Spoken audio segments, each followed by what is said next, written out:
It doesn't seem like you apologize under any circumstance. You have zero. So you have zero. That's you're the funniest person in the world to ever utter that comment. You yourself have said that apparently we have no moral obligations or moral or ethical obligations for anything that comes from our community engaging in harm or whatever. And you're like, well, hold on, sir. When you say that it's logically possible, meaning that no contradiction is entailed by him inhabiting two positions, that doesn't necessarily mean that you personally believe that he has two positions. For you to be so careful to like hardcore come down on every single word that Hutch chooses, and then for you to slime around with, well, I understand that Bad Empanada has a reputation for doing these things, he.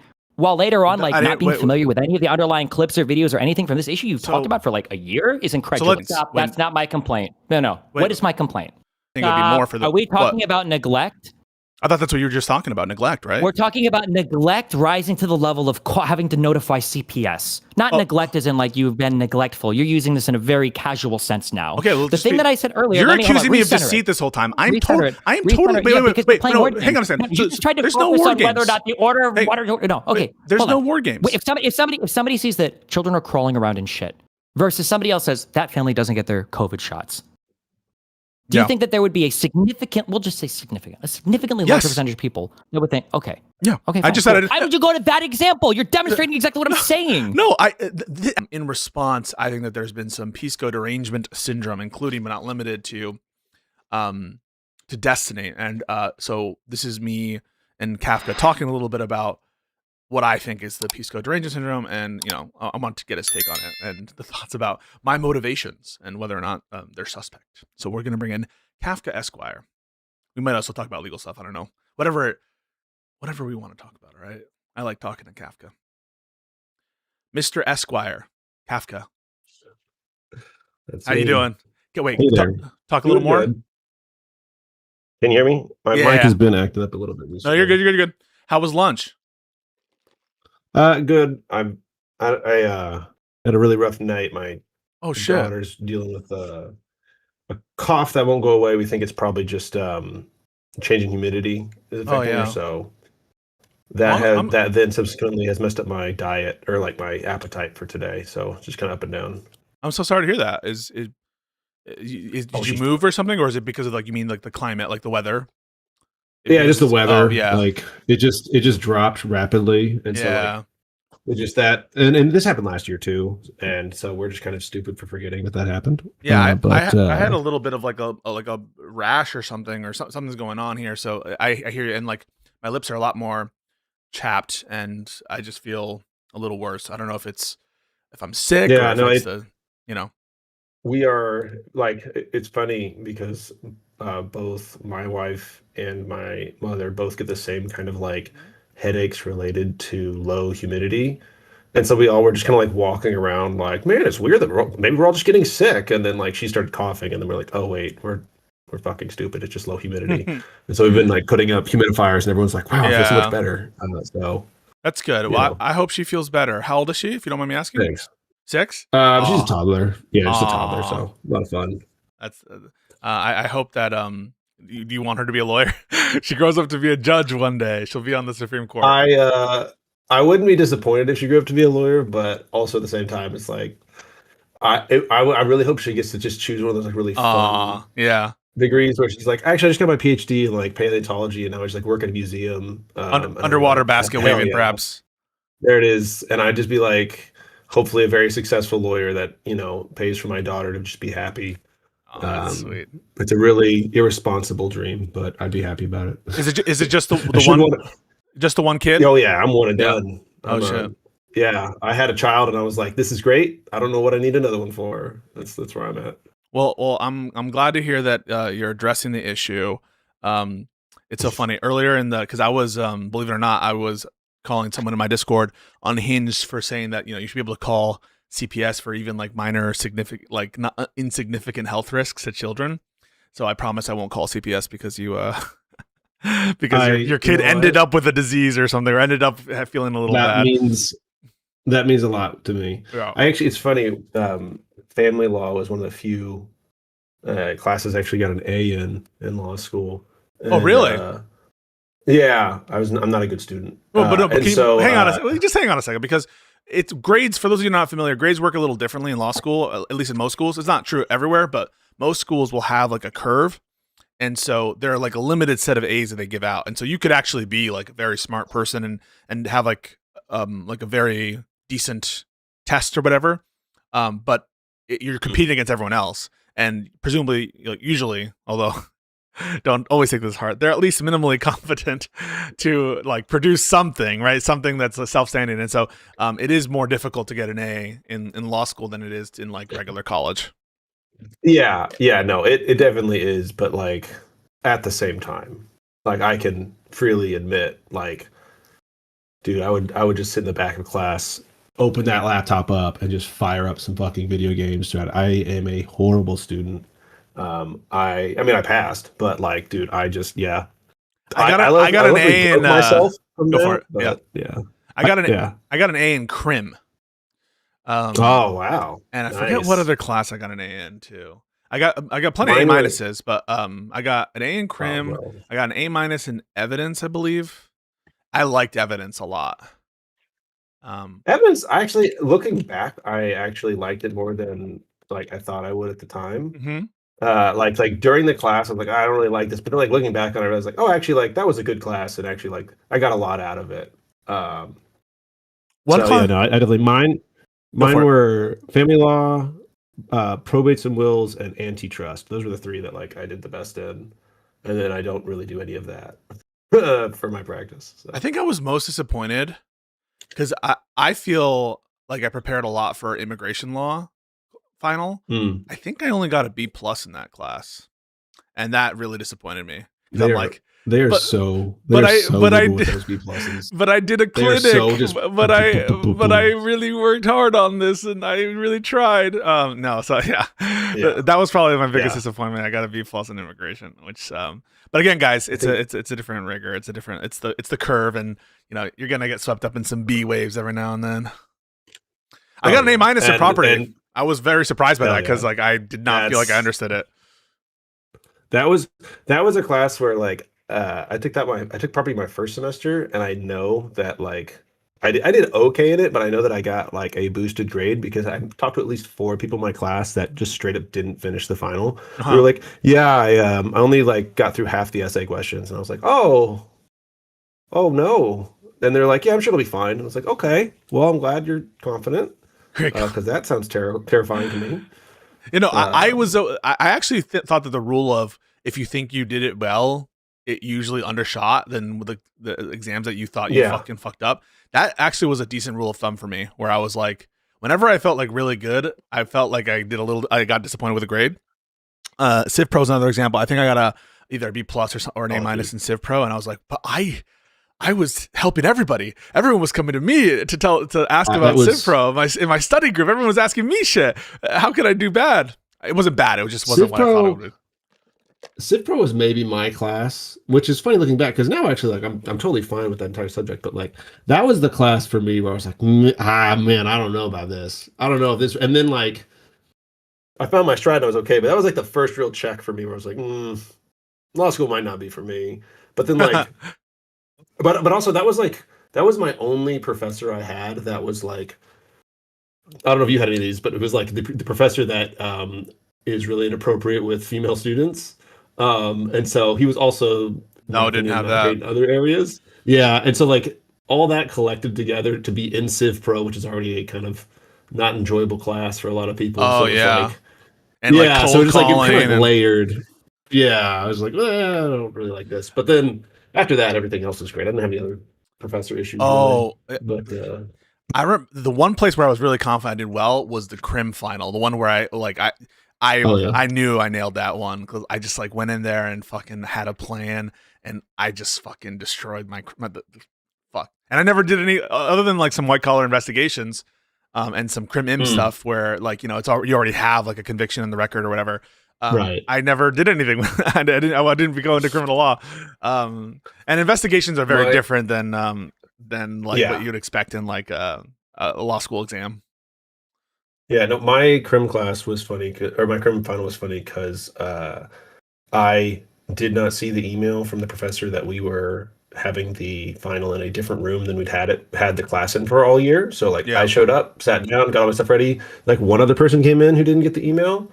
And we were both like sitting there, and it was like 3 minutes to the final, and we both just kind of looked at each other and we're like, we fucked up. And we both started like searching through our emails and like ran across campus to get there, like nick of time, sit down, start the exam, and go. That was really fun. In retrospect, at least. Yeah, well, but yeah, those were the days back before back before the dark times of COVID and then everything. It's like, wake up and being an attorney. Yeah. wait a second. Trump term 2. Kash Patel's FBI. Yeah, wake up! It's real time break in the timeline. I know, it's fucking. This is a really dark time. Okay. Speaking of which, thank you for joining. The reason I'm bringing you in is, one, because I think that people, both myself and others, think that you're a fairly measured person. You know, you're like a measured guy. Yeah. And so, and also, you talk now, as I understand, a lot with Destiny and that community. Fair? You've taken up the mantle of legal analysis. Fair? Yeah, I was originally the way it worked was the pragmatic papers got started like at the beginning of this year, and Hobbit Follower had been asking around for people, and I said, "Oh, I'm a lawyer. I'd be happy to write about legal stuff." So I mainly do like executive order reports over there. So I like write up about executive orders that happen each month, and then that's actually started slowing down. He's actually been doing less executive orders recently. Yeah. So I'm going to start actually doing more kind of specific legal analysis. Like one idea someone had that I really liked was there's a bunch of different discussions happening right now about a post-Trump or a post-2028 America and kind of what people want to do. And so like I was going to take like your take, Destiny's take, and a few other people's takes and say like, here's what these people are saying. Here's how it could legally happen. Like here's the legal process, how it could happen. And then maybe likelihood or like potential roadblocks in the legal process of how we could get there, right? Just kind of a real like just like put it on paper analysis of it, and then so I might actually like reach out to you and talk to you about that whenever I really start writing it. But anyway, so like I was doing that, and then the Kilmar Abrego Garcia stuff was going on, and I think Destiny was talking about it on a stream, and I said, hey, I write for the papers. I'd love to come on and talk to you about that case. Who's getting a few things wrong. Got on, had just like a conversation with him about him, whatever. And at the end of it, he gave me perms. So then I was like, okay, I'm just going to go on each week and just promote the new article and then talk to him here and there as a lawyer about stuff. And so from that's kind of how I became there. But like, I've been coming on your stream for about the same amount of time, maybe not as much, but about the same amount of time. And then I've gone on a few other people's streams as well. So I mostly hang out in DGG for sure. Yeah. Well, we talked about the Hassan detainment issue. We've talked about some of the immigration stuff. We've talked about some constitutional powers issues, like I think most recently about what was it? The strikes, maybe? No. What was it? We talked about birthright citizenship. Yeah. And then Humphrey's executor, we talked about that. Yeah. Yeah. So okay. So that's the basics of who you are. And so I guess because it's actually, I think, really helpful to have you here, because you're someone who's both actively part of Destiny's community, and you talk with him a lot, but you also have something of a legal background, and you and I speak, so there's an interesting intersection, right? So it's kind of like I want to get your gut check here about like what you think about certain things, namely like regardless of your opinion about the Ethan Klein lawsuit or the Hassan detainment, I can see why there's a lot of different reasons why people might disagree with things I say. And I totally understand that. And if someone wants to levy an accusation that like he has an ego in it, he can't admit when he's wrong, I don't necessarily, I will buy that I have a bit of an ego and that I can be hard-headed and I can be stubborn. I don't think that I'm beyond admitting fault or admitting when I get something wrong. I don't agree with that, but I will like accept the criticism as intended in good nature. What I find distasteful and what I don't like, and what I don't think is justified, is saying something like this. With regard to my position on Ethan Klein and the lawsuit, Pisco might be taking a really, really bad position because Justicle's entire community has been celebrating the unrestricted harassment of the Rose Girl. I mean, what the fuck, right? I mean, why say that? Cool. Do you think it's plausible that the reason I'm taking a position on the Ethan Klein lawsuit, whether it's on standards of decency in the community, whether it's on anything, is because I want to protect Justilk's community, a community that I'm not a part of, a community that when I used to talk to Justilk, it would only be to disagree. By and large, the time that I did have come on a stream, months and months and months ago at this point, maybe even year plus ago, and it was to disagree. There's, I don't communicate with Justilk. I don't have any, presence on a stream. Haven't done that. And so the only thing that I understand about why he would openly speculate that I might be taking a really, really, really bad position because of the entire community is celebrating the unrestricted harassment of, quote, the Rose Girl, is because he's lying. But I want you to help me out. You think Destiny's lying? Yeah. What would justify him saying that? Oh. Well, first of all, do you agree with that? Okay. That's why I'm taking any position, is because I want to protect Justilk from accusations of harassment. I have not seen any evidence of you and the Jew stalker having any kind of relations or familiarity in a way that you would protect him or anything like that. I will say this, that he Jew stalker and his compatriots definitely have an interest in you. They were in your I was just recently going back and forth with them in your Discord with a few others and debating some stuff with them. And I think there's some interest from them there, and that definitely, it's kind of the thing where it's like, I think that raises some suspicions, right? Where I think for Destiny, I think he is very much sensitive to that community for a lot of, I think, very justifiable reasons, and he doesn't see you like disavowing or openly distancing yourself from them whenever he's been significantly harmed by them. So I think that's like where some of his suspicion comes from.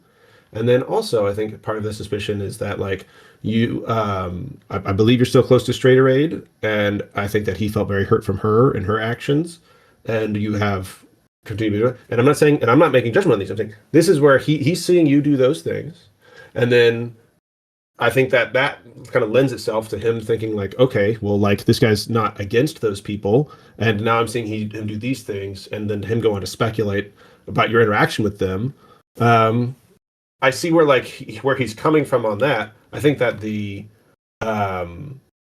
hard part on this for me is that, like, I don't know if I would call it him lying. I think it's him just kind of like coming to those things, and you guys, like, to address the elephant in the room, you guys don't talk, and this is something that is kind of a oh, come on. So, like, sorry, someone just emailed me something.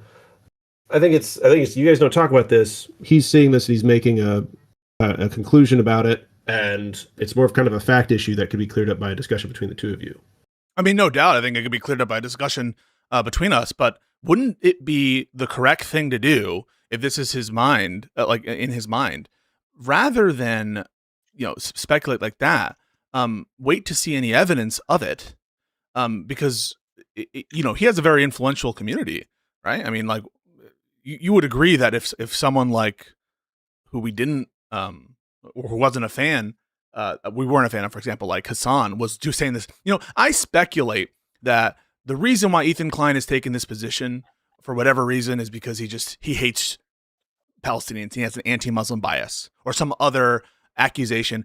Basically, the accusation of me is that I want this woman to be harassed, this girl to be harassed, right? I want this person to be harassed, this person I've never met, this person who's not harmed me, who's not wronged me. I want to protect her, the people who are attacking her, on his view. As I said we discussed earlier in the Discord, or the Discord, that I have not seen all of the I've not seen all the discussions around this. I haven't seen Destiny's statements about it, so I'm not here to, like, defend or like, comment on that. I'm just saying, like, to me, it does. I can't say that, like, it makes no sense at all that he's, like, having questions about your association with those people. Okay, so I just brought in Destiny. Destiny, why did you say that? Destiny, you hired me to protect you in these situations. All right, that's why you paid that retainer. Come on, let me do my job. Jesus Christ. Okay, my comment was a compliment, because there is no world where any of the dogshit arguments that you are wheeling out against Hutch or other people came from your mind. They had to have come from other communities. I cannot believe you have cognitively degraded this much in 1 year. Which argument? So this weird binary obsession you have with culpability, when you know that ethics don't work that way and the law doesn't work that way, why would you pretend that culpability is literally a binary yes or no? So I don't think you understood what I was saying there. And I think that you've misconstrued it. And so it's possible you just don't understand what I'm saying.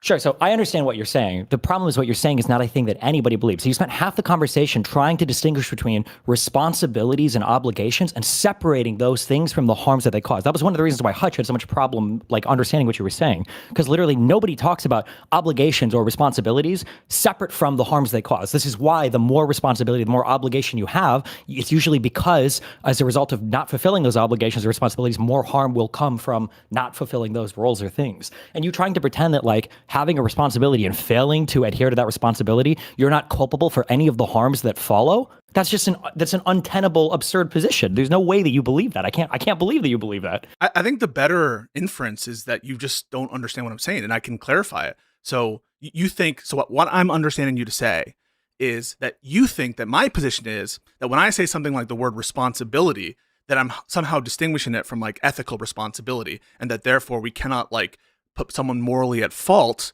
for things where I'm referring to it as responsibility. But the truth is you just don't understand what I'm saying. I do think that people can be held responsible for reckless and negligent action. What kind of person do you think I would be to think that they couldn't be? Then how could you possibly argue that you couldn't be held somewhat ethically culpable for the behavior that your community engages in if you are directly contributing to the things that are causing them to engage that way? Right, because you just didn't understand what I meant. Can you stop saying I didn't understand. Yes, so I'll tell you. So you can. So because nobody you've spoken to, Pisco, you realize nobody you've spoken. I've heard Joanna talk to on stream that nobody understands what you're saying. So don't pretend that everybody's getting it except for me. Nobody understands what you're saying, Pisco. You're having 7-hour conversations with friends on podcasts who don't understand what you're saying. So please stop pretending that. Okay. So let's just like hash it out and make sure that you agree, right? With what I'm saying, and whether or not after I've explained what I've said, whether or not you agree with it.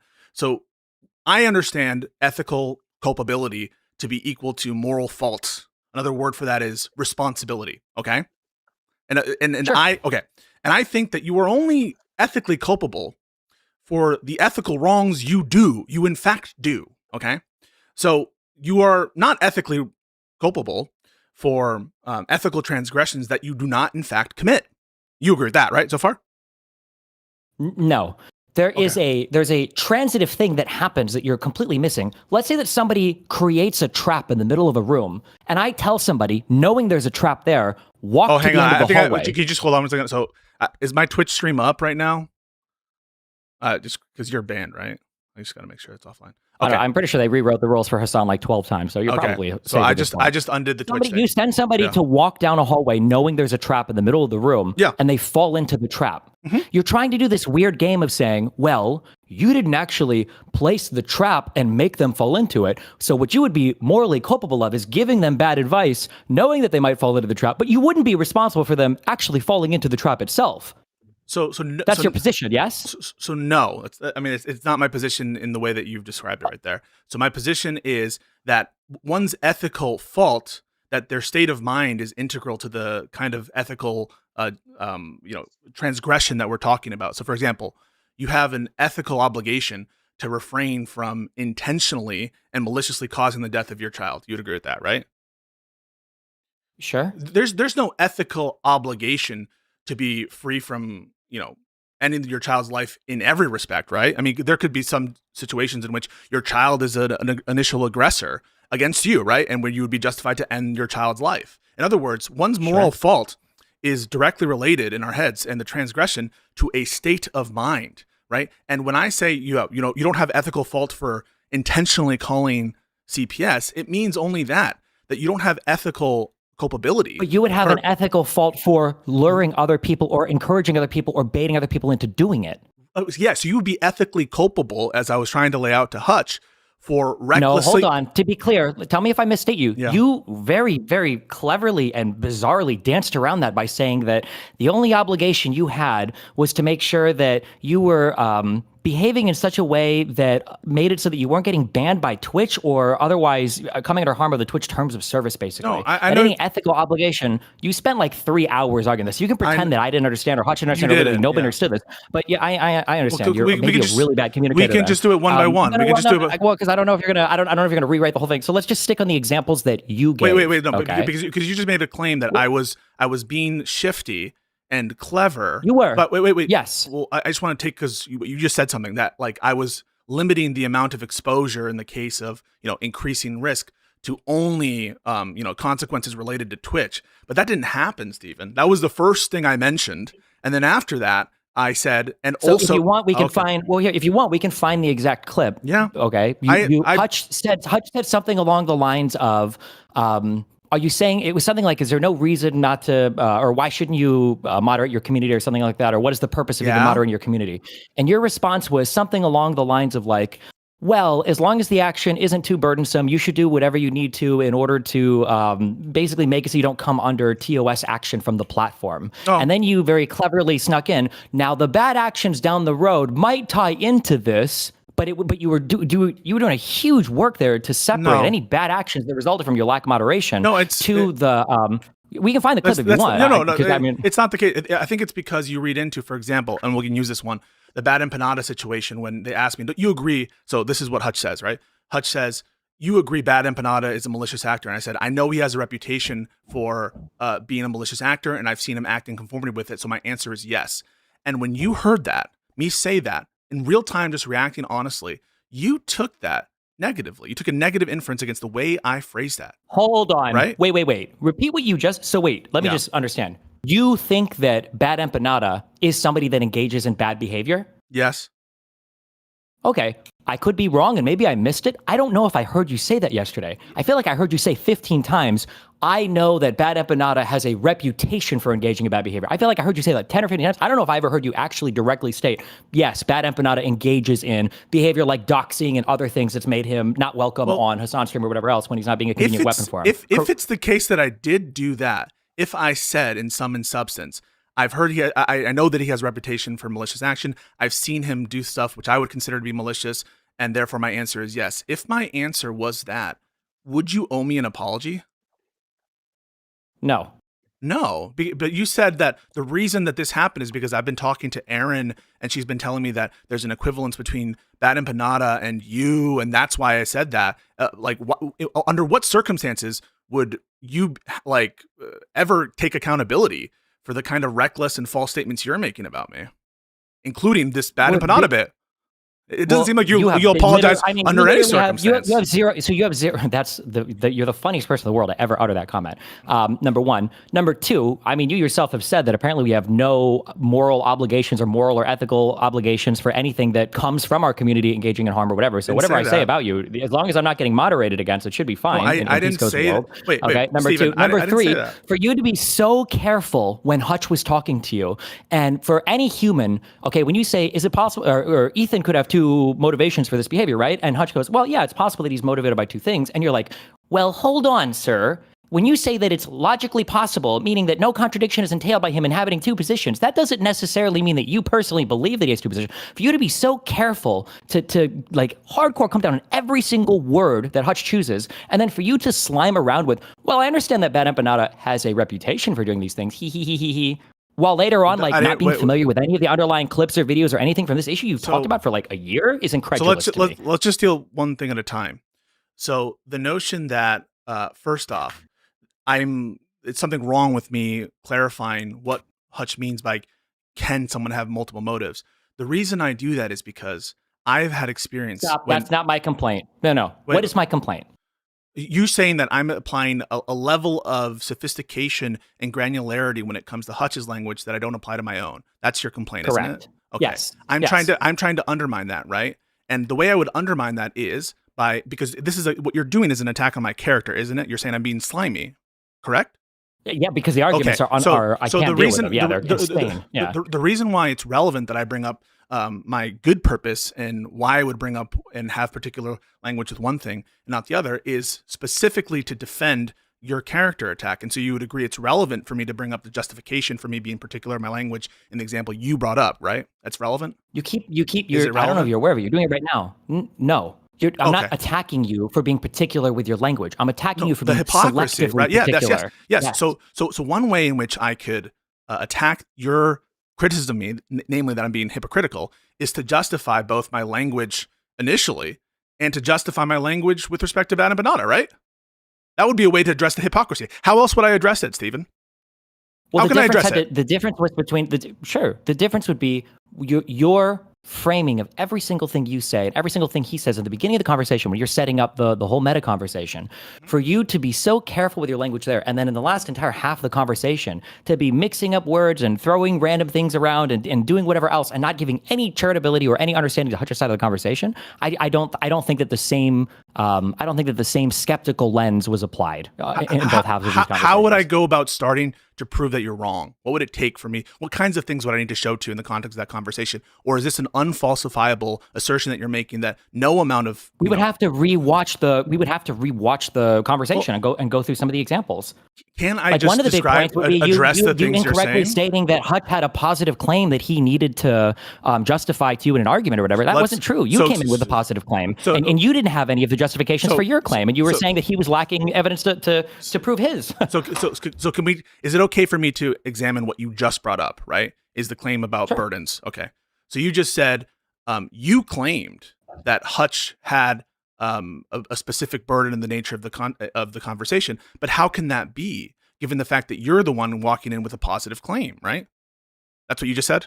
Correct. Okay. Yes. But just because I walk in with a positive claim and I have a burden with respect to what I'm proving doesn't mean that Hutch, if to the extent that he makes a positive claim, doesn't have a burden for what he's saying, right? You'd agree with kind that. of. Well, I mean, what is questionable about that, if you don't mind me asking? The questionable thing is if you were to walk into the middle of an argument between two other people where you weren't caught up on any of the discussion, and then you were to try to interject and have a conversation with the other person, and then if you were to act indignant, or if you were to say that the other person is burdened by the necessity to show proof for his claims when he's apparently wasn't even ready to have, he didn't realize like how unfamiliar you were with all the underlying material that you've apparently been talking about for a year, I just find that to be incredibly bad faith. That's an insane burden to place on Hutch that he needs to be able to produce every single clip at that point of the conversation for something I'm sure he thought that you'd seen at that point, since some of these clips had been central to this debate that had been happening for almost a year. I view that as a kind of explosion of the claim just then. So I understand that broadly you think I'm being unfair and I'm demanding a kind of level of evidence that I myself am not providing. But I'm just focusing specifically on this one point. I mean, there's nothing inconsistent with both of us having evidentiary burdens that we have to satisfy. I mean, just because I come in with a claim doesn't mean, and I have a burden to show, doesn't mean that he also doesn't, right? I mean, you agree with that.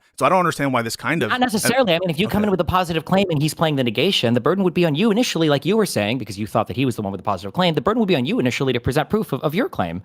So it is my claim, right? It's my claim for various things. One, that Ethan is lying about a couple of different things. It's my burden that he's not actually motivated by a particular rationale.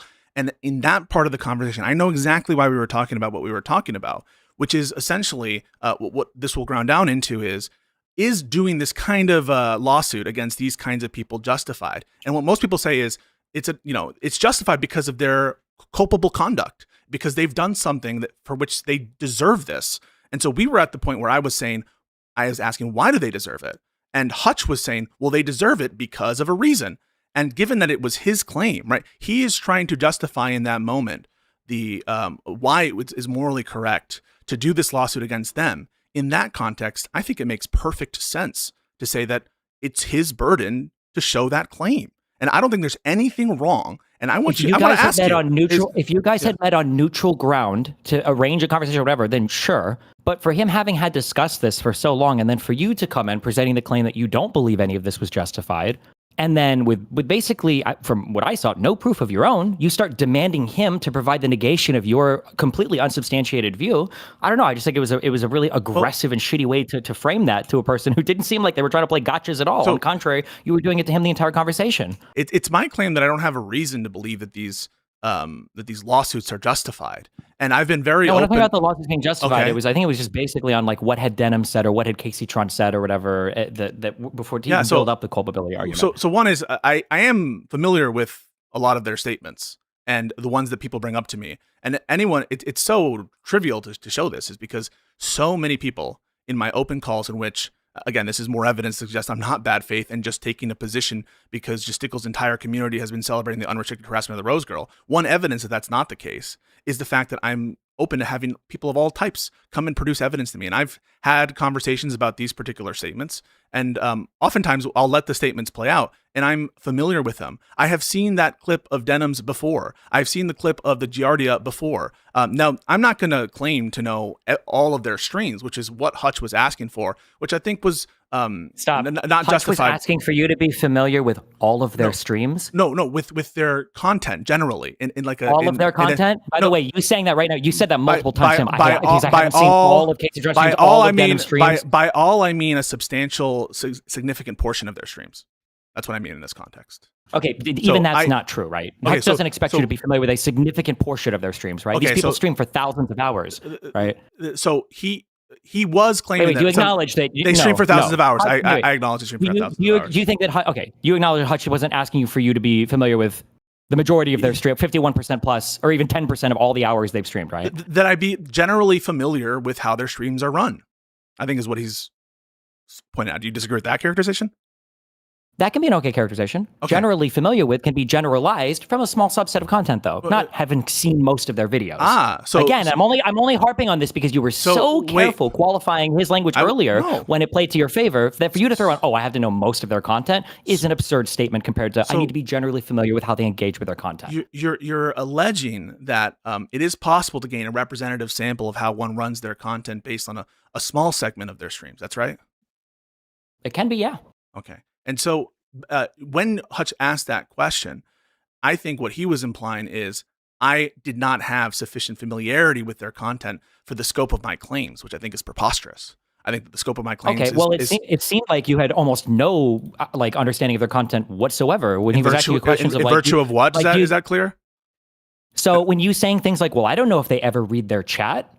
It seems like you've never seen any of their content ever if you're making a statement like that. You didn't seem to offer up any positive claims about this is what I think their content is. Like you asking for him to justify every single statement he made. Hang on. Just slow down, all right?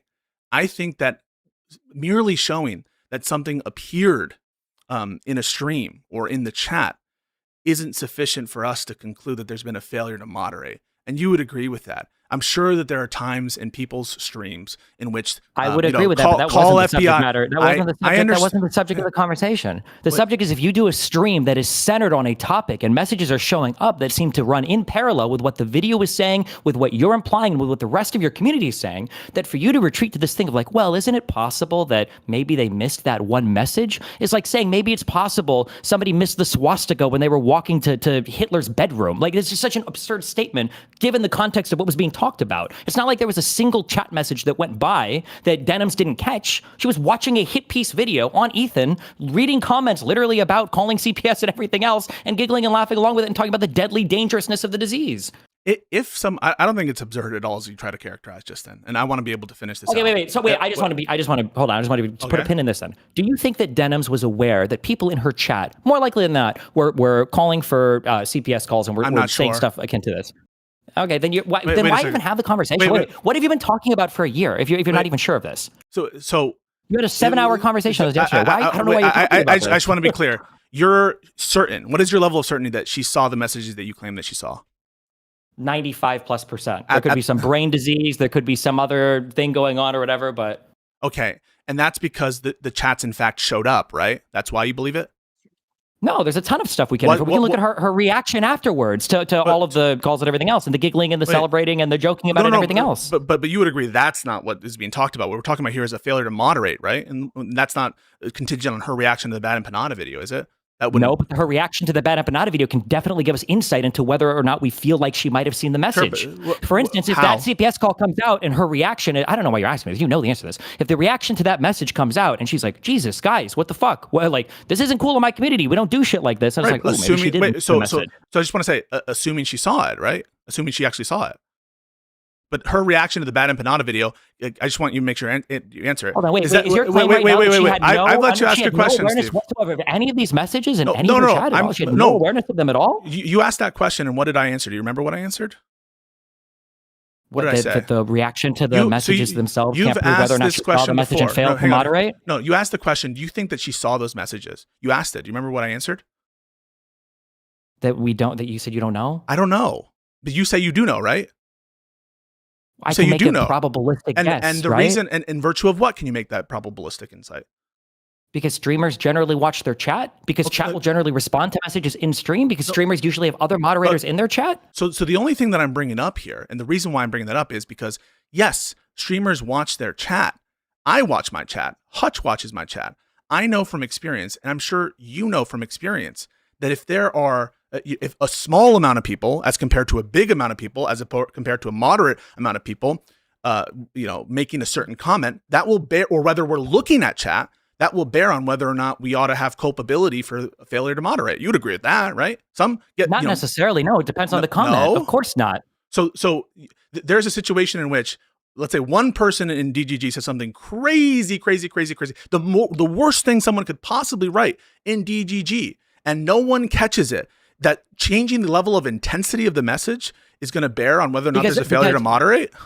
Correct, because I think that depending on the community that you've cultivated and depending on the moderators you have, I think people in chat would be responsive in a predictable manner to that message. Yes. If somebody in chat typed out a lengthy thing of this, I'm going to drive down and kill, Kafka Esquire. I'm going to drive down, I'm going to murder him in chat, and they type out a whole thing in chat and nobody says or responds to anything, I don't believe that would happen. As far as that's beyond credulity to me. So Kafka, I mean, I'll appeal to you. Is that convincing to you? So because some individuals say some bad things in the chat, absent a showing that this person it's not some individual saying a bad thing in chat. It's about cultivating a community to be receptive to these messages, watching a video that is parallel to these messages, reading chat comments that seem to align with these messages, and then having the messages show up in chat. You're making it seem like it was a mysterious case of this message was a one-time thing that popped out of nowhere. Obviously, I would be sympathetic to that because the intent aspect from both the community and the streamer are completely absent there, something you've completely never spoke about at all almost to Hutch in that conversation. But when the intent seems to be there, at least heavily implied from the creator, and when the receptiveness is there from the community, and then the messages start to pop up, you can't act like that's a happy accident. Who knew? LOL. Oops. Especially given the response to those messages afterwards. Which was to condemn it, right?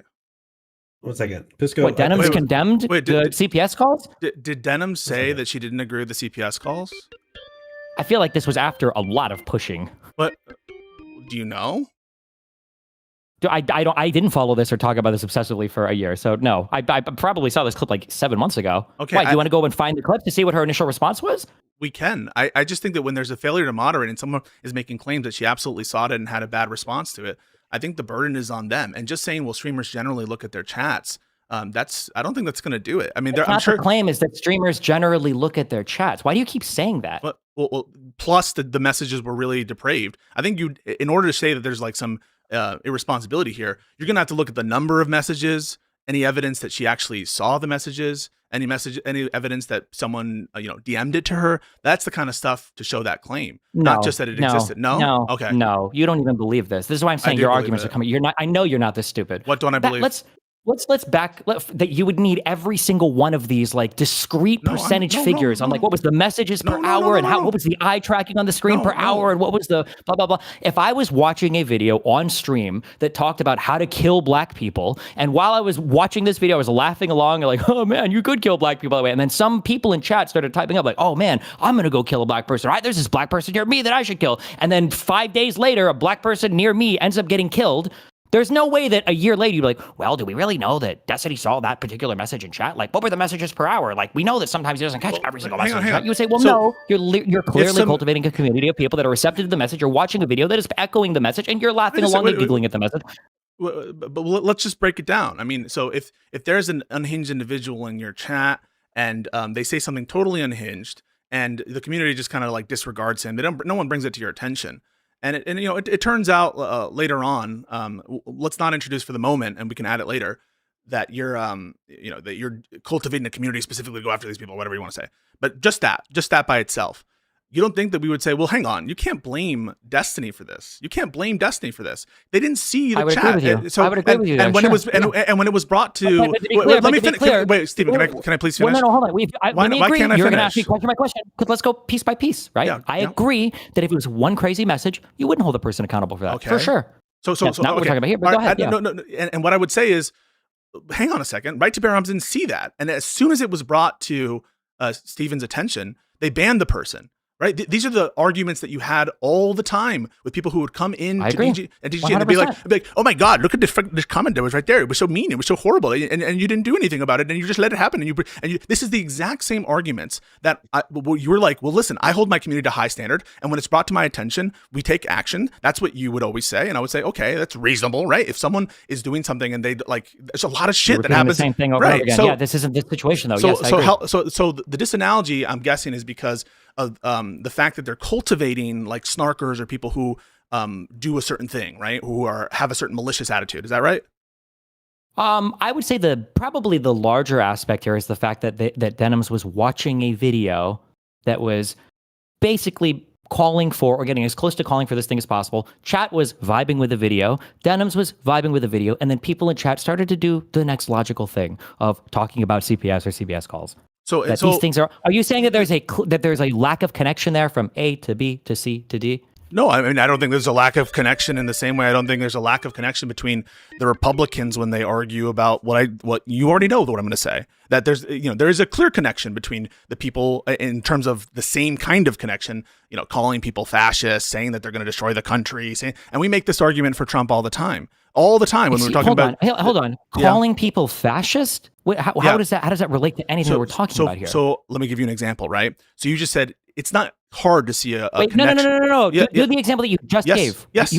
How is calling people fascist? I'm telling you. You asked how is this analogous, didn't you? Okay. Sure. So when I say when I'm building out what you kind of said, I'm trying to say this is the basics of what Stephen said and how does it apply to the thing I'm about to bring up. And so when you say no. It kind of seems like you think I'm dodging it, but I'm just directly answering it. And so I think it would be a lot easier if you just let me go through it. So you said basically, they don't have to explicitly say just it. To be clear, you said you had a 5-hour talk with Rob Noor and you had a 6-hour talk with Hutch. I don't think you're in any position to say any conversation led by you is made easy, but go ahead. Well, I mean, I don't know what that shows. You have long conversations with people all the time. How does that show that like a particular thing, like, you had like a 5-hour call with Hutch and you covered basically no ground. I'm just saying it's funny for you to imply that I'm the one that is slowing down the conversation. You yap a ton and it takes you forever to get to the point. I'm not saying that I'm always like the most fucking short time. I'm just like, let me fucking get to it. So you went and said something like, I didn't say that you were always sure. You just mischaracterized what I said, but that's okay. Go ahead. Okay. So you said when you lay it out A to B to C to D, you don't have to explicitly say it for someone to get the picture, right? That's kind of what you were saying just then, that the mere fact that, Denims is laughing along to it, seemingly very receptive to the argument being made by Bad and Panada, that, we don't have to be able to show that she like explicitly said, go do this to have that kind of argument, A to B to C to D, right? That was your framework, kind of. Yeah, I'm trying to talk about how the fashion. I understand you're going to play games around the explicit word, but go ahead. Wait, Kafka, do you think I just want to appeal? If you're going to keep accusing me of bad faith, Kafka, do you think anything I'm doing right now is improper? Do you think I'm playing weasel games? I'm trying to address what Stephen is saying. I'm listening. Yeah, but like it's tiresome when you're accusing me of bad faith in the middle of these. You're not at the bad faith part yet. Keep going. Maybe you won't be. Maybe I was wrong. Prove me wrong. I want to be wrong. Go ahead. All right. Yeah. So when the Republicans come up and say to you, Stephen, you live in plausible deniability. You call all of our people fascists. You say that they are scum of the earth. You say that they are essentially scum and that you refuse in front of us to condemn violence. And so even you might make some self-serving statements here and there, but you do A to B to C to D. And so why shouldn't we hold you to the bad things that happen afterwards? Talk to me about the disanalogy there. Because one, I don't watch videos of people talking about how to kill conservatives. Number one. Number two, I have no reason to believe that any killer or murderous person has ever come from my community.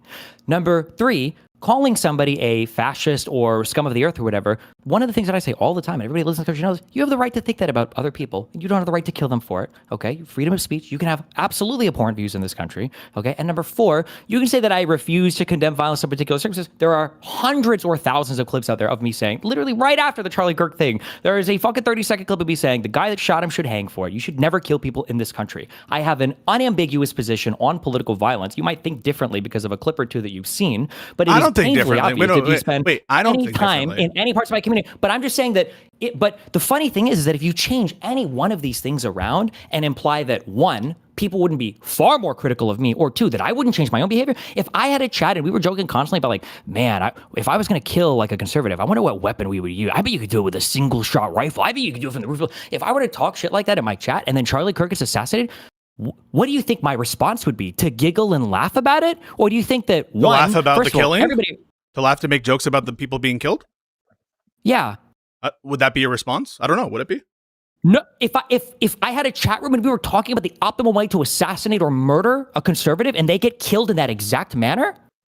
Well, hang on. If you're joking specifically about it and then afterwards you make another joke about it? Or not joking, like not necessarily joking, but like saying like, yeah, I think if you wanted to kill a conservative, this would be the best rifle to use. These would be the best conditions, the best place. And then a week later, a conservative gets murdered using that, like more or less, pretty much what we're talking about in chat. So when the plans are jokes or not jokes, the first set of plans that you're talking about, the first set of I don't know if it would matter if everybody in chat was kind of like, yeah, you could, I think you could, and was like looking up shit, like, oh, from this day, this range, I think, I feel like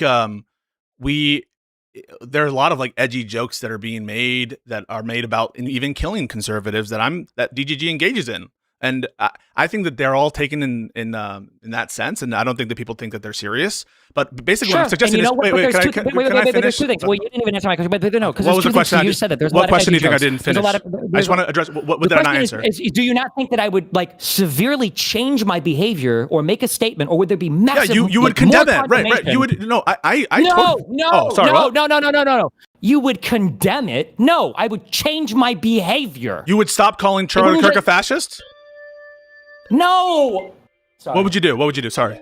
I'm trying to understand. So good at triggering the fuck I'm trying to understand. No, you're not. That's fucking stupid, bro. What would you stop doing? Did I just tell you, imagine if we were calling Charlie Kirk a fascist and then he got killed. Was that the example that I gave you? If you're saying that he should be killed, or if you're saying that the conservatives should be killed, you would stop doing that, right? Is that what you're saying? If I in chat were talking about the optimal ways to murder conservatives, and then some conservative were to get killed a week later using more or less what we talked about, I wouldn't just come out and say, I condemn the shooting. Because if I were to come out and say that, you should roast the fucking, we need to condemn the shooting. You guys were literally fucking plotting it in chat. No, it would be a severe course correction in my community. It would be like, holy fuck, like somebody just got killed using the exact fucking thing. You would stop doing what? We would definitely not make any more of those jokes. That's crazy. I don't know if that killer came from my community or if I'm contributing to people thinking that it's like okay to do a thing like that. It would matter whether or not they came from your community. That you would isn't the risk? Isn't the whole argument here that? No, it wouldn't matter at all. Let me. I would like to finish. Into it. I would like to finish. So, regardless of whether they came from your community, Hutch's whole thing is it doesn't matter if we know whose community it comes from. That's Hutch's argument. Hutch was incorrect. No, Hutch doesn't even believe that. If he said it, he was misspeaking because you were mind fucking him. Number one, and number two, it doesn't really matter. So I want to be clear. It doesn't matter. So it wouldn't matter in your case either. So are you going to call on your people to stop making jokes about assassination? Hello? I'm going to ask, I think for the third time. Was the example that I gave was making jokes about a thing. Yeah, so that's what I'm understanding. Maybe if I'm not hearing well, maybe I have a block in my head. Okay. Let's say in chat, we're discussing between 3 different rifles that we think could kill somebody in a single shot, the appropriate distance by which to shoot at them, and how much training would be required before we could take the shot and kill them, and then how we would escape. Yeah. Destiny, real quick. I'm sorry. Let me get it. One second. Let me just ask a quick question. I'm going to try to cut through. Sorry, everybody, to interrupt it. Destiny, are you saying, like, just to use a term that might be helpful, there's an element or a feeling of conspiracy that exists in the chat, right? Where they're discussing about a crime as if it's no. I don't want to use conspiracy. Okay. Pisco doesn't believe in conspiracy crimes or any of that. So there are no crimes like that in Pisco's world. So no, I don't want to talk. I definitely believe in conspiracy. Wait, I definitely believe in conspiracy. No, you don't. No. We're not talking about any of that. You don't think I believe in conspiracy? I'm saying that if somebody in chat, if all of us were collectively engaged in this discussion on the optimal way to assassinate somebody, and everybody seems to be talking along, you can call, if you want to call it a joke, that's fine, but everybody's talking along, and then somebody ends up dying a week later because of the same type of killing. So it's a situation in which they're talking in an ambiguously serious sense. It's not so serious that anyone can say that it's like genuine plans, right? And but it's because you didn't want to accept what Kafka was saying there about conspiracy, but it's not so obviously joking that it couldn't be fairly characterizable as a joke. Is that right? It's ambiguous. Sure. Okay. And so what you're suggesting is those kinds of comments, not fully jokes, but not fully explicit planning, serious planning. Wouldn't you change your behavior in the community going forward? That's your Yes. question? Yeah, I think that you would change your Yeah. behavior going forward. I think the problem there is the disanalogy is with what you're talking about, with the What is kind the of disanalogy? yeah. So the disanalogy is in the context in which Denims was watching that clip, it was it's not talking about government action.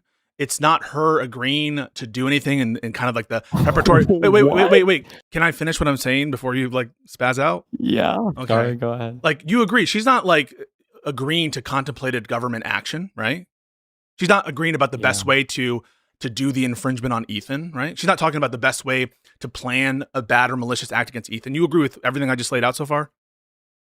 Not really. No. Which part of what I just said did you not agree with about characterizing Denims? It's the thing. It is the thing that is logically entailed by or would follow. I'm sorry. Oh, careful. Not logically follow. It is the thing that would consequentially follow from the behavior they're describing. If I were to make a plan to get a bullet right in front of somebody's head as quickly as possible from 100 yards away, that would be a plan to kill somebody, even if that's not the actual last thing that I'm planning. Yeah. Right?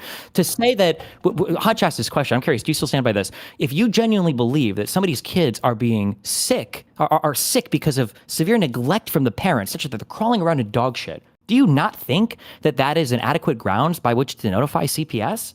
So I don't think you understood what I was saying there. I think that can you then answer that question and elucidate? I will. Would that be adequate grounds to call CPS? I think it would be adequate grounds for a person who believes that negligence is materially harming a child and that that's happening. I think I'm justifying that would be justified. What I was saying there, which I think that you did not understand, is that is not itself a justification. By which I mean, someone could get from that reasonably or unreasonably a particular justification. And they could argue that it's justified, but it's not itself a justification. So the analogy that I want to do to demonstrate the difference between how is it not itself a justification? Okay. So a justification, I understand that to be, and maybe this is just my failure to communicate, is saying something like this. You should do this because X, Y, Z. This, in other words, it's someone making an argument to a particular conclusion or prescription. It's someone adopting a certain reasons, right? In virtue of what is this okay? In virtue of this justification. Sure. So you should call CPS if you think that somebody's children are being neglected to the point they're getting sick. What I mean to say, what you didn't understand there is I was making a distinction between reasons that someone might have that apprehension versus they themselves doing it, right? And so the example I provide is, you agree, wouldn't you, that a lot of people, maybe even millions of people, right, upon hearing the fact, and I believe that you think these are all facts, that Trump is a fascist, that he's trying to destroy this country, that he is materially hurting and the cause of misery and death across the entire world, and that he could absolutely be the cause for the destruction of our society as we know that. Do you think that that is a justification to enact violence against Trump? No, right? Even though those are all true things, and even though there are millions of people who could come to that conclusion. But the difference is, right. The difference is that you don't know what I'm going to say. Well, you just agreed that it wouldn't. That you're acknowledging a difference between reasons. Yeah. Because the difference is because before I said this is the thing that is consequently entailed by, the reason is because there are a plethora of ways to address a difference, even a severe difference in political opinion. Mm-hmm. There are very, very, very few ways to address severe child neglect. Yeah, if you want to make this analogous, then you have to say, you need to give me, what are the other things that people could have done with that information? Yeah, so I'm not saying that an individual themselves would not be justified under my view not to call CPS there. I just want to be very clear about that in the scenario as presented, where there is, but it's not just them getting sick and rolling around in shit, right? It's the neglect part of that it's important. Because you're a father, right? You understand that things happen that are like that's what's so horrible about the notion that CPS is justified in this context, which I've always said it's not justified. Is but the thing that Denims was watching and talking about was explicitly because you're trying to make this about something that's not. It was explicitly about neglect. So I agree that. Wait, do you agree? Hold on, let's do very basics. Do you agree that the video was about neglect? Denims was watching a video about neglect. Among other things, but which neglect is a central part of it, yes. It's not only about neglect, you'd agree that? Do you have a problem with me qualifying that? I don't know what the qualification is, but sure. Wait, I just want to be clear, and I just want to make sure that we have total agreement by Kafka as well. When I just qualified there's nothing wrong with me saying that there's other purposes of the video, right? Is something wrong with that? No, there's not. Okay. It's not No, I weaselly don't for me to think say that. so. Okay, cool. So it's about neglect, right? So if you are telling your audience and you're watching something, especially, well, maybe even, well, not even especially, actually, this would be an element of the wrong. It's a necessary part of it. If it was built on a lie, okay? So you have a thing built on, according to Ethan at least, a lie, that somebody is neglecting their child. And it's at such a severe point that the children are now becoming sick multiple times. Yeah.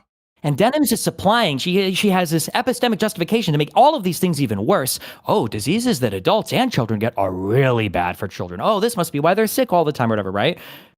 How are you not, what is, to a reasonable person listening, what options do we have before us that would be moral to pursue?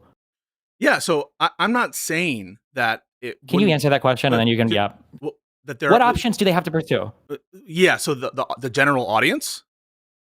Sure. What options are there? There's do nothing or... They could do nothing, which is the case for a lot of... You agree that there's a great deal of moral wrongs that people that are shown in videos, and the vast majority, they're not directly saying that a call for audience action, right? So, for example, no, you don't need an example. Yes, of course. Obviously, I agree with this. Okay, yeah, but that's not my question. Okay. My question is what could a person do? They could do nothing or... Yeah, they could do nothing. That would be the vast majority of cases. They could, bring it to Ethan's attention if they care to do that. They could leave it to, people who are closer to the family. If you actually, I think, are deluded enough to think that this is deserving of a CPS call, which I do think it is deluded. Why would that be delusional? I think it's delusional on Ethan's own video. Do you not think it's delusional on on what they were doing, on what you heard from Ethan? What Ethan said, essentially. On what you heard from, we're not talking really about what we heard from Or Bad Ethan. Empanada. Really, we're talking about what we heard from, yeah. So you don't think that somebody could listen to Bad Empanada's video and think, man, I think CPS should probably get involved here. I think that people could possibly think that. Yeah, they could definitely think that. Okay. You understand that. Do you think Denham's understood that? So I think that Denham's could understand that. Other people could think that, yes. Okay. And was Denham's doing anything to counteract that thought, or was she furthering that thought? Yeah, so I think that she was, in some ways, adopting a lot of what, by laughing and by being coy about it. Do you disagree with that characterization? She didn't explicitly endorse it, right? Made it stronger. Well, the fact that she started to talk about that when diseases happen that are the same between adults and children, it's really bad for the children. It doesn't seem like she was being coy or joking. Yeah. It seems like she was like, she was adopting it, right? She was adopting it. Yes. Okay, yeah. So, but she didn't go out and say, but she was adopting the characterization of the harm, right? Not adopting the response that you're proposing here, right? Correct. But my argument is that the response so I'm gonna do an analogy here, which is the vaccine analogy. Why can't we just talk about the thing? No, because I want to remove our intuitions about Denham's and her malfeasance here, and I want to take a different case to see if our reasoning holds up. Do you have a problem with that? You don't have a problem with that? Yeah, no. So suppose that you have a crazy anti-vax family, and they go on YouTube and they say, I love my baby daughter. I love my son. We didn't give him any vaccine. We didn't give him this, and that. And I know that there's a raging case of measles going on here in Arkansas, whatever. But I know that with the grace of God, they're going to be okay. And I'm actually sending them to school, and I don't care about anything. But I know they're going to be safe. I know it. And a liberal streamer, let's say yourself, watches that, and you directly say, this is so irresponsible. They are placing the life of their children at risk. These kids could quite easily die. And there is no reason to do it based on a delusion. These parents are completely neglectful. They're so irresponsible. What are they doing? And then later on, some people call CPS. And commentators come up to you and they say, what the fuck, Stephen? You did this. Are you culpable for that CPS call? In the moral sense? Not only would I be culpable, I would probably brag about it. If that was a person's actual position, that they felt like not vaccinating their kids was child abuse, and they were saying things like that to the audience, and then CPS was called, do you think the person would be like, oh my God, I can't believe you guys called CPS? No, the person would probably say, good, they deserve to fucking lose their kids. No, but what are you talking about? You don't take the view that CPS is justified to call on everyone who is part of an anti-vax family. No, because you don't have a legal obligation to vaccinate your children, and a lack of vaccinating your children doesn't imply negligence in this case in the United States of America. Yeah, getting sick because they're crawling around in dog shit. We're not talking about legal. Wait. We're not talking about the legal standard here, are we? You don't think to some extent? I think that we the are legal talking standard about has legal baked into it. The legal standard has baked into it a whole lot of ethical assumptions and implications. Yes, if for instance there are some laws that if somebody is following the law to some extent, we would probably assume like, okay, well, this person's probably trying to especially when we're talking about CPS, which is a fucking government body. They're not there to enforce ethics. They're there to enforce the law, right? If you were to send a kid to school every single day in filthy fucking clothes or naked or whatever else, right? And well, I don't know if it's not ethical or not, but like maybe it's against the law. You'd say, well, there's probably something wrong here. There's probably something not good here. The disease that Dennis was talking about specifically was a disease of negligence, right? And not vaccinating your children does not necessarily mean you're being negligent. You might have a disagreement over whether you should vaccinate a child or not. In the sense that we're talking about, Personally, I do. Yeah, yeah. So I do. Sure. Okay, so but I don't. But CPS isn't here to address that type of. I don't know if I'd call it a moral failing or a disagreement on epidemiology or whatever. That's not what the CPS tool is not used for that. But if I were telling my audience, this is neglect, this is basically child neglect, I think they should lose their kids. I don't think, like if I was driving that narrative that fucking hard and somebody did call CPS, like, what do you think my response would be like? Oh, I can't believe you guys did that. Oh. Well, no, I'm not here to speak to what your brag about it. I'm not here to say what your response would be, but I just think that like even though why? I think because I answered the analogy and you didn't like the fact that my response would follow that completely and it makes your analogy completely fall apart. Why would you say you're not here to say what my response would be after asking me what my response would be? No. With respect to if you were shown back what happened to that child and or what happened in that situation. But what I'm trying to talk about is specifically the situation in which there's this anti-vax family. You're saying that you would feel culpable for the call that took place that you don't know about, that you didn't adopt, that you didn't want to happen, and someone did it, right? Someone did do the CPS call. Now you would recognize. I would feel some level of culpability, of course. If my audience is doing things powered by things that I'm saying, even if I'm not aware, I would even if you don't change my behavior, and even if you don't want it. Even if you explicitly don't want it, did I make that? You didn't say it, but after no, you didn't say. Wait a second. You didn't say it. Nobody operates in the real world that way. You don't have to say a thing directly. You didn't. I understand. I understand. But in the moment, it is your belief and intent that you don't want someone to call CPS in the hypothetical I'm presenting, which I assume is mapped onto what you just said. And you didn't say it at the time, so there's no expression of any kind of government interaction. You just talked about the health risks there, and then someone does it. It's something that you didn't want to happen. And then afterwards, you say, hey, this is not okay. Do you feel that in that moment, in the situation in which you didn't want CPS to be called in this vaccine case, but someone took your genuine, correct, true statements, different than this situation where I think it's not true, but your genuine, correct, true statements about the vax case and called CPS, that you would be culpable for it? Because you just pointed out the health risk. That much, no. Right. Because no, it's not right. Because the thing I told you earlier that you're missing, the reason why this is disanalogous is because a lack of vaccination doesn't necessarily imply neglect. No, we might have epidemiological differences. I know we disagree. I know we disagree on that. I know we disagree on that. But someone hears you say that. They don't have the kind of view that you do. Someone from your audience hears you say that. They don't put two and two together. That the vaccine position doesn't raise a cognizable claim for the CPS stuff or whatever. There's going to be some level of knowing or some level of intentionality or some level where we're going to say, well, could a person have known that? If I'm talking to my channel, like, I saw this dude outside yesterday who looked just like fucking Agent Smith, I swear to God. And then somebody walks out and starts murdering people. He's like, fuck, I think I do live in the Matrix. Am I culpable for that? Probably not. Right, I don't think that there are many people that think that anti-vaxxing is a legitimate reason to call child protective services. If we were to poll the entire U.S., my guess is that number would come up at less than 10%. But for the amount of people, if you were to poll them, if children are getting sick because they're crawling around in dog shit all day, do you think that CPS should be notified? That number would probably be over 50, 60, 70%. Do you acknowledge the difference between those two things? I acknowledge that you probably find a bigger percentage of people who would say that CPS should be called in one scenario versus another. I totally acknowledge when we that, say bigger, we're talking like 1 or 2 orders of magnitude bigger. I don't know what the basis is for you to say that. I mean, I don't know. I'm telling you, you have nothing in your. Wait. I know so it's more. You think that like it might be like 5 to 7% difference, or it might be like 5 to 90% difference. I just told you I don't know. You said 2 orders of magnitude. I understand an order of magnitude to be like 100 times, 1,000 times more. That's what I understand it. Not to be like 25 more. Yeah. Like, 0.5, like 0.5% of people are like, okay, well, if they're not vaccinated. You think if you, and I just want to make sure, Kafka, you understand this. So you think that if you pulled America, when we're talking here about an order of magnitude, that there would be, something approaching, 10 times, 100 times more people in America who would say that, the poop situation that we're talking about, that's child neglect, and it would be an order of magnitude less who would say not vaccinating your kids like is 8 to 80%, or 7 to 70%, or 6 to 60%. Yes, I think it would be about that significant, if not more. I don't have that intuition. I think that if you ask like every Democrat, or I don't know, like 80% of Democrats, they'd probably say that it's neglect to not give your kids vaccinations. I do agree, like I said before, that I think it would be more for the. Are we talking about neglect?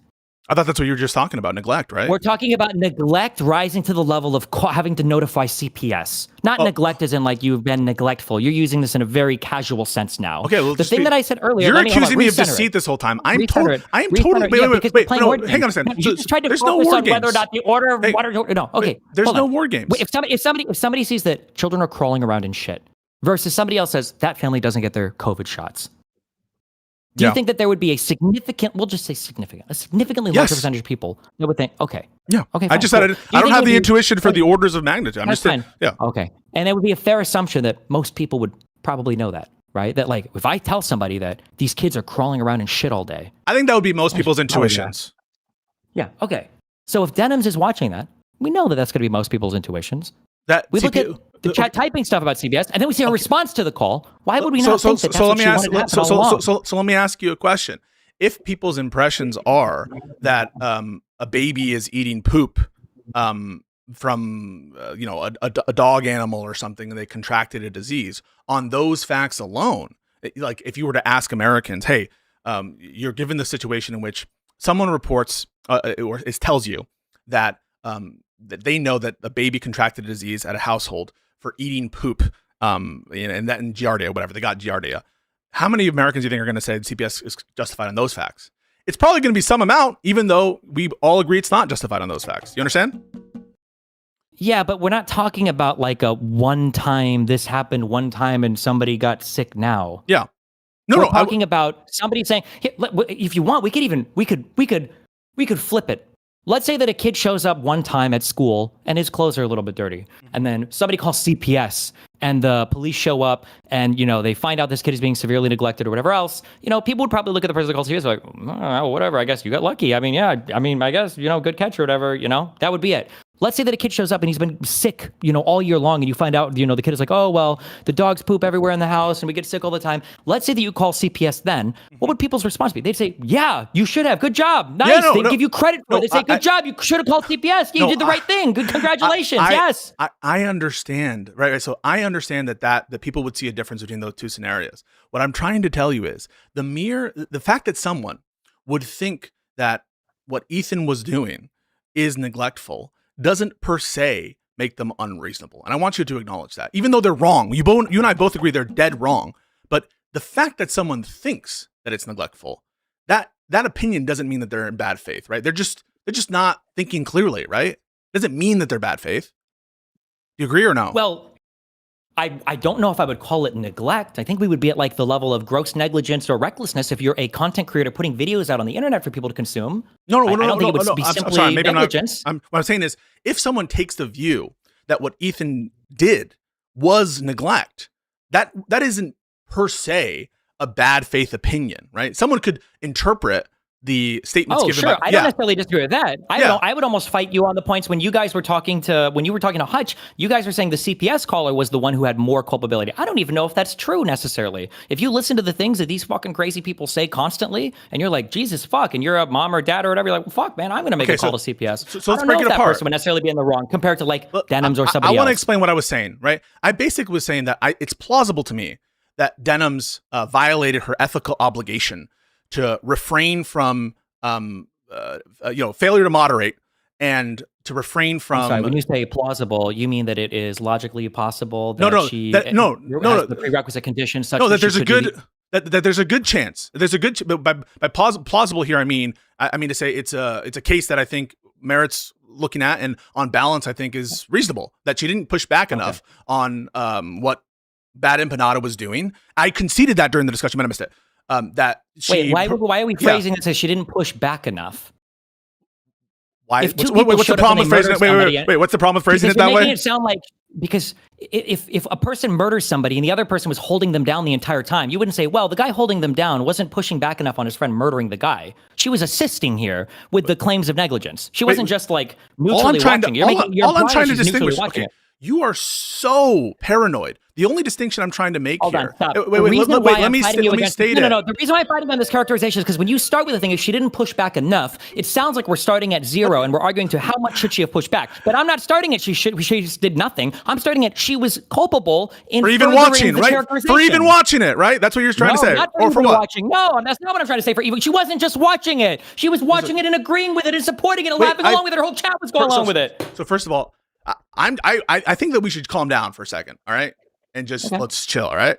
So what I'm saying there is trying to distinguish. Maybe I should include also the kind of adoption or the implicit adoption that we're talking about here, where she's nodding along and being like, oh, that's crazy, Chad. Yeah, it's very dangerous, okay? So, but all I was trying to distinguish when I said failure to push back is the situation in which one is merely watching it and then critiquing it, right? That's all I'm trying to do. And when I say you're paranoid, what I'm saying is you think that what I'm doing here is some kind of coverted attempt to help denims. That's really what you thought I just did there, right? You thought that, right? Okay. So all I'm trying to do, I'm telling you in real time, I'm trying to distinguish a situation in which somebody is just watching what they're like a bad input out of video for the purpose of breaking it down and for the purpose of criticizing it, and someone who is not doing that, someone who is not pushing back. If you would want to do that, notice now in order to make that work, you're using someone, you're using general nouns or pronouns or whatever, right? Someone, denims. About denims, then we wouldn't. If you want to talk in more generalities, we can talk in more generalities. Do you know what it feels like to me? It feels like when the lefties are like, you didn't say it's genocide hard enough. You like they're reading into like the fact that, you know, my language here where I'm trying to be precise as possible. I'm trying to address everything you're saying. They're saying because you're not. The reason why I'm acting like this is because people, when I look at people like Hutch and Josiah talk to you, these are like the most almost naive levels of good faith. And you get into the most like debate perverted mindset possible where you're crucifying these motherfuckers on the most technical. It absolutely is. No. The ends of these conversations are fucking crazy. And these people's minds are getting fucking destroyed as you're trying to run circles in the most perverted manner possible, such that you're making statements as crazy as Hutch is asking, like, if somebody thinks that like your children are being threatened or they're going to die or whatever, is that a good reason to call CPS? And you're like, well, no, not necessarily. Because they're going to be blah, blah, blah. So like, Jesus Christ, like, it's insane. When you say it like that, yeah, we definitely can. When you say it like that, it sounds like you're not understanding or you don't believe me when I said this difference between, someone to clarify, no one is understanding besides. Okay. So do you understand the difference between stating facts from which one could justify an action and stating a justification for an action? You understand those are different things? Fair? And I was referring to one versus the other. But you shouldn't be. Okay, but do you believe me? Yes. Do you believe me when I said that I was referring to justification as opposed to the set of facts that from which one could reasonably justify? Do you believe me right now that I'm autistic enough to make that distinction? Really, no. You really don't believe that? So. No. So what was I doing there? Because this is the test that I use, okay? When you play fast and loose with language when it benefits you, and then when you become quote unquote, I'm autistic then it benefits you, then no. I feel like at that point the selective skepticism makes it hard to believe that you're applying this in any kind of good faith way. Everyone who talks to me understands I do this. I talked to Rob Noor for like 4 hours about how the term jurisdiction and territorial jurisdiction, that a ruling on territorial jurisdiction and venue isn't necessarily a ruling on jurisdiction. For you to sit here and say that I am not only capable of doing that, but specifically known for this kind of shit is so laughable. Like, look at the example that you just used. The example that you're using is a legally defined term debate with Rob Noor, who's also one of the most debate perverted people possible. Why would you use that comparison? You can say not just that, but that's the example that you went to. Why would you go to that example? You're demonstrating exactly what I'm saying. No, everyone knows that I have a character for being particular about my words, trying to clarify in like the most specific way possible, and that sometimes, I'll be, clear about the mens rea of knowing versus. That's what I do. Why did it take you like 3 hours to understand that what Hutch was talking about was degrees of culpability? When he said it like 4 times, you kept trying to make it a binary thing of like you're either culpable or you're not culpable. So I don't think that you're understanding. I obviously agree in things such as. Does it work in most conversations where you go, I don't think you're understanding? No, I really don't. Wait, no, I'm about to specify. I'm about to specify. Do you think I don't think you understand what you're saying half the time. Do you think that I truly don't understand a notion of partial responsibility, that I don't understand joint and several liability, that these concepts are foreign to me? Is that what you think? No, that I don't, which is why at the beginning of this conversation, I said, you must have bitten this argument from somebody else. Because I wanted to tear my head, when you started talking about proximate cause or but for things, and you're like, well, you can see that, at the end of the chain, that once the chain of causality is broken, what a bullshit thing to ever say about anything. Even in the legal world, you don't say that. Wait a second. So, I mean, I'm just going to take an example. Someone who, I'm not going to use that example. We should just do the denim thing. Let's just do the denim thing. Wait. I just want to be clear. I understand partial responsibility. I totally do. In fact, I was the one who introduced the notion when I said, "Do you believe that Denims has significant responsibility for the call, for the malicious call?" And I introduced, what about 5%? So it's clear, even in just taking that conversation without this pretend story about me stealing some kind of information or whatever, it's clear that I understand the notion of partial responsibility. No one can watch that video in which we're talking about percentages, in which I'm trying to hold Hutch to, some level of significance. He says, "What do you mean by significant?" Here I mean 5%. And that someone could come away reasonably thinking, I don't understand. I don't think so. No, wait, why? I don't think so. I think anybody that would watch that would go, why is it taking this Pisco guy so long to just talk about gradients of culpability here? Because that's what I was screaming for 2 hours. How are they talking about this for so long? To not go into scales of culpability here. It's insane to me. But you agree, I in that conversation demonstrate that I recognize that concept. I'm using it. Fair? Once you've been pushed into having to address it directly, which makes you feel bad faith. So no. Yes. So this is what I'm trying. Maybe I can clarify this. Maybe this will be helpful. So because I see culpability as inextricably tied to a given mental state, I don't really conceptualize moral fault relating to particular results without a mental state. You understand? Why is it? Hold on. I agree with you 100%. Okay, yeah. But then why is it earlier that you were talking about the percentage chance of somebody doing something bad in the chat as being the defining characteristic on whether or not you did a bad, rather than what you just said now, something I totally agree with. It does depend on the mental state, which is why the reaction to the bad event itself is what's so important, because it gives you insight into the mental state of the person that was spreading the bullshit in the first place. I will explain, Stephen. I will explain. So because the reason I kept asking, and maybe you thought this was bad faith too, I asked Hutch, well, it's possible it came from your community, right? And he was like, yes. And everyone gets exasperated, like, oh, come on, Pisco. You're trying to say it's the exact same thing when Hutch watches a video and just totally missing the point. And maybe, listen, guys, that could absolutely be my own communication deficiencies. I am totally willing to accept that. But the difference is we ascribe culpability when it comes to non-intentional states. I'm here using the model penal code. And I understand that's a legal concept, but I believe it will also apply to our ethical concepts. And I don't think you'll fight me on it. This notion of recklessness and negligence, right? You don't call someone negligent just because they introduce a trivial risk, right? You don't call someone culpable for being negligent or reckless because they are sending their kid over to do grocery shopping, right? Because we consider that a low amount of risk. And so you just asked me, let me finish my idea? No, you don't agree with, hold on, no, because you don't agree with what you just said. Okay, yeah, I do. Go. It has nothing to do with the percentage chance of risk. It has to do with the intentionality and the responsibility that you have in terms of sending somebody into a certain direction. Wait, no. The percentage chance of risk is not relevant here. It does, yeah, it is. I'll tell you what. And I do believe this, and I hope that we can agree on that. Sure. Give me an example. Sure. So someone is reckless when they consciously disregard not any risk, right? A substantial and unjustifiable risk, right? You don't call someone reckless. Correct.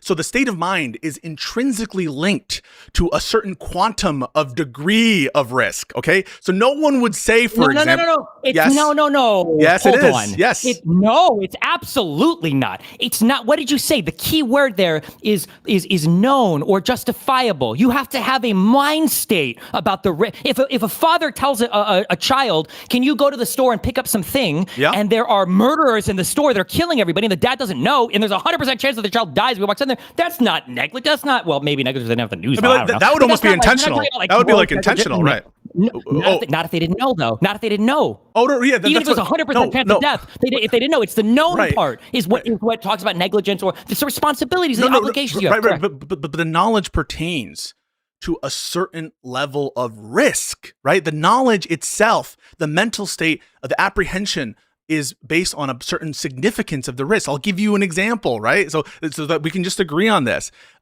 If someone sends them to the supermarket, not knowing that there are murderers all over there, like the one that you just gave, they are not consciously disregarding a substantial and unjustifiable risk. You would agree with that, right? Correct. So you're not and however, if they know that there's just on what we just said there, this is why the chat groaned, because funnily enough, I actually think Hutch's, for whatever bullshit, Hutch's intuitions, I think, were spot on in all of this. And I think a lot of the groaning you were get was intuiting a lot of good stuff as well. What you just said is the knowledge of the risk. When you say, well, when Denims is engaged in some behavior, watching a video, and then somebody calls CPS, and it feels like the intent of her, the entire community, the video she's watching, is to push that type of behavior. And then you say to Hutch, well, isn't there a chance that somebody from your community could engage in that behavior? Do you really think that when Hutch is reviewing a thing critically, do you think that if you would have put a gun to his head and say, Hutch, I want you to answer this right the fuck now, do you think that you're helping or hurting this situation? My guess is Hutch is probably like, I think I'm helping. I'm trying to spotlight a thing that I think is important. And, there might be a crazy person that takes the wrong way, but for the most part, I'm doing things to reduce the amount of harm here. I just want to be clear. That would definitely be true of the reckless mindset. But there's also this other level. And again, this is a legal concept, but I think it also fits in our intuitions, is negligence. And negligence isn't just when you consciously disregard a substantial and justifiable risk. Negligence is when you should, let me just finish. Where you should, I agree. Hutch is not negligent. Okay. I don't think that You're not Hutch even close to it. But I know. Wait a second. Parallel is crazy. Wait. That's why people are groaning. No, because you guys don't understand. I don't raise that point to suggest that Hutch is negligent. The point I'm raising when I say Hutch is mere increase of risk is not enough to imply a culpable mindset. The risk you need to show is of some degree of significance, and we're going to treat you differently based on whether you consciously disregard that risk. This is a question that you're smart. You know that nobody knows. Nobody believes this. I would never. This would be a thing that you would just illustrate a quick example. But with the one that I just said, let's say you said your kid at the store, there's murders, and you didn't know about it. I tried to. No, you didn't. You danced around this. It took 2 hours to get to this part of the argument. I brought that example up. Wait a second. I brought that example up. When you were pushed into it. When you got pushed to it. Listen. So I'm just telling you guys can disbelieve me if you want. You can take Steven's view that I'm doing this because I'm trying to appeal to the Justilk community to improve the harassment on Rose. That's Steven's opinion. Or you can take my view of it, which is I was trying to find new ways to explain the same concept. The same concept, which is that our intuitions about culpability don't relate to the result nakedly.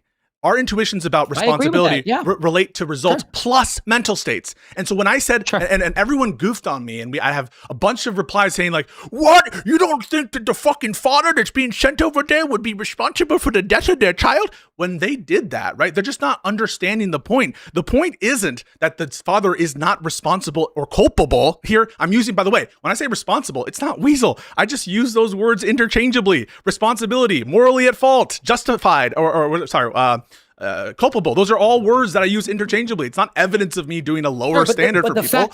I'm just trying to re-explain the same concept. Sure, that's fine. Most people intuitively, at that point, though, would feel like the father is somewhat at fault because they would view that as being at least negligent of not protecting your child from going to a bad part of town where they're going to get killed.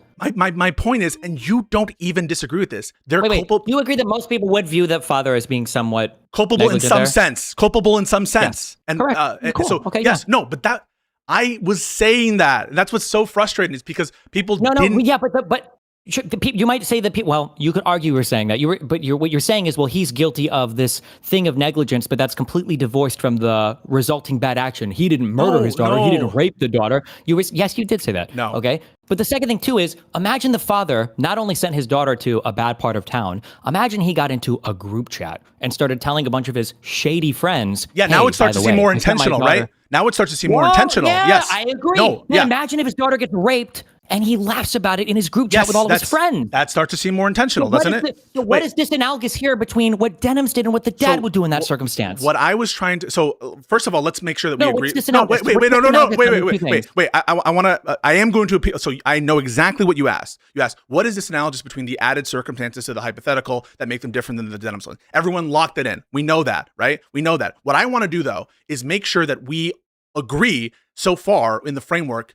You might not believe I had this framework, and I want to get clarity on that, but I just want to make sure we agree on the framework. So you agree, right, that one is not culpable in the sense of moral culpability to a result nakedly, right? They're not nakedly, just because you cause the death of your child, you're not culpable in the sense, right? It depends on the mental state. It would depend on the And the foreseeability, the and foreseeability yes. plays into role of like what a culpable mental state would look like. If something is very Yes. foreseeable and you don't cognize it, but you should, right? That would be a negligent mindset, all that other stuff. And so Yes. one is not culpable for the intentional version of culpability that I'm trying to say, and versus the negligent one. So that's all I'm playing out here. And I don't hear you to disagree with that. And that is what I intended to say, whether it came across the right way.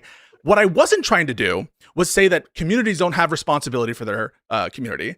What I wasn't trying to say is that there's no duty to moderate. What I wasn't trying to do was fucking protect Justilk for fucking Rose harassment. We're not talking what the about fuck? the Justilk thing, right? No, We're not talking about the Justilk thing. But Right now, that's your speculation. That's your open speculation.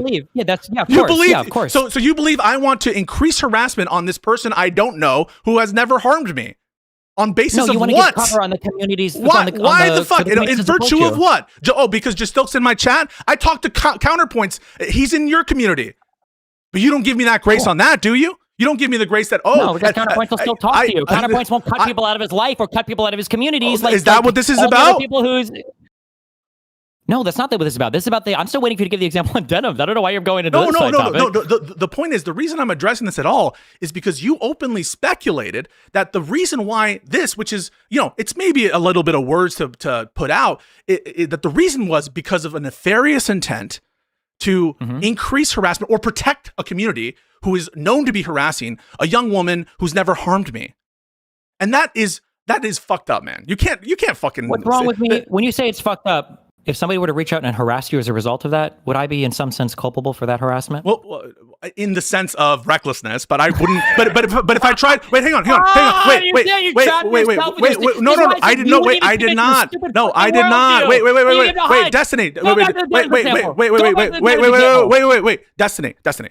So as a result of that, I might say that you're like negligent or reckless or whatever if you say that, but hang on a second. There have been people from your community that have messaged me with, suggestions that are not true in a similar vein. Do you accept culpability for that? No, you don't, right? The people might message you. The people might message you say mean things. Sure, unhinged, I say mean things about your stream. Of course I accept culpability to some extent. But you didn't do it. No, but not the unhinged stuff, right? You take credit for what you actually say, not what you could increase the risk of saying. You have to define unhinged. If somebody messages you like, I fucking hate you, piece of shit, then fine. Yeah, I guess. If somebody messages you like, I'm going to kill you, well, geez, that's kind of fucked up. I don't think I've said anything. Just stuff like, attacking my credibility in the sense of like my credentials, saying that essentially I'm defrauding people, not, holding myself to be on, to have never been admitted to practice. Those are things that come from people who are parts of your community. Now, I've seen you defend me on that score, and I would never hold you culpable for it. Sure, and I'm applying a consistent lens. Because there's a clear... No, you're so inconsistent. What did you just say? Because but why do I even do that? Because I do see people make those kinds of attacks. And when I see it, because I don't want people to make those types of attacks, I think there's other stupid arguments you make they can attack you on, I counteract it. Because that shows the intent of me when I make my criticism of you. I'm not here to criticize you for saying you're a fake lawyer, whatever else. And you can see what you just pointed to was an action that you say, oh, well, look, I guess he doesn't want these things to happen. But here's the thing, right? Example. So Denims did clarify afterwards, right?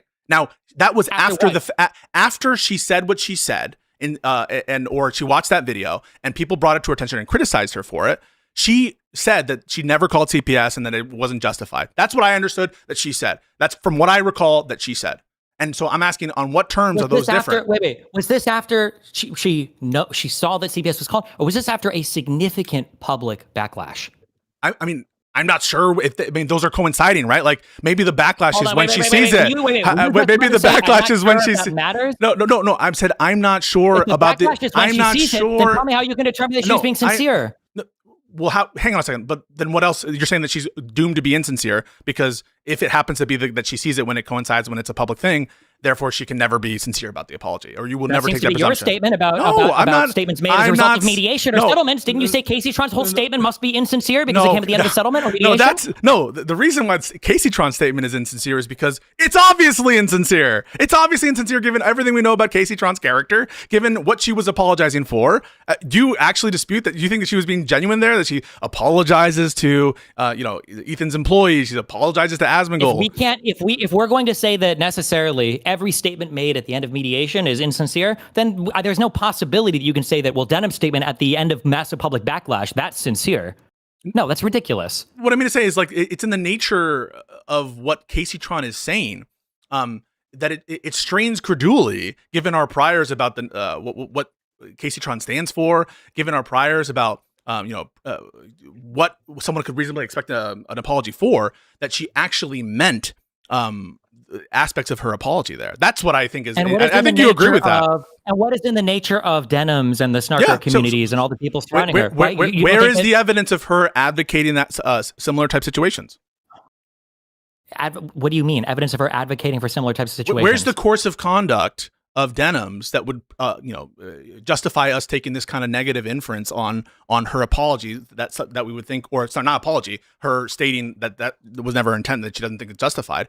Where is the order? Show me the piece of paper where Hitler wrote that we need to kill all the Jews. No, I didn't say that. You're making it sound ridiculous when you're like, I'm because asking you for an are being explicit ridiculous. thing. What are you talking about? What are the kinds of things that shows that she has a history of this stuff, where she actually wants these kinds of reports to be filed? She actually wants you to go out and because talk to she's people watching IRL. the videos on stream. She's laughing along with it. She's giggling after CPS gets called, and her chatters are all having a fucking goof about it. Yeah, but that's merging with the thing itself. That's merging with the conduct itself. You're saying the conduct is so obvious that she's calling for CPS there, or that that she should know that that's a call for CPS.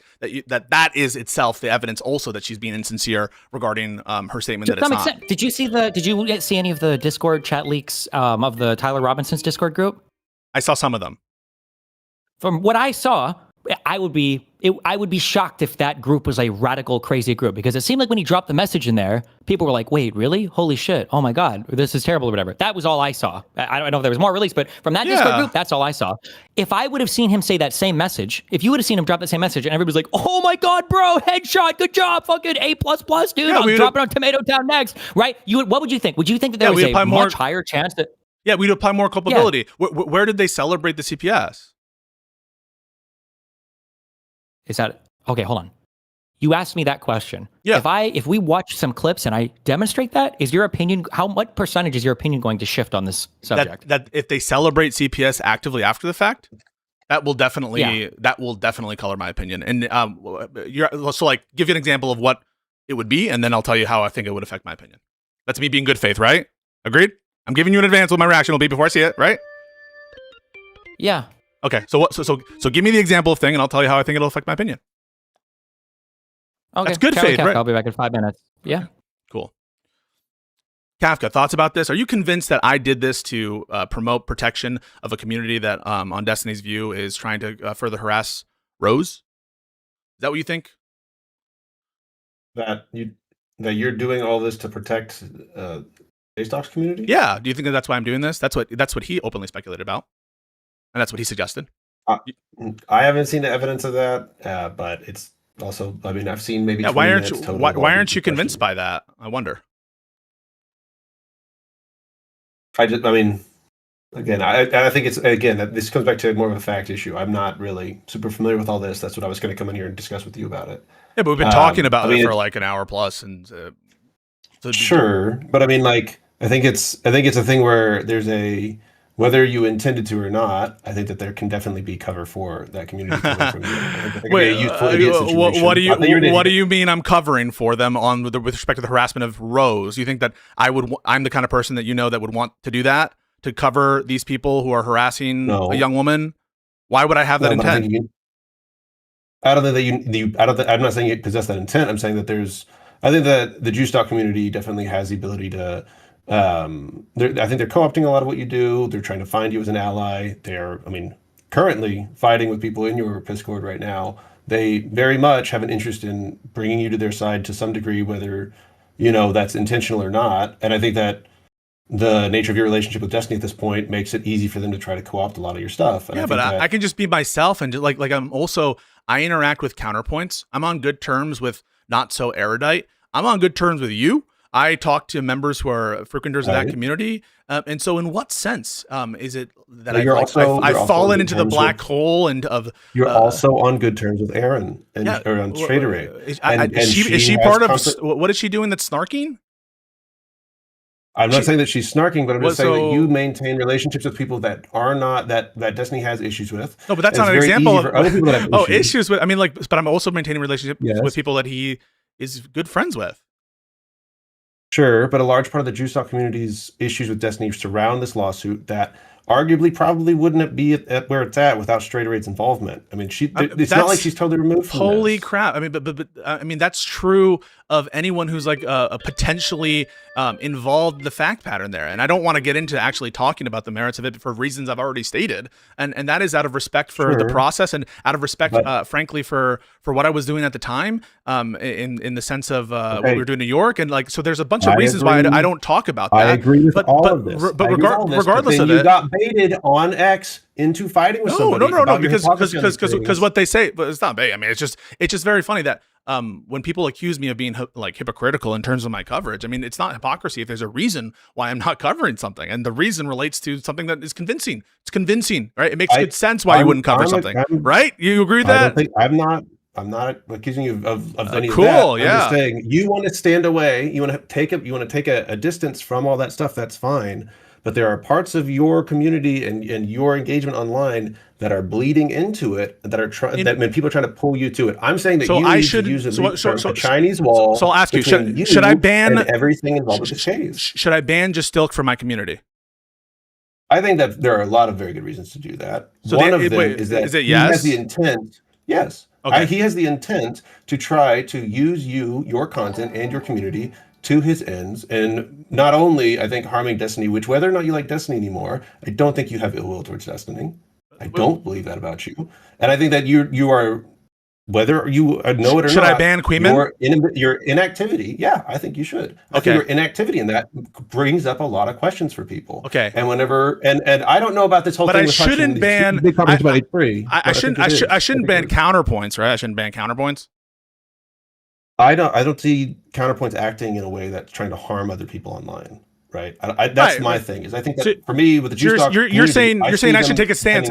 You're saying I should take a stance in these issues that I said that I don't want to take a stance in. You're saying I should actually take a role there, and I should go in there and actually make the decision in that sense, and wade into those issues and make those banning rationales, even though my community, we don't want to talk about that shit. We don't want that drama stuff. It's something else, and it's open to people who follow our rules. Why would I go look at their off-server conduct and ban them? Or do you think I should? I mean, you think I should because why? I mean, I think because they have very clear intent to try to co-opt your language to use it to harm Destiny. I think it's fine for you to go into an area that has your name. The other day, the other week, I did a reaction of Soypill and Destiny's conversations with these two conservative lawyers, in which I almost uniformly praised their performance and said they did a wonderful job. The other time, like when people were going after Steven for trying to charge him with Marxists voted for Kamala in the last election. Dude, are you serious with that shit? So you think are you scared? You can have an opinion, but that doesn't mean you're scared that I'm gonna. Because I state my genuine views on stuff, right? I state my genuine views on these lawsuits because some community that's bad could take it a certain way. I'm sure that like all the people who are fans of Denims and Hassan's, they love that I'm talking about this case in the way that I am. But that's incidental to why I'm doing it, right? It's not related to why I'm doing it. Why I'm doing it is because it's my opinion, right? Why I'm doing it is because of all the reasons that I want to talk about it, not because I want to fucking please Denims, please Hassan. But people seem to think that I do, right?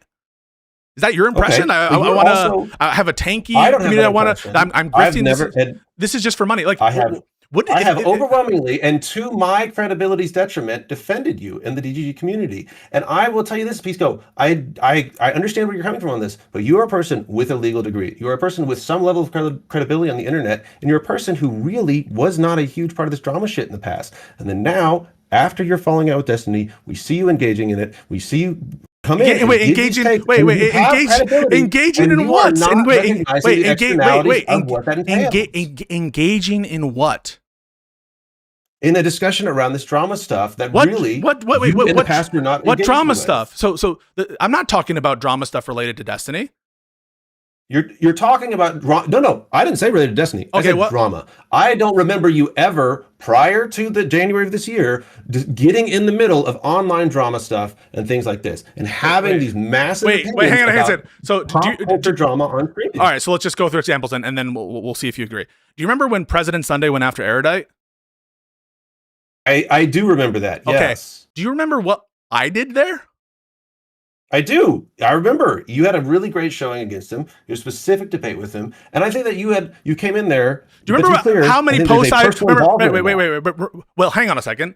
Do you guys remember how many posts when I would do Sunday posts where people would keep, trying to debate me and trying to say that I was wrong about stuff, defending Kyla, and I kept defending and kept defending and kept defending and kept defending, and went on Sunday stream and spent 7 hours? Doesn't this sound exactly what I tend to do when I get pushback, significant pushback on an issue that I like wade into? That I don't just have this like neutral approach, that I never address things related to streamers. I mean, what you just characterized was completely wrong, right? This is totally in keeping with my personality, right? No. In what way is it not in keeping with? In what way is it? In what way is it not keeping with the personality? You care about the people. Oh, come on! Wait. So now you're condescending me against a total piece of shit. Wait, now you're condescending me. You're saying that you're saying that I only defended Kyla because she was my friend. I think that you would have defended her in any case. To the extent that you did, no. I think you would have had a take. You think I would have defended Kyla even if I thought she was wrong and she committed credential fraud? If I thought that she committed credential fraud, I would have defended her. If I didn't know her, I wouldn't. Wait, sorry. Help me out there. So I wouldn't have waded into it unless I didn't know her. So once I provide you an example where, again, that's not true, and I've talked about something which happens to come up, or like I make a tweet about it that is to someone I don't know, I'll give you actually an example right now. So the TikTok fugitive. Remember the TikTok fugitive? I don't. I'm sorry. Okay. So in case you don't remember, there was this TikTok fugitive guy, and I happened to Steven, I think, had him on stream or something, and we talked about whatever. And I went again. That's another area where it's not strictly speaking the things that you're representing. It's a constitutional issue, political issue. It's more about this guy's like interactions with the legal system and whether or not the original jurisdictions had the power to make the determinations as to his kids or whatever. And now he's hiding in one of those islands. That was another example. I'm just providing you. I don't know this guy personally. I don't have a vested interest to go after this person, but notwithstanding that, I went on a deep dive. I did a bunch of research into the filings about, related to the jurisdictional issue for the family law thing that we just spoke about. That's another example of, again, a more drama-related thing that I spend a lot of time on, to the point of pushing him to have those conversations. I can give you way more of those of different feuds I've had on Twitter X. This is all keeping in my character. None of this is inconsistent with what my modus operandi is. I mean, respectfully, I disagree. I understand that your perspective is different from an outside observer watching you do these things. I remember you going through this stuff. I think that you have very strong opinions when it comes to legal stuff. I think you have very good takes. I really enjoy hearing it. And I think you are very good at defending those and really sticking to those. I think, though, in these situations, when we are looking at them, I do not think there's a very interesting legal question as to the H3 lawsuit. I do not think one exists. And so it's really hard for me to understand where you are coming from. So I will tell you. I will absolutely tell you my initial interest in the case, but I do want to say it is in keeping with my character, and what I tend to do is to like comment occasionally on things that come before me, and then again get into these rabbit holes and get into these arguments. And in fact, it's not just that. It's like my whole interactions with Steven weren't just like prior to January this year, weren't just glazing Steven almost all the time. It was disagreements. It was the rare occurrence that I went on strictly to agree with him, and the more recent stuff when we were just doing things that we agreed on. But almost everyone who knows me and my time here is, I love having these debates. I love having these arguments, and it's never been the case that I've like done the kind of practice you're talking about here, or that I diverge wildly on the H3 lawsuit. On the H3 lawsuit specifically, I can tell you exactly why I did this, because I know exactly why I did this. I was about to go home. It was either a wedding or it was some other, it might have been like a bachelor party, whatever. I mean, I have the text. I was about to go home, and the lawsuit had just dropped, and my editor messaged me and was like, hey, this might be interesting to talk about. And I'm like, oh, a copyright case from Ethan, right? My last knowledge of Ethan's copyright cases was the Bold Guy one which I followed, one which I read the briefing, one which I read the opinion. And I went into that because he thought, let's experiment with this more like pop culture-y type legal thing. Does that sound like crazy to you that happened so far as I've related it? No. Okay. But I don't think that cuts to what we're discussing. Wait. So because it seems to be that we're assessing the credibility of the notion that I'm motivated to to do this because I'm grifting or something, or that I'm doing it for some I improper never purpose. said you were grifting. Okay, so I didn't make we'll that keep going. My editor tells me, why don't you react to this? All right, why don't you let's try a different thing. Let's see what's going on. And that's what I do. I react to it in real time. And my going into it, I am sympathetic to Ethan because I know that he has this track record for the copyright stuff. And in the course of doing that reaction, I'm like, wait, this doesn't make sense. Immediately, I'm like, this rationale doesn't make sense. You can watch me react in real time to it, all right? You can watch me in real time. The video is up. It's one of my most hated videos. Like all my other videos, yeah, very well regarded among my own community. But I came on stream at the time and discussed it with you. I remember all this. And what do you think is more likely why I started reacting to people reacting to the argument and what I said there? Is it because I have a vendetta against Ethan Klein, before he said what he said? Or do you think it's because people kept bringing it up and saying, you're wrong, you're wrong, you're wrong, you're wrong? And the fact that I'm responding to people saying, you're wrong, you're wrong, you're wrong, you're wrong, isn't that exactly what my personality is like? Isn't that exactly what I do all the time? And I bring people in to specifically have the conversations. It's just not credible that the reason I'm doing this is to ingratiate myself. If I was trying to grift, what I would do is read the fucking room and pander and never said and that. pander and pander. That's what I would do. Here, and it okay. causes questions. But what's the divergence? What's the divergence? Wait, real quick. Here. Go ahead. Okay. Two guys, okay? Mm-hmm. This guy first, okay? Two brothers. I sent you a first thing. Just send the first link to Pisco, okay? Let's just watch this one, okay? This is 9 months ago. Okay. So, Kafka, you're gonna message to me? Train this into the record. 1 second. I'm gonna get an exhibit sticker on this. Okay.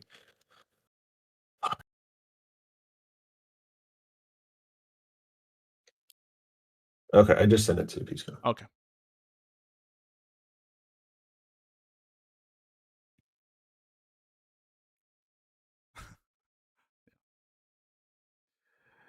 Does this happen? Here my question is going to be as I'm putting the clip up for the audience. Is this clip before or after CPS is called? Because the claim is that they celebrated CPS being called, okay? Well, the title of this clip is Denham's claims Hila is complaining about CPS for sympathy. Okay. And thought about doing worse to people. So, I think it's embarrassing after the CPS call. Okay, got it. Show it.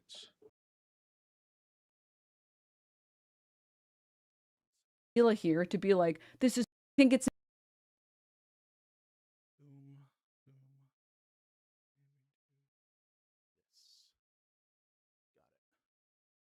embarrassing for Hila here to be like, this is so traumatic for the kids. You're trying to traumatize the children. It's like, dog, you literally, the vast majority of people are like are not remembering anything that happened to them at 3. It's just sympathy, right? It's just, she's just pulling like the IDF classic card of like, please, my life is so difficult. Please, everyone that is against us needs fucking awful experiences because we're the ones dealing with the real awful experiences.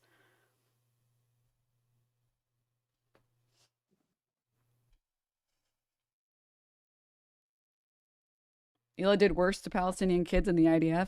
I mean, I'm sure she's thought about doing terrible things to people when she was in the IDF. I can't comment on what she. Okay. I think that is her downplaying the significance of CPS call. Okay. I don't think that's her celebrating the CPS call. Wait.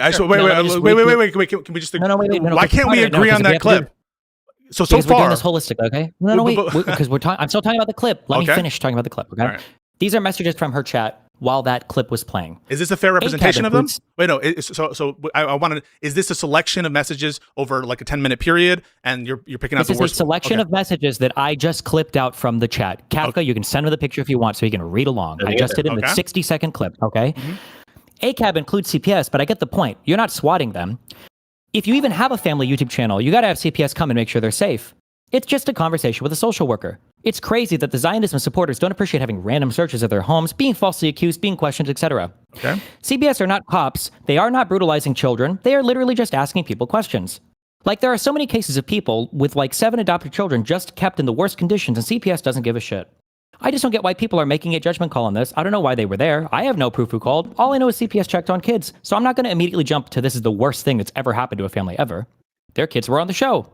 I personally think that any house that has a child that gets Giardia should get a quick visit, if not from CPS, then from some health inspector. If the Giardia were a concern, it's up to the doctor, not people online. I work at a school, and when you have to call CPS, doesn't always mean that those children are being taken away or taken out of the home. CPS can also offer other services and other help to assist the parents. It has to be a case of abuse, like severe abuse, to have the child removed from the home. I think the real point is that CPS got called because of what they said on their show. Ela also raided homes, so if they have nothing to hide, it wouldn't be a problem, right? You're making some assumptions. Sometimes the abuse might be a step-parent, and the child might be safer with other bio-parents. It's very situational, but maybe CPS where you are is worse than here. CPS also doesn't just take kids away. They can order that they clean their house, order parenting classes, and if the situation is really bad, they'll put the kids where they feel, blah, blah, blah. There's like 10 more. Yeah. When you are watching the chat, when you're listening to her response for this, I think it's downplaying the significance of CPS call. Agreed? and yeah, I'm kind of, sort of, giving cover for it. Do you think it's fairly characterizable as celebration? Sure. I don't. Maybe I'm crazy, right? So When we say celebrate, we don't mean birthday party. We mean like basically endorse. Well, I don't. Do you view this as endorsement, or do you think that Yes. it's not as big of a deal? So, for example, I could imagine. I think that those two things are one and the same, and you know that. I do not think that downplaying and saying it's not as big of a deal is the same as saying that it's a good that it happened. Do you think that those are the same thing? Okay, let me clarify. That it was an acceptable outcome of events.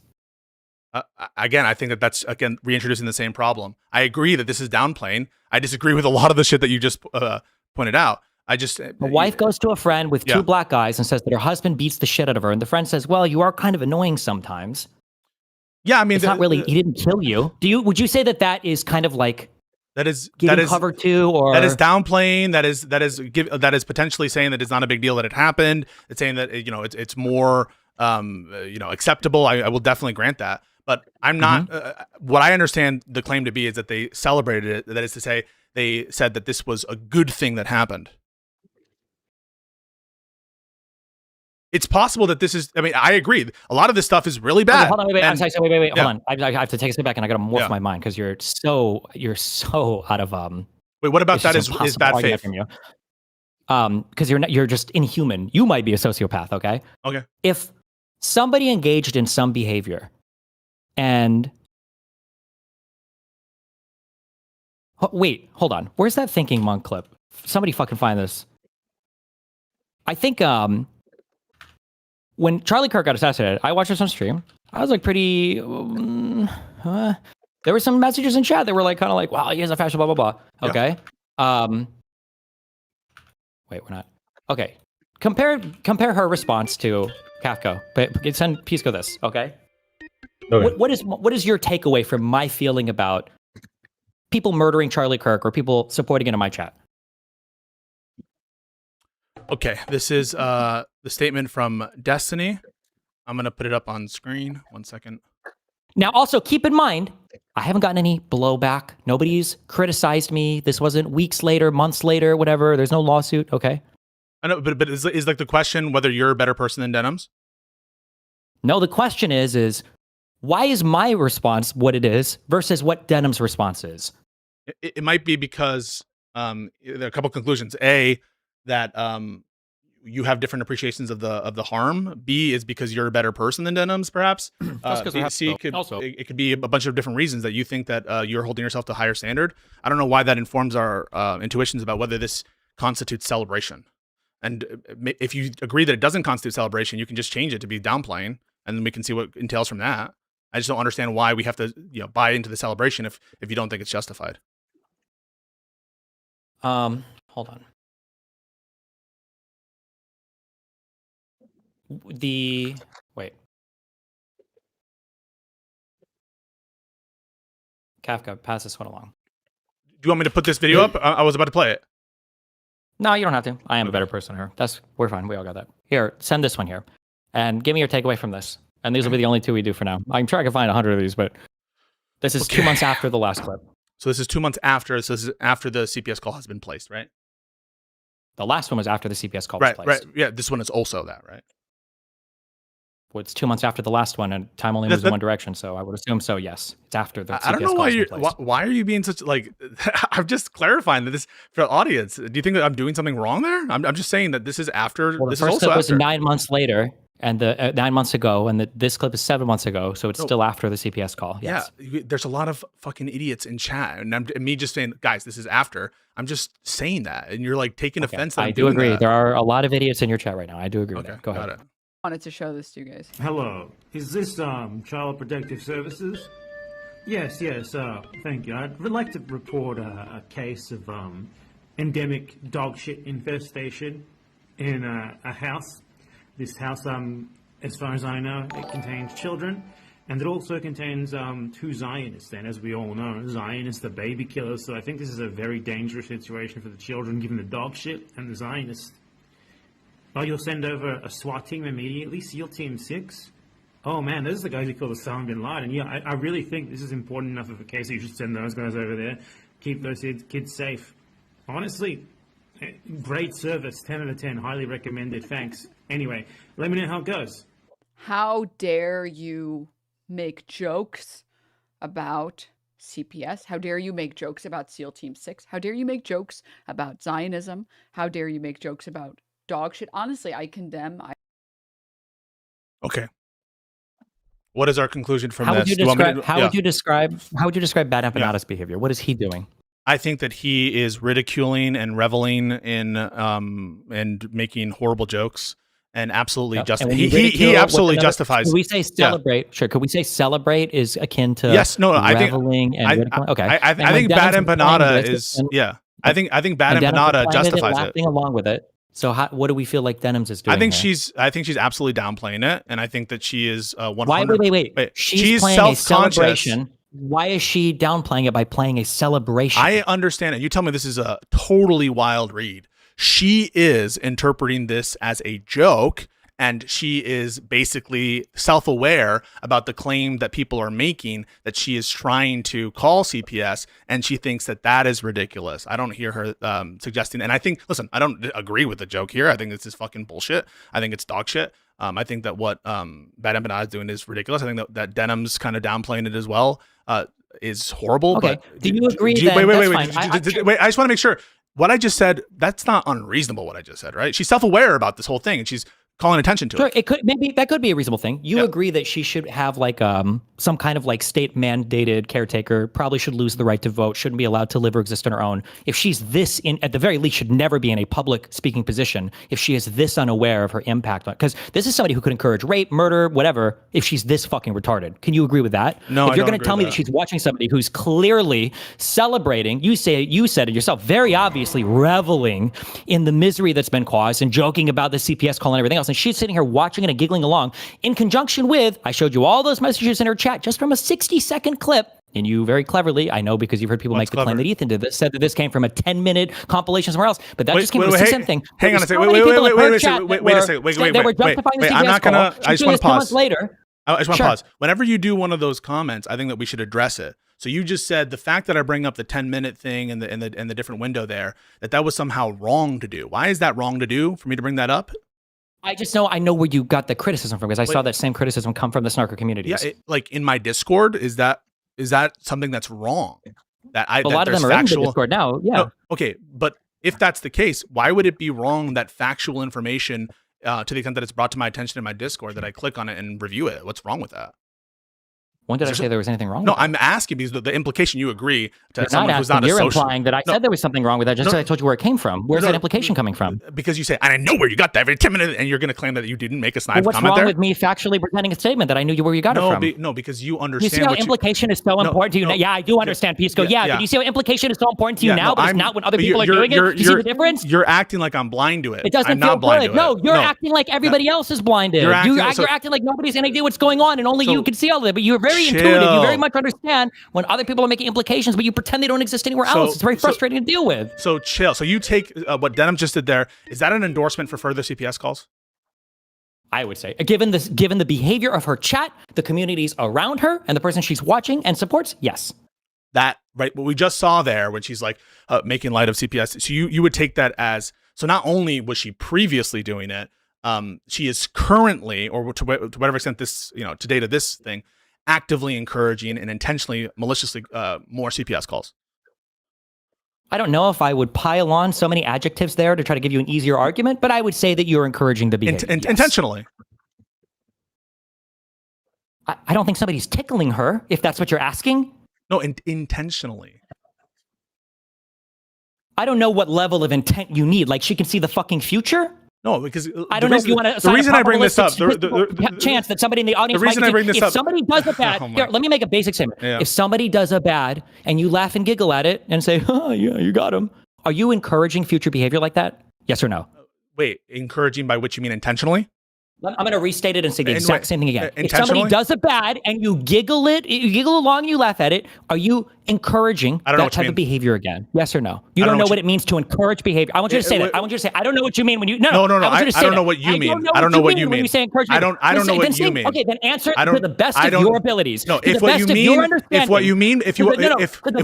by encourage, wait. If what you mean by encourage, the English language, I'm asking you to answer how you would answer. If somebody were to ask you, are you encouraging a bad? So I understand. With it when it happens. I understand. I'm not asking you to understand. I'm asking you encourage it. Yes or no? Is that encouraging the behavior? I understand encouragement. When someone asks me if someone is encouraging, I don't know. This is not responsive to what I'm saying at all. I'm I can answering. go get a drink if you need some time to this to figure it out. We can take a 5-minute break and then you can come back and figure out how you're going to answer the question. If what you mean by encourage is intentionally encourage, I think the answer is no. It's not necessitated that one who giggles along to some reprehensible statements is intentionally encouraging the underlying acts. No, I don't think that that's entailed. No, if that's your question.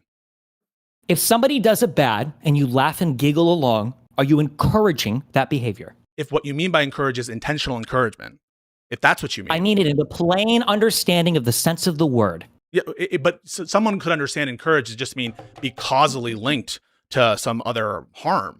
And they could just be like, no, well, is it No, nobody. I challenge you. Submit to me who understands encouragement means that you have to conspire with them to do the future bad act. Show me one person or one example where somebody believes that. So I didn't say conspire, right? So conspire is something different. No, but you said have be causally linked. What do you mean causally linked? So by causally linked, Kafka, do you understand what I'm saying?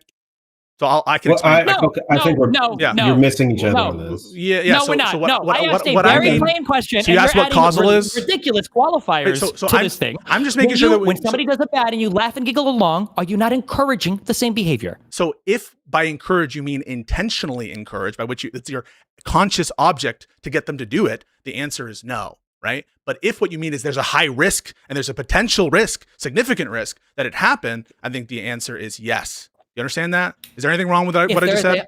If there is a high risk of it happening, would it be fair to say that a third-party observer could observe and say, person A is encouraging the behavior of person B? Is it fair for someone watching to come to that conclusion? Yes.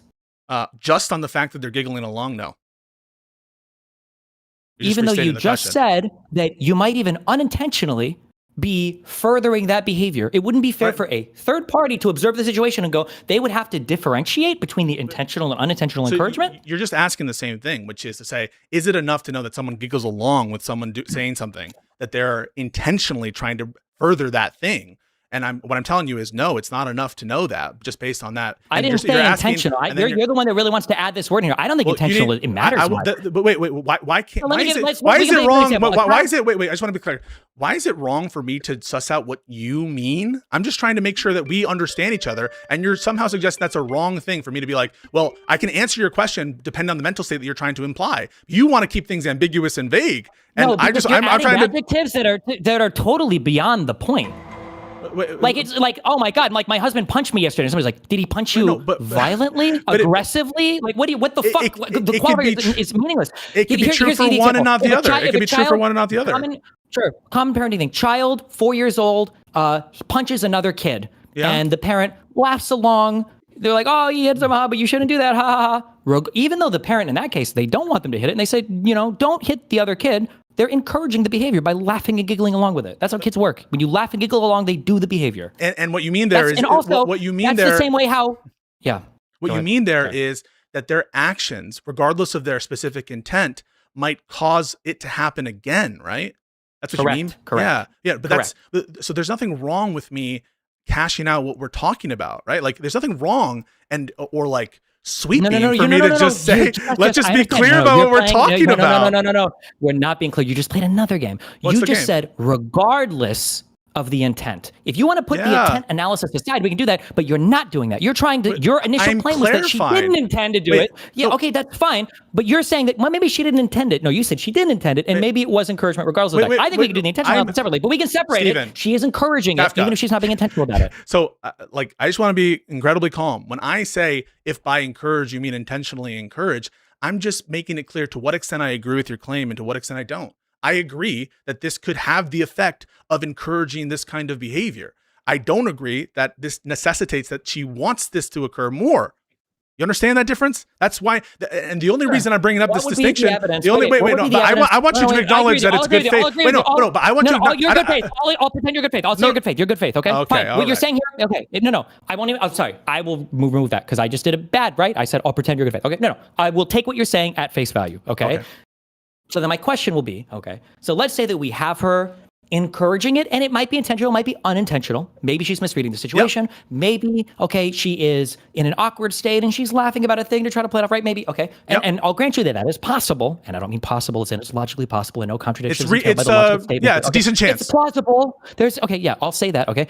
What could we look to try to ascertain her state of mind prior to and after the CPS call? What would we look to? Because in my opinion, I think I've provided maybe not compelling evidence in your world, but at least some evidence that seems like she's kind of supportive of it happening. What would be the evidence to the contrary to say that actually she really didn't want that CPS call to be made? She really doesn't support that type of behavior. I think that you could, if she were a better person, perhaps, or if she were, trying to give off that impression, I think that she would be condemning it in a more serious tone. She wouldn't be this flippant. I basically think that what you've put here shows that she thinks it's kind of no big deal. It's not really a big deal. That to the extent that it's a big deal, it's okay to joke about it. It's okay to continue to put the bad empanada stuff, even though he justifies it. And so she basically is, I think, with what she's doing here and not being clear about where she stands on the CPS call and it being bad, I think she is being reckless. I do think that.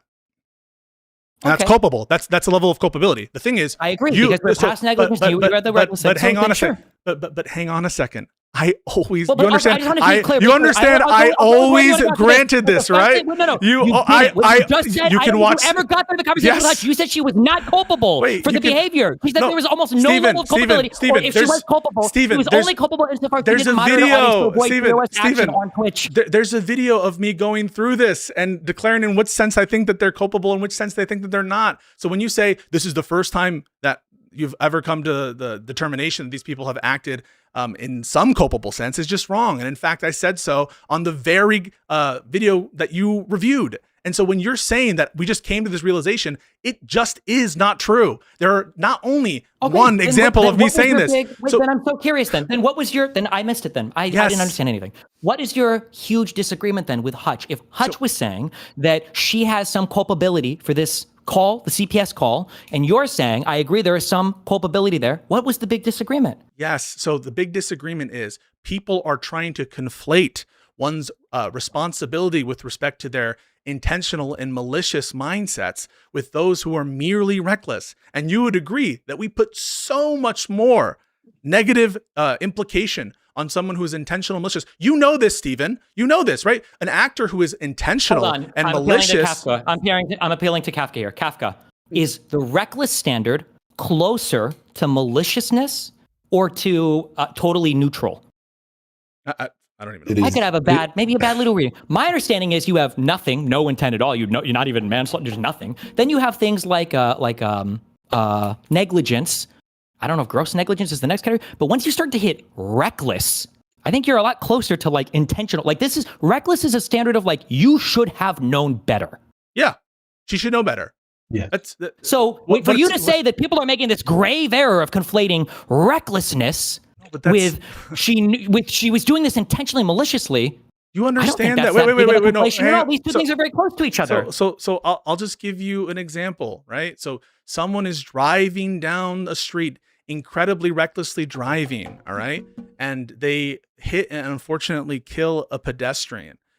Someone else is taking a car and intentionally as part of a terrorist act. Oh, look, let's remove that out of it. We'll just keep it so that no one can add anything. All right. Someone is driving and they try to kill that very same pedestrian with their car on purpose. as between those two, don't you put so much more culpability on the person who is trying to kill the person as compared to the person who should have known better? Absolutely. Yeah. So that's my point. That was my point. All right. And what you took from that was wait. Let me finish. What you took from that was the reason I'm setting forth this standard is to protect J-Stalk. Okay. I still agree with that. What I said. Dude, wait. How? Wait. In virtue of what? In virtue of what? I like the car because I like the car example. Okay. Yeah. Let's say that we saw this happen. Okay. Let's say that after the person, okay, there are two worlds right now where there's a reckless driver and he hits a person. In one world, he gets out of the car, he sees the person, and he's like, fuck, calls 911, runs to a neighbor, whatever else. In the other world, he backs up over the guy, runs him over again, and drives home. Would we move the needle at all from reckless in the latter to Let me give you what you want. malicious? Yeah. So let me give you what you want. There are some facts that you could offer to a person that what they did was so depraved and so likely to, in the context of, let's say, homicide, to cause the harm that it did, that it reaches a degree we're gonna just call that like some kind of constructive intent, a constructive malice, in other words. And this is called depraved heart murder in the context of homicide.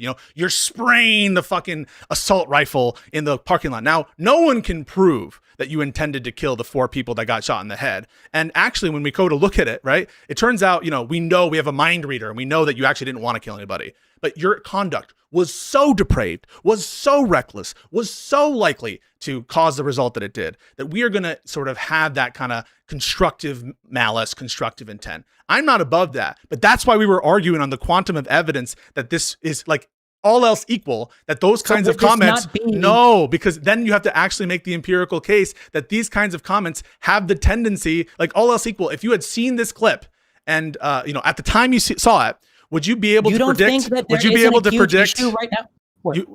So like, let's say that I know this might be difficult for some people. When you say, would you be able to predict? You're talking degrees of probability that people will follow what happens. I know right now that things related to the phone are a big bad in terms of people like swatting people, for instance, right? Now, if I start trying to, talk on stream about, I think this guy might be killing his girlfriend, and you guys know, or doxing people, right? Show up for this, or base, true, or you guys know that some things, right? Could you say that, like, well, this is almost like a depraved heart version of this type of thing? If you're a streamer, you know these things are happening. You're watching a CPS video on stream. You're watching all this, and then when we review the response to that, and it's one of giggly, laughing, playing memes and jokes about it. Yeah. What are you supposed to think? So are you trying? How could it not be? So I'll ask you: Are you trying to hurt esports Batman? Emotionally and psychologically, yes. No, that was a nice pivot, though. No. In the way that you just suggested. I have to think back to how much gear he actually lost in Rust to actually know the answer. No, come on. I mean, let's be serious. Tell me no. This is a stupid pivot. No, I'm not here for you to defend Justicle's community. I don't know why you're trying to defend Justicle's community right after telling me that you're not trying to cover Justicle's community. That's very funny. It's very obvious. Listen, I'm asking the standard. I'm asking the standard. We can do this next if you want. I'm asking the standard. If you want, we can do this. We can go down this road next if you want. But I'm asking you, okay, would this not be a depraved heart type of thing that Denims is doing by watching a video? No. Because I'll tell you why. It's not fair to know that Denims is probably thinking somebody could fucking call CPS on some shit like this, right? I'm gonna play this. My audience is prime for it. You don't think so? I'll tell you why. Because if you were to ask and take a poll of people at the time that this statement was made of her just like laughing along, whatever, and you were to say like, what are the odds, right? What are the odds that someone actually calls? Odds? Because that's absolutely relevant to the question of whether we're going to say there's some kind of constructive malice or constructive intent given the relative odds. So I would imagine you would say in response, wait, can I just finish the thought? I would imagine that you would say with respect to doxing that you think because it takes you for so long. You're going to say that if the odds are incredibly low, and she's going to say the odds are incredibly low, then her saying the thing can't possibly be constructive malice because she never thought that there were high odds for this to begin with. So it's foolish to say that her saying a particular thing meant that she intended for it to happen. Yeah, I don't think that's not the comparison. The comparison we need is a relative one. So, for instance, she might think that the odds of it are low, but the question isn't, do you think the odds are low? It's not an absolute risk comparison. It's a relative risk ratio. You would say, are the odds going to be higher or lower after you do this video? Oh, no, I don't agree with that. No, then you're just totally wrong. No, I don't agree with that. I think that when we're trying to intuit like a state of intentionality, that it's your conscious object to do something. I don't think that you merely look at relative risk. I think you absolutely do look at absolute risk. I think that is the case, and I think that you would look at relative risk. You're trying to increase the risk of them having something happening. You're not trying to make it over 50%. So I understand, right? Like that you would probably proffer this in defense of your conduct. You think, right? Like it wouldn't be justified to cause physical harm to some of the people who have antagonized you, right? It wouldn't be justified to do that. I don't have to think about who we're talking about. No, but let's be honest. Like there are people for whom you think it's justified to dox them. That's not a position that you shy away from, right? Generally speaking, yeah. And if someone came to you and said, oh, it turns out that one of these people gets hurt by someone bad because they've been going after you, they're trying to defeat, the next liberal Joe Rogan or whatever, I think that you would say, I couldn't have predicted. At the time I doxed these people. No, why would I say something? No, that's a Pisco's world. That's a ridiculous argument. Really? As soon as real life information is thrown out and doxing and all that shit comes out, these are parts of the thing that are possible. Yeah. Why do you think I hate this fucking community so much? It's because they've engaged in this behavior towards me, towards my girlfriends, towards anybody in my life for over a year now. Yeah. Wait, fucking annoying to me. And so when you say that in response, doxing is justified, you're not saying therefore that hurting them is justified. Not physically, no. Yeah. So if someone said like in response to you doxing them, what you take to be a self-defense dox, that what you're doing is grossly reckless and that you're causing potential harm to befall these people, harm that wouldn't be justified under the circumstances, you would say wouldn't be justified. I don't know if I would agree with that. Well, I thought we just cleared that. Kafka, I don't know if you heard, I thought we cleared. You said wouldn't be justified. I feel like these people have been attacking me relentlessly for almost a year, engaged in and up to potential physical altercations in real life that they're instigating or encouraging. I thought we just agreed that it wouldn't be justified to physically hurt them. I said I have to think about it, didn't I? Oh, I mean, maybe you'll bite the bullet that what you're doing there is a kind of constructive intent to physically hurt them. I don't think you would bite that bullet. You have the constructive intent to physically hurt the people you're doxing? Are you going to bite that? I think that in a way, I think that you would accept that is a potential outcome. Sure. No, but would you bite the bullet that that's your constructive intent? That when you dox people, I don't like biting the bullet here because none of these pussies that you hang out with bite the bullets on any of their behavior. So why would I give you the line of rationale so that they can replay this stupid fucking clip over and over again? We don't have to use you. We don't have to use you. No, I'm not gonna. No. Keep the conversation focused on denims. I know that you want to win brownie points with your new friends. Okay? That's not what I'm trying to do. Fuck Hassan, fuck denims, fuck Hassan, fuck Hassan, fuck denims, fuck Justil, fuck Queenman. Wait, listen, I don't hang out with those people. I don't hang out with Justil. I don't hang out with Queenman. I don't hang out in their servers. I don't go around talking shit about you. Do you hear me doing that? Do you hear me going out and saying all the horrible things? That's occasionally I'll disagree with the political take you give. I'll cover your shit in my opinion fairly. I understand that you don't do that. You're playing the role that the epic centrist played basically for all the fucking Nazis back in 2017. That's what you think I'm doing. Enlightened guy. You think 100%. You think I'm trying to fence ride and you think I want brownie points from every side. Is that what you think? Absolutely no, just from their side. But yes, that's why Doobie's donated 700 fucking times. I just reviewed in order to donate shit to you. I just reviewed a Doobie conversation where I talked so much shit about Doobie's position on the strikes. If Doobie wants to donate to me, wait, hang on a second. Wait a second. I don't agree with Trump on everything. I actually super disagree with that one condominium that he tore down in New York City in 1997. I don't get this conversation is pointless. You're never convinced me on this. Listen, I'm admitting I'm brain broken on it. It's unfalsifiable to me. It's no point in arguing. It's a faith-based position that I hold. I have special revelation from God for you doing this, so it's not even worth arguing. But back to the denim thing. Why? Okay? Why? Well, here, you know what? Actually, here, I'll drop this here. For you to be so incredulous and build up, oh, you say it's constructive intent to hurt somebody, blah, blah, blah. Most people would say yes when it comes to doxing and when it comes to doxing adjacent behavior, which is also probably one of the reasons. I don't know why. I don't think Hutch even brought this up. Funny, actually, we're in an area where you said, well, even bringing attention to a thing could be bad, right? And I feel kind of bad bringing it up, but I think it's important. One of the reasons also why Hutch might be annoyed by people like Ben Empanada is because Ben Empanada literally, I'm pretty sure, posted his fucking docs on a video that fucking Hassan played. Wait a second. I agree that shit is fucked up. I agree that not only that this kind of excuse that people say, well, you have public access to it and so it doesn't count. I think that's chicken shit. I think it has to do with your... No. We're not talking about... I don't care about your virtue signaling here. Wait, no. There is a guy who is engaged in... Yes, I agree. I'm agreeing with you. Yes, I know. But then when Hutch says, Bad Empanada is a known guy for doing bad stuff like this. And then I say yes. videos on, and you say, no, you say, well, I know he has a reputation for. Well, no, what I said was, hang on a second. Denims is playing videos of him on her stream that then possibly leads to CPS being called on Ethan. You're like, wow, is there a direct causal link? Can we actually logically link all of these activities to one another? Come on. Like, that's an absurd set of arguments. We just broke this apart. So with respect to the Bad Empanada comment, I immediately said, he asked me, I'm just reacting. And I say, I know he has a reputation for being malicious. I've seen him act in conformity with it. And so my answer is yes. That's what I said. And the reason that you think I'm giving cover for Bad Empanada, though you can watch previous streams where I say, is this person like Bad Empanada? Do they do the kinds of things that Bad Empanada does? Clearly implying that I think Bad Empanada is a malicious actor. You can try now, because of the order that I did it, which was honest, it might be in your mind autistic, that somehow I'm trying to give cover for Bad Empanada. But that is just so Let me be genuine here. unjustified. This is no, it's totally justified. When you asked Hutch, I think it was like, why is Ethan doing this lawsuit? And he gave a reason. And then you were like, well, I think it's because of this malicious thing. And Hutch is like, okay, sure. Yeah, it's possible that he used 2 reasons. You were very sharp and very keen to clarify. Excuse me, you bald fuck. I didn't say that. I love Hutch.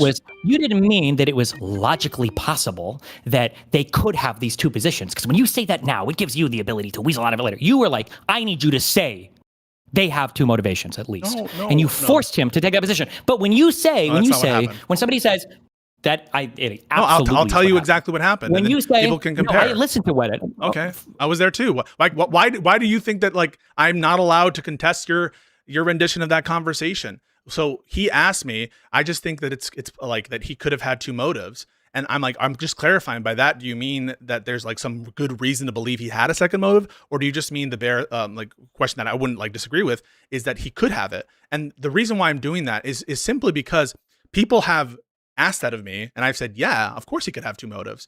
And what they've taken from that is, see, Pisco admits that he could have 2 motives. And therefore, what the fuck is he talking about? That's what's happened before in the past. And okay, so, I'm going to say this is one of the only time I'm going to say this is a not mad thing, I guess, or I'm going to try to be. When you speak like this, every single person, Hutch included, hears an accusation carried along there that they are intentionally and maliciously trying to conceal their true beliefs. Especially when you started that conversation off by saying, I want to make sure that we both agree that this is an important conversation to have because I don't want to run through all the points. Why do you think I did that? So what's informing my conduct in the conversation is what I've had to deal with, which are, like, I think very obnoxious situations. Wait, hold on. I don't disagree with anything you're going to say. I'm just saying that to say all of that and then to get to Bad Empanada, I was like, you think the Bad Empanada is like a bad guy, right? And you're like, well, I understand that he has the reputation of being a bad guy, and I have seen him do some bad things. You understand that you've hedged yourself in that case. You're Fort Knox. You've hedged against everything there. The reason I hedged and qualified in the sense of I didn't immediately say unambiguously yes is I was racking my brain to see if there were moments in time that I'm specifically recalling such that if someone wanted to challenge me in that moment, can I actually like produce these examples of the accusations that I'm coming up with? Not all of us are so flippant and reckless as you to make these accusations off the cuff of certain individuals without having the evidence prepared. Like the accusation that you said that I actually want to protect a community that's harassing a young woman. I mean, I'm thinking out loud. I'm just honestly telling you what human beings just don't have a clip reservoir ready to produce immediately. But do you think I don't act like this? You said that they harassed me? But this is. But Stephen, I've acted like this as long as you've known me, right? People have always said, why can't he just get it out? Why is he so wordy? This is not something that is out of character or out of step for me. This is how I engage. And now, are there ways that I can improve? For sure. What is unjustified is to say, oh, he's just grifting to make money from fucking Doobie. He wants to protect his community. What the fuck? I put together in my head how unbelievably and insanely aggressive you are with somebody who is relentlessly golden retriever levels of good faith and charitability to you, and you're trying to crucify him in the last 2 hours of the This is condescending to Hutch, man. It's not condescending. I have a lot of respect for people like Hutch and Josiah. As in, when I say this, what I mean is like, I think Hutch views you. He respects you. He views you as a friend. He respects you intellectually. He has all these things in his mind for you, and he's trying his best to get out his point of view.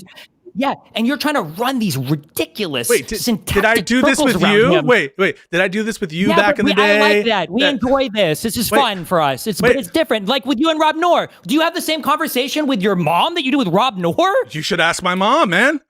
Sometimes, listen, with a random, with a person, with a client. it depends. No, not a client. No. But like, if you ask people in my personal life, like, and we are having a like back and forth, I don't know what to tell you. Like, this is just how I engage in discussions. I've always done it. Everyone will tell you that it's in conformity with what I do. And the reason why we have those exchanges with you, and I treat you, because I don't treat anyone differently. I don't want to treat people differently. Now, sometimes if they're coming on, it's a different kind of moment, and like I can tell that they're really struggling. But I just like don't view Hutch that way. I'm going to treat Hutch the way I treat people in the debate, right? This is a debate about the fucking merits. And so I treat Hutch the way I would treat you when we're talking about self-defense, right? Do you see any big difference with how I treated Hutch versus how I treated you in self-defense? You're doing this weird, like, normative, you're trying to equate normatively these two things, but it's not like you're saying, like, well, if you treat them differently, but you treat them differently. No, you're acting like I'm treating Hutch maliciously, and because I don't like him. You are in this, but it's just totally in line with. I would go on a whole tangent and say Pisco has lied so much about my past. I was like, really? About basically everything. I was like, well, what do you mean? Like, here's a clip. Pisco said I was a pro fucking StarCraft player. What a fucking retard! I barely played StarCraft. Like, I never played StarCraft. I was a StarCraft 2 professional, right? Wait, you would look at that and you'd be like, well, what do you mean StarCraft 2? Well, Jesus Christ, is that really that big of a difference there? I wouldn't expect you to know that. It's not because I think you're retarded. It's not because I think you're an idiot and don't know the difference. I wouldn't expect you to delineate between StarCraft and StarCraft 2. The same way that I wouldn't expect any normal human being outside of the Ask Yourself Discord server to talk about a logical possibility, meaning that syntactically the deductive logic follows that there is no contradiction between two of the statements. That's not a thing that any normal human being thinks about. So you might disagree, and you might think I got like debate aids from Avi and Isaac recently, and I have talked to them recently in like the last year, right? And we've had these different conversations where, in many ways, you know, I credit a lot of what they've said to, like, I understand people are going to take the different view. This is stupid and they should never do it. But it's really helped me think about like where the disagreements are. I like when I think back to the socialism conversations that we had with Counterpoints, with you, with Econoboy and all these other people, it really makes me think that there's a lot of semantic lack of understanding. And that really opened my eyes. And people can see the conversations I had with Isaac. They can see where, you know, I'm being introduced to a lot of these different ways to analyze conversations by Avi, who I just had a conversation with. And there's just like a very clear way, like why this is now coming up and why I'm more thoughtful about the terms people are using. It's because of that. It's not because I hate Hutch. I don't hate. Why would I do a podcast with someone I hate? Okay, then maybe you don't. Maybe you just don't understand what comes off. But what you're talking about, I agree with you when it comes to Isaac and Avi. Even if I disagree on their vegan thing, and even if I think the Ask Yourself Discord servers, whatever, they are very good when it comes to their logical statements and their deduction. And if you about semantics, thought about them, I learned things. Yeah, and I learned things in those Discord servers in terms of how to formulate better arguments. No, I understand. But I'm saying that when you take propositional logic and you apply it to an ordinary ass conversation. No, but it's not prop logic. All I'm doing there that they have clued me into where I'm like a lot more thoughtful about it than I used to be, is semantics, is to make sure that before I answer something, like what just happened with encouragement, right? Before I answer something, I just want to make sure that I know what I'm committing to. And I want to make sure that we're using the same terms and that we're not equivocating. Another example of this is when it came to the socialism conversation, I just want to be clear. What do we mean by socialism when we're going to condemn it? If what we mean by socialism is 100% only the means of production, no avenue for private enterprise, whatever, then we might have a different conclusion than socialism means the government does stuff. And so I'm a lot more thoughtful about making sure before I agree to a proposition to make sure I understand it. Okay. Like even the example that you just used, okay? Disagreements over what socialism is, like there's heavy semantic content in terms of like you're talking a hugely substantive difference between these two definitions, okay? Which it is good to differentiate on. But when somebody says like is it possible that I could jump to the moon? And you're like, I think you actually use it. Like, well, I use that, yeah. No, I use that to the reason I'm normal human being. You never in your life. And if Hutch tried to get you on that later on in the conversation where he was like, well, you said that it was earlier. I know that everything you're saying is bullshit because you said that it was impossible to demonstrate this, but you also said it was impossible to jump to the moon. And actually, you can't demonstrate a logical contradiction involved in jumping to the moon unless you involve the laws of physics and all that. Like nobody thinks like this. In your mind, what are the chances that Hutch is going to pull a fucking philosophy trick on you like that to get you in an argument? No. I suspect that what Hutch means is it's a decent chance. That's what I suspect. All right. Then just say that. Wait, no, but when you say possible, you mean plausible, right? Yeah, and then you move on, and you're done. You don't have to spend 20 minutes explaining possible realities and all possible universes and just say that. Move on. But when I say why I'm doing it, because like it becomes like a hang up in the conversation. The reason I do it is just to show people like I'm not trying to fuck with you at all. I just want to make sure that when the audience sees this clip, they're not going to be able to cut out me saying, yeah, he could have had 2 different motives. And then people say, look, he said that. Like, the only reason I'm doing it is not because I don't suspect Hutch means plausible, that he doesn't mean this.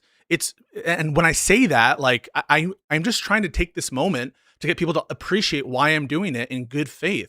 But you turn it into, I've heard the term that you used, slimy, that I'm getting these opinions from other people, that I'm trying to like basically pull the wool over Hutch's eyes because I guess I don't know why. Like, I want him to suffer. I want Hutch to suffer. How is that in line with the rest of my, the rest of the stuff I do? I don't think that I've ever, like, have I shown to be malicious? I don't know if it's intentional. We go at it. I don't know if it's intentional, but I know that, like, when you argue with, if you argue with me, if you argue with Rob Noor, these are like the kinds of combos you engage in. Yeah, and I treat Hutch the same way. Wait, like, and you see, you see on Live and Learn when we have conversations about Mom Donnie, about the fucking shutdown. It's the same shit. And in those moments, like, yeah, I treat him the way I would treat other interlocutors in that moment. And sometimes Hutch is, you know, I love him. He's my boy. Sometimes I think he's sometimes unwilling to answer a question, and I have to push a little bit. Not unlike you, and not unlike maybe sometimes me, right? I think I try to answer questions, but you know, we all have our moments. So all I'm just trying to say is I'm not treating him any materially worse. And why would I do that? What's the incentive that I have to just shit on him? Like, why? What is the possible justification that I would to do that? Hutch wanted to have the conversation, so did I. I thought it's useful. So in the future, if you're on stage with some politician or something else, it was like, do you think it's possible that we could fund some program with A, B, C, D, F, G, or whatever?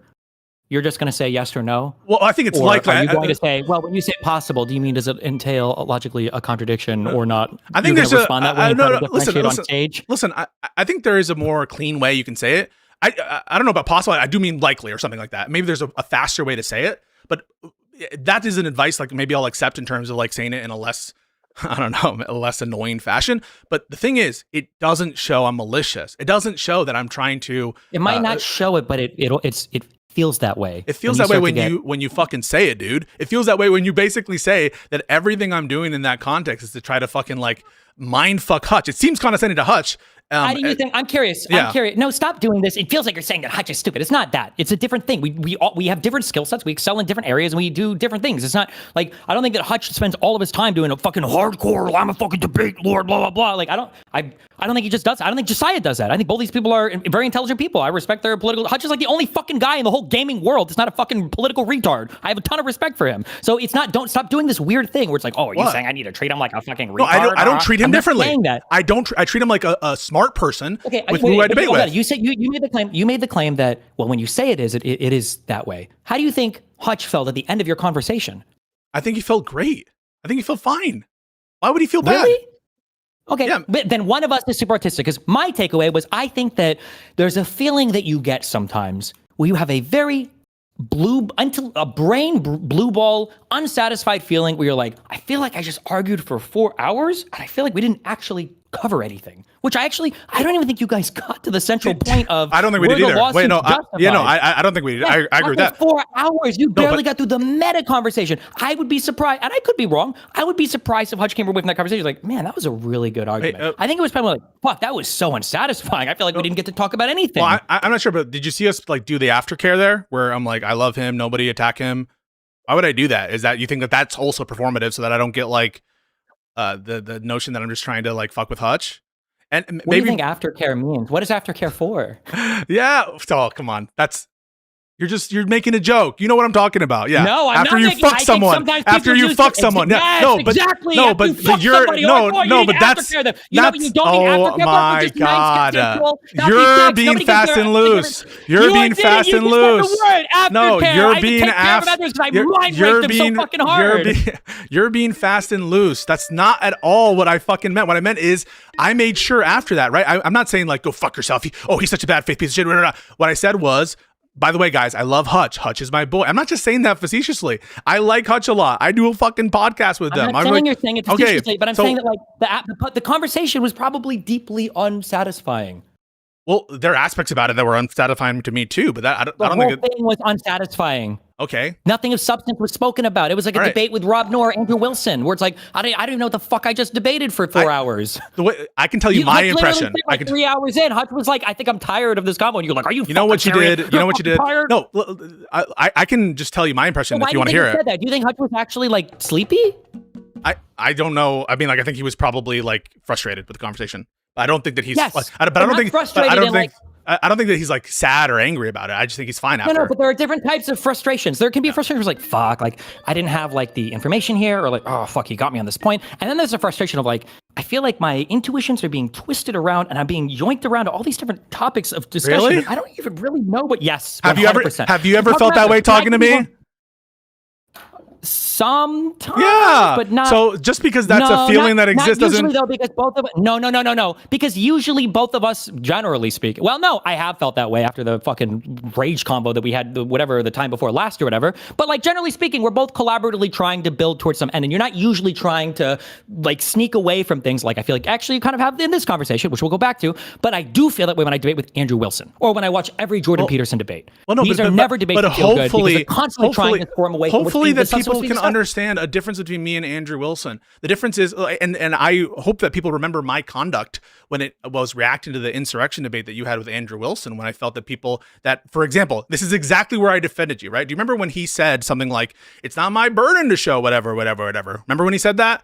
And everyone and their uncle was saying, oh, he's right. You know, he doesn't have the burden. That's correct. He doesn't have the burden. But then partway through the conversation, he makes a claim like, I think that the definition you provided would better fit the term riot as opposed to insurrection. Of course, once he made that claim, he is putting into issue some kind of referent to what words ought to mean. And so he needs to provide it. Wait, no. I just want to finish the fucking. Can I finish it, please? You defended this. I defended you on Thank you. No, not in terms of the personalities there.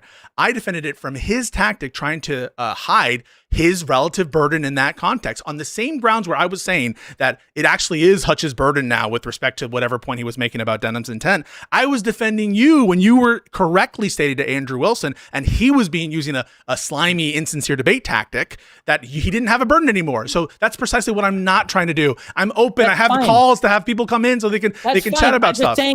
I'm just saying that my guess would be is that Hutch probably felt like that was an Andrew Wilson or Rob Noor debate that he had with you, not like a debate with a friend who's collaboratively trying to build towards some argument. It was a debate, man. I mean, I don't know what to tell you. We've had conversations before. I think that the fact that I started from the perspective of like, well, can we just agree that this matters? It's trying to build some set of like understanding and girding principles where we can walk away from it having at least some better sense of a position. And maybe that kind of style works better with Avi and these other types of people. I don't have any problems with those people. Maybe it's because, they're also autists, whatever. But it is not an indication. But what you just said was fine. When you said maybe that style works better with those other people, that's what I'm saying. I think it does. Not because Hutch is stupid and not because somebody is able or not able, but just because of how different people do. Okay, so then why don't you give me the benefit of the doubt there instead of fucking accusing me of trying to grift to tankies? I mean, that's basically because you're doing this because it's the difference between negligence and recklessness. You should know better. If this was a private conversation, I would have a difference of opinion about it. This was a with respect to tankies. Wait, with respect to tankies, in what sense am I trying to grift from? Like, grifting is something you do, I think, right? Unless you think that there's unintentional grifting. I feel like grifting is an accusation of intent. You're doing something insincere to make money, and you've accused me. How many individual donations has Doobie sent in this stream? That's what I'm accusing you of. How many people in your chat right now or in your Discord are also in Justicle's Discord, are also in Doobie's Discord, are also that's the exit. But that's not even really should they be banned? Should they be banned? Should they be banned? Should they be banned? At least that, yeah. But that's not relevant to this. Wait, no, but no. It's not about should they be banned. You're doing it right now with the binary. Oh, wait. So should they be banned? Right? Imagine I have like a fucking Nazi in my. Imagine I have nothing. You can't do anything. There's nothing you can do. No. Tell me what I ought do. No. I'm telling you that there's either ban or murder. No, otherwise I'm not saying. I'm being serious. Wait, I'm being serious. What ought I do with respect to Doobie's donations? Should I not accept them and give it back? I'm asking what the moral duty that. How would I comply? It's not about accepting or denying the donation. It's the question of like, why are all of these people super supportive? That's the question. Presumably because I don't even care. That's not even that important. That's not even the central part. I think I laid this criticism out like at the beginning of the thing, and I spent 5 hours listening to this. That's not my central thing. I'm not saying like, oh, it's because he's brain broken on this. So can we be? So you don't think that I'm grifting for tankies, do you? Kind of. Yeah. Why? How, on virtue of what? You think I'm a tanky supporter? You're one of the smartest people I've ever had the pleasure of talking to online, and some of the things that you were saying to Hutch yesterday were so unfathomably unbelievable that I cannot believe that they originated from the same mind as the person I spoke with and was friends with for 2 years. That's just impossible for me to believe. That Hutch can ask you a question as plainly as if somebody says that some children are maybe dying in a house. Do you think that justifies a CPS call? And you're like, well, does it logically mean that causally it's linked and you have to necessarily imply that every single person in the audience is going to be calling CPS, that it would be a justification for them calling? Like, that's impossible to me, that a human being can't say like, yeah, of course. Sure, of course. Yes, Hutch, that would be reasonable for you to call CPS at that point. I guess I'm shocked because I feel like I've always interacted this way. I feel like it's consistent with my personality, and people, for better or worse, it's been divisive. It's been divisive. There are people who have always hated my contributions, who have always called me a pedant, who have always said that like the contributions I have are, it's always like, well, technically, you know, and they put the fucking, everyone put it in chat right now, the glasses guy with the little fucking finger up. That has always been my reputation, for better or worse. I don't always agree that that is, in fact, the case. I don't agree with that shit. Sure, but that's my, that is my. I agree. But the difference is that when people were complaining about you there, they were complaining about the style, but not the substance, right? Pisco might be right here, but God, he's so fucking annoying to listen. Oh, he might be right, but he's so fucking annoying. The main complaint right now, though, is on the substance. That it feels like you're running cover for all of these people by employing the most insane arguments, the most Majin Buu tatted Vegeta fighter in the history of all of argumentation. Just give me a second. That if we go back to the Sorry, I just need to do something real quick. Hang on. You guys cannot actually. One second. Chat. Okay, we got it. No more chat. YouTube chat. Sorry, you're done. Go ahead. Sorry, you're saying. What? Okay, I don't care about YouTube chat. Okay. No, they were doing TOS stuff. Based. What's the point? Like, no, what? Like, what? Hold like, on, wait. I'm curious. Going back to everything that we said before. Okay. When Denims was watching all of Bad Empanada stuff, the first video related to the CPS stuff, where he's talking about the fucking Gargia, whatever the fuck it is, and then the laughing about when Elon and Ethan complain about it, and she's like laughing at in response. Yeah, to them I think it's a wrong thing. It. I think it's a wrong thing. No, and then okay, and then when she watches the Bad Empanada joke, I think that's culpable. Do you think? Yes. Okay. That's so. Do you think that? But I was just clarifying. Wait. Let's say that a second CPS call happens. We don't know who's from. Let's say a second CPS call happens. Do you think that she would have some culpability in that second CPS call occurring? That she'd be partially responsible for it happening. So I understand culpability to refer to a moral fault, right? So it's some kind of like moral. Yes. So the answer is yes with respect to recklessness. Yes with respect to negligence. Not yes with respect to intentional malicious phone call. Wait, why is there a moral fault related to recklessness? Yeah, because so that kind of conduct contains a substantial and unjustifiable risk. Correct. So it's tied exactly to the harms that could result. But that doesn't mean that we have the same moral intuitions with respect to someone. And we went through the fucking car example to show that it's, and that's what I mean, right? Like, we absolutely have the same moral intuitions. If somebody drives drunk and they get home, the person doesn't say, you drove drunk home? And the guy's like, yeah, but I didn't hit anybody. They say, you could have killed somebody. You wouldn't say, excuse me, I didn't kill anybody. And even if I did, that's a separate action than just driving drunk. So these two things are not logically entailed by one another. Okay, so I agree that we would, just because you didn't cause the death of another person, and just because you didn't actually have the results of such that you could be like charged for, I don't know, drunk manslaughter or whatever the fuck that is. I mean, there are some situations in which, I mean, the kind of conduct that issue with drunk driving is so reckless at this point, and everyone knows it. So we understand that. So I'm not trying to say that the bad act only occurs when the kind of result elements. I'm very intention pilled. When I will treat very differently someone whose conscious object is to produce a bad result as opposed to someone who is acting really, really recklessly or even negligently, and bad stuff happens to happen, or it just happens, right? Absolutely agree with that. No doubt about it. All I'm trying to say is there's a huge significant difference between those two things, and you have to really be honest with yourself. At the time that Denims watched that video, Wait, hold Before on. you Maybe knew, we can wait, agree. can I, Wait, real quick, because we might agree on everything, okay? But because I just want to disagree with one thing. You said, it goes back to the question I asked Kafka to moderate earlier. You say there is a huge difference between these two things. I personally, I don't see, there is some, but I don't see as much daylight between depraved heart and first degree. I don't see oh no, as that's much not what I'm daylight saying. between, No. Depraved heart. like between That's recklessness. That's an area where recklessness. It's so reckless. The risk is so great Yes. that it's going to be some Yes. kind of constructive intent. So we're going to treat it actually the same.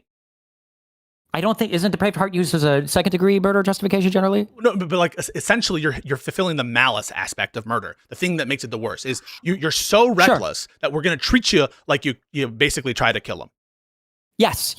Yeah. But when somebody is watching, or I just don't understand how what Denims is doing is not on that level. This is and why. If I didn't think it was her response, why doesn't it seem like the response indicates that is basically what she was doing? So the reason why I think that I'm not going to do that kind of constructive intent is because all else equal, I think the risk of someone else doing the CPS call on the basis of that statement, right? That statement is a but-for cause relating to some. So that's what you have to show, right? Like the risk is related to the thing, right? What is the thing itself? The thing is her making that comment, right? The additional risk by her making those comments and having those reactions is essentially small in comparison. No, like it's basically no, small. you don't. Yeah. You don't. The but-for doesn't even need to be demonstrated there. If you go out and you drunk drive, and somebody goes out, somebody else goes out, and they hit somebody, yeah, right? perfect. So that's an action that, in its tendency, has an incredibly high risk to do the thing, right? It just we're so lucky that it didn't happen. It really doesn't, right? Wait, it doesn't. drunk driving? I'm sure. Yeah, probably. My guess is going to be less than 1% of drunk drivers actually get into an accident. Unfortunately, in the U.S., a lot of people drunk drive. Okay, maybe I'd agree with that. But what I'm saying is, at least at a bare minimum, right? I think that you've shown like a much higher tendency when it comes to drunk driving and some kind of related offense, some kind of accident, yes, that kind of shit. I agree with you. Right.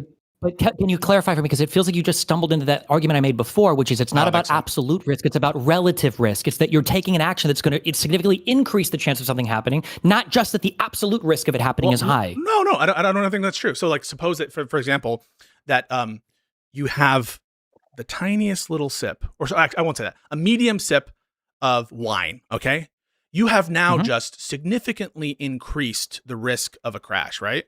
But you're just sober, right? You are sober. And so, yeah, it's a significant increase in risk, but by all accounts, it's not significant enough such that you are in any danger whatsoever of crashing more than like, I don't know, you being tired on a particular day or you having like a bad fight with a partner on a given day. In that context, notwithstanding, wait, I just want you to grant it, right? So in that context, the reason why I won't grant it is because I think there might be a hypothetical where I would, but because I don't know if having a single sip of wine does anything mentally. Your body might just process. But assume, right, that you've taken a sip of alcohol such that it has significantly increased the risk, similar to the risk of distraction from a fight, similar to the risk of having 2 hours less sleep than you would have, right? But you're still good to drive under every normal standard. In that context, right, notwithstanding the increase in relative risk, you are not reckless, right? You're not negligent. Agreed? I disagree. You think you're recklessly driving if you have like 2 hours sleep deprivation equivalent. As somebody who fucking drove tired way too much in my casino job? Yeah, 2 hour. And I'm pretty sure there's literally a 2 hour. A 2 hour sleep deficit. You're a little tired, but you're good to drive. And compared to an old fart who is even on his best day. Oh, well, no. Well, you know what I'm saying? Maybe not, but at that point, it'd probably be because we'd be looking at like things related to, it wouldn't be intent. There's another word you would look here for, but like, what is, like, for instance, you don't need, like, we would view somebody who drank a little bit of alcohol differently than somebody who maybe took an anti-allergy medication, versus somebody who maybe just didn't get quite enough sleep. But we could look to the purpose of not having a lot of sleep, right? So for instance, let's say somebody only got like 2 hours of sleep and they went driving the next day, and it was because they were up all night taking care of their kid who was crying, versus somebody who only got 2 hours of sleep because they were grinding the end of the Arc Raiders season. Do you think that we would hold one of these people more culpable if an accident happened the next day? I think all else legally, yeah, no. Yes, I think as between those two cases, we would hold the person who has the kind of the trivial reason for staying up a little more, like we would treat them a little differently, all else equal. For sure. What we wouldn't Just do like though, to tie it into the example for like Hutch, right? Like if Hutch watched the video to debunk it about a bad thing, and somebody in the audience might have done it because, well, hold on, we would treat that a lot differently than somebody watching the video and giggling and laughing along with it. Right. No, I agree with that. But the question isn't, as between those two cases, which one would we see is more culpable between two people who are relatively not culpable, right? The question is, would that situation, that is where you have a minor sleep deficit, but not nearly the, to the extent to which it would impair your driving to some kind of normal standard of driving that we would all accept, in that situation, notwithstanding the increase in relative risk, you would say that person, they're not being reckless, they're not being negligent. They're able to drive, and they've, you can even make it more crazy, right? Like you have a NASCAR driver who under optimal circumstances would never, ever, ever drive bad at all. And this person has like a big swing of alcohol, but he's not over the legal limit. And he's impaired like 30% of his driving skill, but his normal rate of driving is just so far above everyone else. And you've brought him down. In these cases, you'd probably, to borrow a word from Avi and Isaac, there'd probably be like a threshold that you would argue for here. That threshold is absolute risk. You need to have a threshold of absolute risk, just decreasing the relative risk. If you're an alien being who's optimal. Well, no, the threshold. I think the threshold will be relevant when we're talking about like unintentionality. But for intentionality, I think the threshold would basically completely disappear. So, for instance, if I was cooking, let's say, so I'm back in the kitchen, I bring a steak out from the freezer and I leave it on the counter for fucking 12 hours before I throw it on the grill and I serve it, and somebody gets food poisoning or whatever, right? And let's say that it's really bad or whatever, that's not good. Versus if I take a steak out, I do everything I'm supposed to with it, but then I like put like a little bit of dirt from the floor on it, or I step on it with my shoe or whatever. And like there's no, then we would treat someone who intended it differently. Yes. That was my whole fucking point in the fucking stream that you soyed out about and said I was a grifter. That was my whole fucking point. You just restated it. What was your whole point? My whole point is we treat so differently the intentional fucking acts of someone than the acts that, even if they impose an unjustifiable risk and they're culpable for that, we treat them so differently. That was my point. Yes, of course. But the question is whether or not Denims should have known that this behavior was going to result from this, which any reasonable person, of course you would know this, obviously. And you can tell that by reading into how they react to the situation. I mean, I don't know that you can, does Denim strike you as a person who is like conscious of, does she strike you as a bright person who is going to be able to know all the entailments of the kind of risky behavior she does? I'm not sure, but maybe she is. No, you're right. Denims doesn't know every single possible thing that could result from every single possible behavior you do. What I mean to say, you raped me. Yeah, hang on. Oh my God. That's not what I said. Every single thing you're that happened. Holy shit. Let me rephrase this in a more reasonable human way. No, your statement was ridiculous. No, it's not. Does Denims know that if she watches a video saying that Ethan's children are potentially dying from diseases of negligence, is she aware that someone is going to call CPS? Is the question, right? Do you think that she knows that that's like on the table, that she could be pushing people in that direction? I don't know. Do you know it's on the table that when you dox people, they might get fucking killed and hurt? Killed and hurt is possible. I think it's very low. But is it on the table in the same way? Is it on the table in the same way? No, I would say in a way, but the intent, I'm doing this as a response. God damn it! What? Look. Okay, are we talking about recklessness or negligence? Because it's not a question of if she knows, it's a question of if she should know. All right? Recklessness is about if you should know that what you were doing is wrong and it happened. That's it. We don't need to show that she knew it or that she had knowledge of it. And show, true. Is this something that a person Wait, that should would she in have known know? that if you do stuff like that? Well, this is what I was hinting at earlier when I said we should agree then that she should have a full-time caretaker and shouldn't be allowed to stream anymore. Because if you don't have certain levels of agency, then you don't get certain rights and responsibilities, right? Or privileges. So should Denims have known that this is a possibility? That it's a possibility, that is to say, it's likely that as a result of her watching this video, someone will do the actual CPS call. Yeah, or that she's at least increasing significantly the odds that somebody will do this. I think that she should know that she's, given the size of her stream, that she is significantly increasing the risk. The problem is, I do think it's a small risk, and unfortunately, you're gonna. It might be a small risk, just like stepping on a steak would be before serving it to a customer. Wait, stepping on. But it's a small risk of something that it's not going to. They're not going to notice. Probably not, right? Well, hang on a second. But this is a malicious. So let's do it. Let's use that example. Step on a steak, right? I agree, not good, right?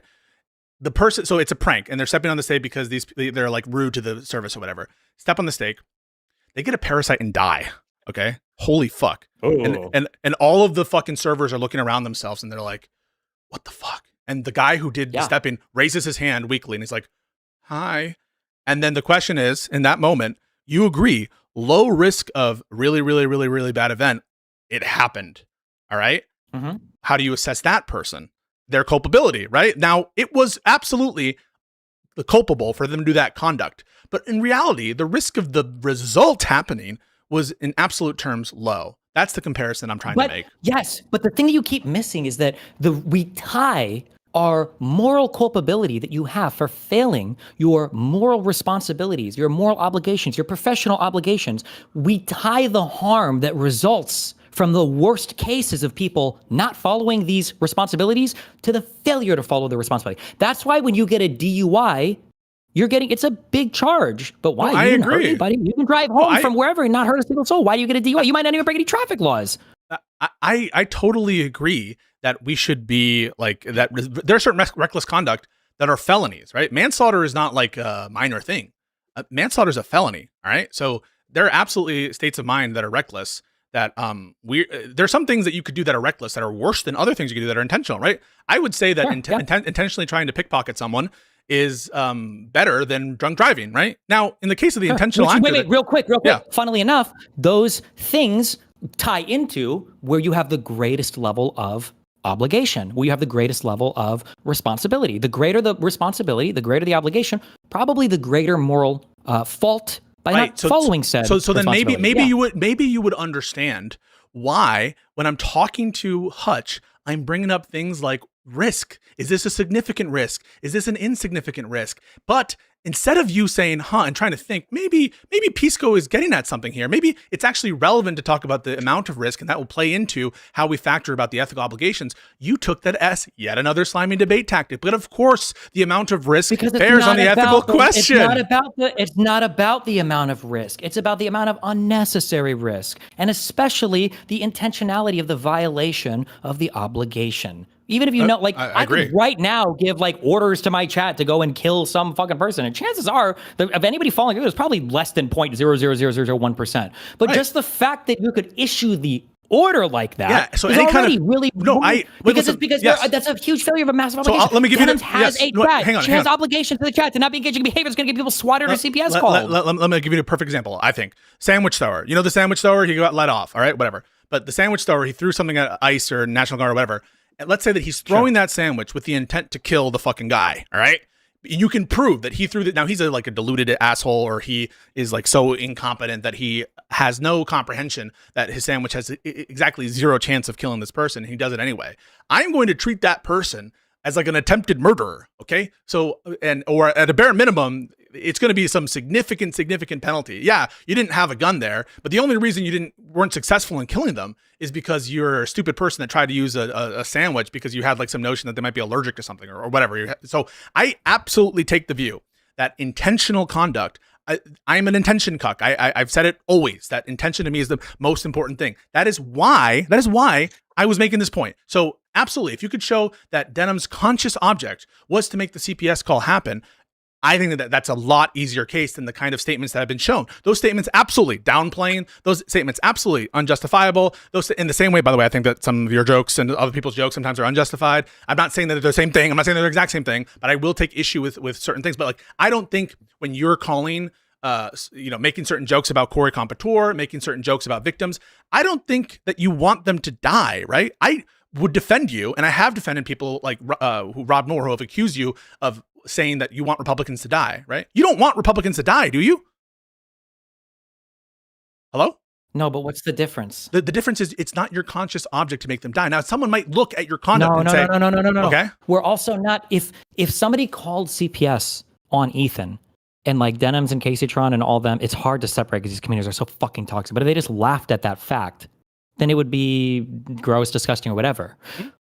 But let's say that again, to make the reason why your analogies are so mindfucky, the dad and the daughter one was a good example too, is because you're erasing the part where they are watching something that is driving the behavior. If I was watching video after video, if I was talking about like, this is one of the reasons why I don't do, even though I like guns, I don't tell people, guys, we need to get armed, we need to start training. I think somebody donated asked me this 2 weeks ago, like, should we start arming and training? It's like, that increases the risk of a whole bunch of bad shit. I usually don't push, I don't think I ever push people in this direction.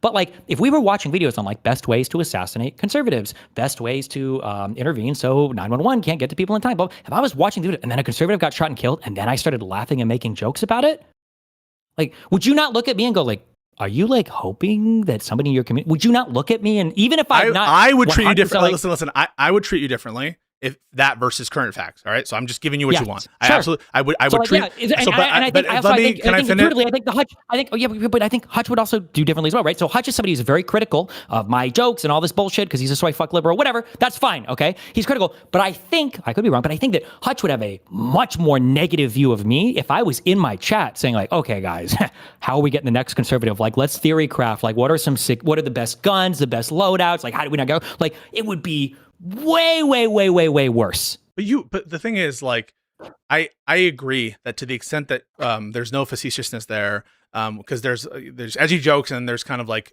ambiguous things, right? And we want to avoid the situation where it's just like obvious conspiracy or obvious attempt, right? And so we're putting out that one. So you're giving a kind of example where it's on the margin and it's unclear whether it's a joke, right? Because if it's very clearly a joke, then even the pre-joke conduct, you're not gonna say that there's like major culpability there, right? In the sense of moral fault. Maybe it's reckless to do those jokes, but I mean, you'd be on no different terms than what the Republicans are accusing you of. Now, I disagree with their assessments of. No, I disagree. I would say there is major moral fault. Yes. And when we talk about yes, but when we talk about like negligence when we talk about recklessness, that's why there was that clip I sent you earlier. That's why when I see my chat saying some fucked up shit, I don't just stop talking about it, or I don't just like change a little bit the way I talk about it. I will very clearly say, hey, don't fucking kill people, even Nazis, even fascists. We don't kill people for differences of political opinion in the United States. We don't do that here, right? There's no fucking guesswork there, unless you've just seen a clip of me. There's no guesswork.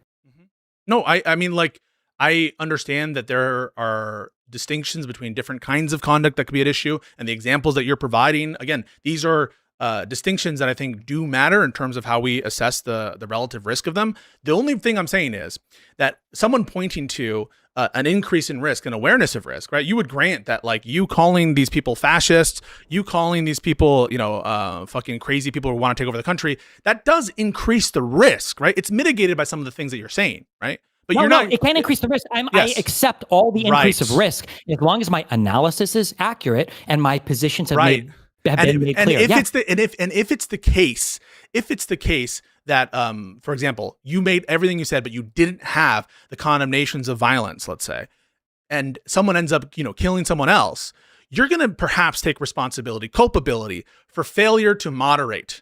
Maybe if there's enough of a showing that there's a causal connection between you and what actually occurred in terms of it came from your community, and maybe they're directly linking what you say to why they did it. Maybe you would imply even some like negligent or reckless culpability with respect to the completed act itself or that result. But I guess, I want to break just real quick because you keep getting really hung up on this causal chain.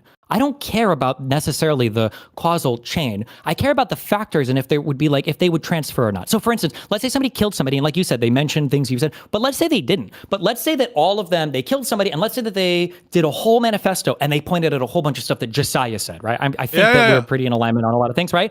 And I see that I say a lot of similar things. It's hard because I don't think me or Josiah necessarily encourage violence. But that's the Republicans' characterization. Now, I'm not adopting that characterization. Sure. No, hold on. I'm not, because that characterization is just not true. The facts are different. But like, let's say that me and Josiah were really on this, like, Merrick Garland needs to go. Like, actually, somebody's got to find this guy and take him out and blah, blah. And then, or let's say that I kind of say it and Josiah says it, and then somebody does this manifesto and they write, well, Josiah said this thing. Even though they weren't from my community, and they might have even said, like, I'm not subscribed to anybody but Josiah. I would feel a level of like, okay, guys, that we don't do this, right? Because I see how it contributes to that. But that would be like an outcome because I don't want people killing people for just a difference of political opinions. I want to make that known. But that's not going to prevent me from doing an accurate political analysis. People might kill people because they're trans or because they're fascists or because they're whatever else. I'm not going to stop doing an accurate analysis. Right. I'll just try to make sure that people know where I stand. Yes. And if there's a person who keeps on promoting anti-vaxxism by talking about his personal situation and keeps on, talking about how he's been fucked over by CPS calls, unfortunate CPS calls, you might continue to say, don't call CPS, but you're going to continue covering his content and saying, hey, like, this is dangerous. Like, the anti-vaxxer is wrong. And all the examples of his own kid's health, they're not right. You're going to see the risk, right? It's already happened. The CPS call for the vaxxers in my hypothetical, they've already happened. You put out a statement that says, hey, I don't want you to call CPS. I would never call CPS. Don't do it. But you're not going to stop doing the thing that will increase the risk in that context. Fair? That you're going to keep calling out the anti-vaxxer, even though they have the CPS call, and it already happened. It's been demonstrated. And it's hard because it's going to vary from example to example. But like there are worlds where I will moderate the, unfortunately. Really? There's no way. There's no way. No. Don't buy this. Absolutely is.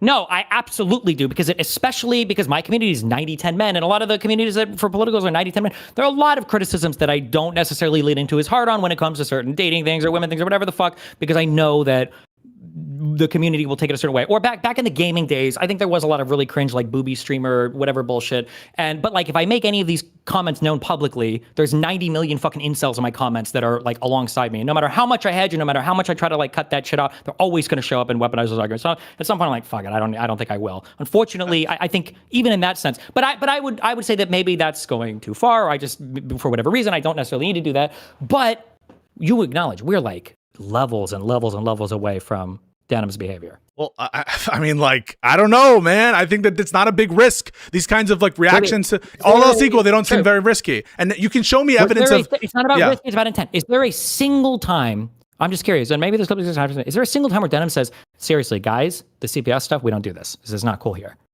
That's what I thought. That's what I remember seeing. So I'm just saying, I remember seeing something like that. I just don't, and this isn't me being weaselly. I don't have instant recall of the condemnation that was there.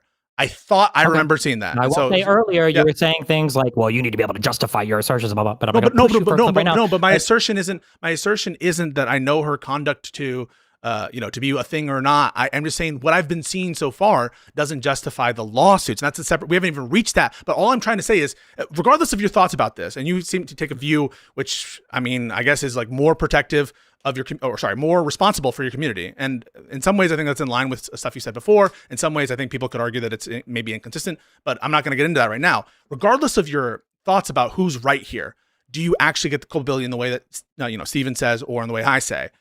This is an honest disagreement. It's not that I want to promote Hassan. It's not that I want to fucking support snarkers. It's not that I want to support just still community. There were statements that you said yesterday. And maybe, I don't know, you should ask Hutch, actually, because maybe I missed this. It truly felt to me like you said Denham's had absolutely zero culpability for the CPS call. She might have small culpability just for not moderating her chat for some weird reason that was never articulated that well to me. I didn't feel like you felt that Denham's or Casey Sharnoff or any of these people, that they had any moral culpability for the placing CPS the call. What I meant by that, for the call happening, for the call happening. Okay, so if I said that, that isn't what I meant to say. If I said that, I promise you that's not what I meant to say. I, of course, would never deny the notion of ethical responsibilities with respect to non-intentional conduct. I, of course, think that you have a responsibility to moderate your community. That's why I established rules. That those rules that I'm establishing aren't just for TOS compliance. Though? But why do you have the rules? Or why do you have that? Yeah. But one aspect, and that's why I'm not like joking when I say this, is for self-protection.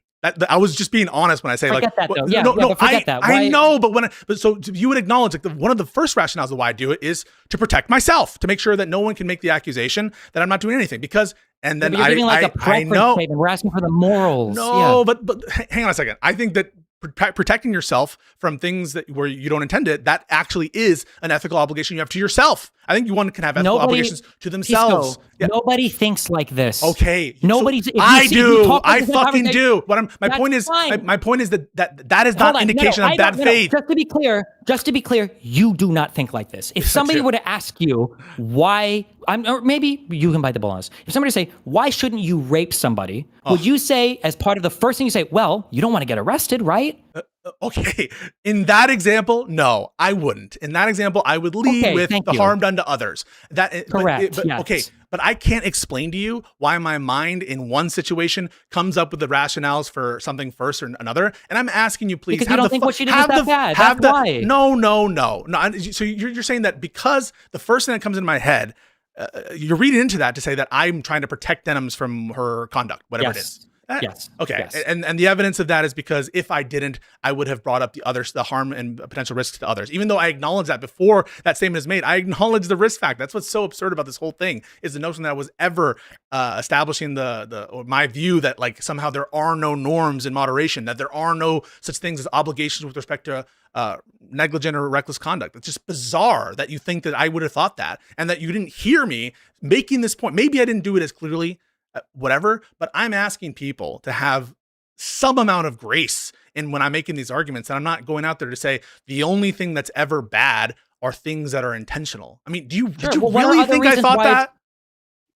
No, that's why I accused you of being bad faith. But I felt like that was the only answer you gave.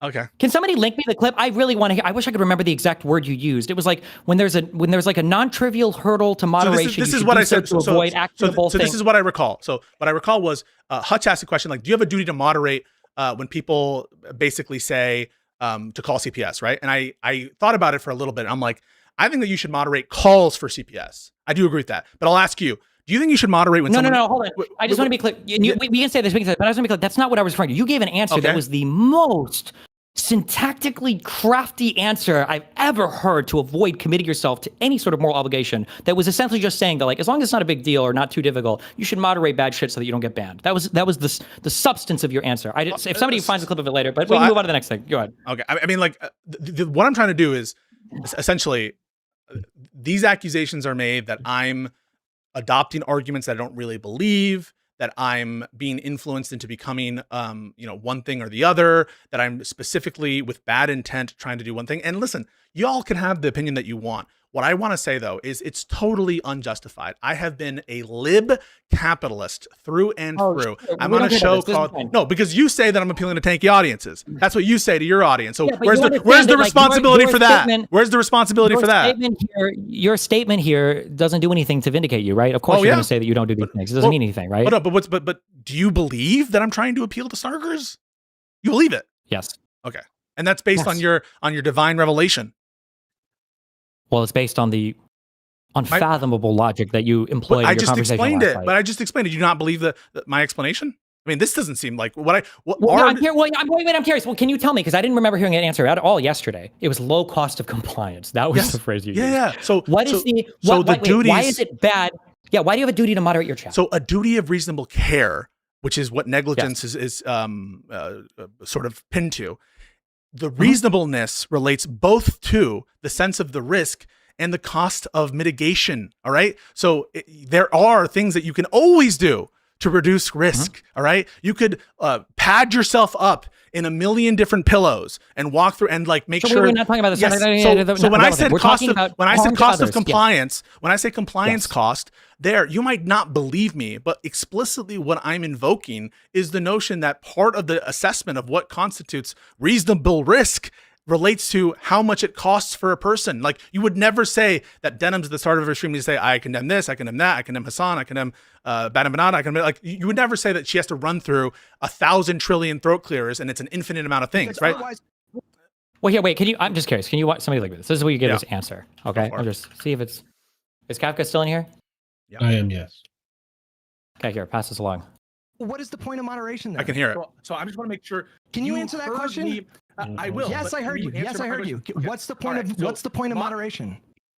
There's self-standing obligations to moderate to reduce risk that a streamer I think has there's a low cost of compliance and where there are obvious potential benefits to a low cost compliance incident. The fact that you have a self-standing obligation to mitigate risk, I'm going to repeat it and make sure you hear it. So I'm going to say it twice. That you violated your duty to moderate does not mean you are culpable for actions that underlie it. If you're not culpable. Yeah, that's very consistent with what I just said. Okay, so you said that something about like if the action has the risk a streamer faces has a low cost of compliance, and there's an obvious benefit to the low cost of compliance, there's a self-standing obligation to mitigate risk. Yeah. What risk were you talking about? So the risk relates to the likelihood that some crazy person is going to do something crazy. Okay, wait. Why would you have an obligation to mitigate that risk, but then not be culpable for the actions that happen if you fail to moderate that risk No, if there's no culpability? Because right afterwards you said you're not culpable for any of the actions that So underlie the risk. it depends what you mean by culpable. So when I use culpable in that sense, it relates to an ethical violation, not to the result independent of itself. If you say it is an ethical violation though, right? If you fail to moderate the risk, then you have an obligation to moderate, and then a bad thing happens. What I'm referencing though, when it comes to culpability, isn't the result in and of itself. It's the act, by which I mean the intentional, volitional, malicious act. That's what you're not culpable for. When I'm talking about culpability, it isn't a kind of naked result. It's culpable with respect to not just an outcome, but the state of mind and the improper moral fault. That's what I'm talking about with respect to culpability. Okay, I just want to ask. Okay, then I just want to ask for this. Okay, when Hutch said that you are culpable for what a person does, do you think that Hutch literally meant, let's say that you say something and a person goes on first degree murders somebody. Do you think that Hutch means in actuality that a transubstantiation occurred and your body morphed into place of the other person? You also are guilty of the crime of first degree murder, that you did the exact same thing. Do you think that's what Hutch meant when he said that? I think he means moral fault, right? Correct. Okay. That is proportional to the potential bad outcome that you have an obligation to prevent the risk of. Hang on. Moral fault with respect to a moral obligation, correct?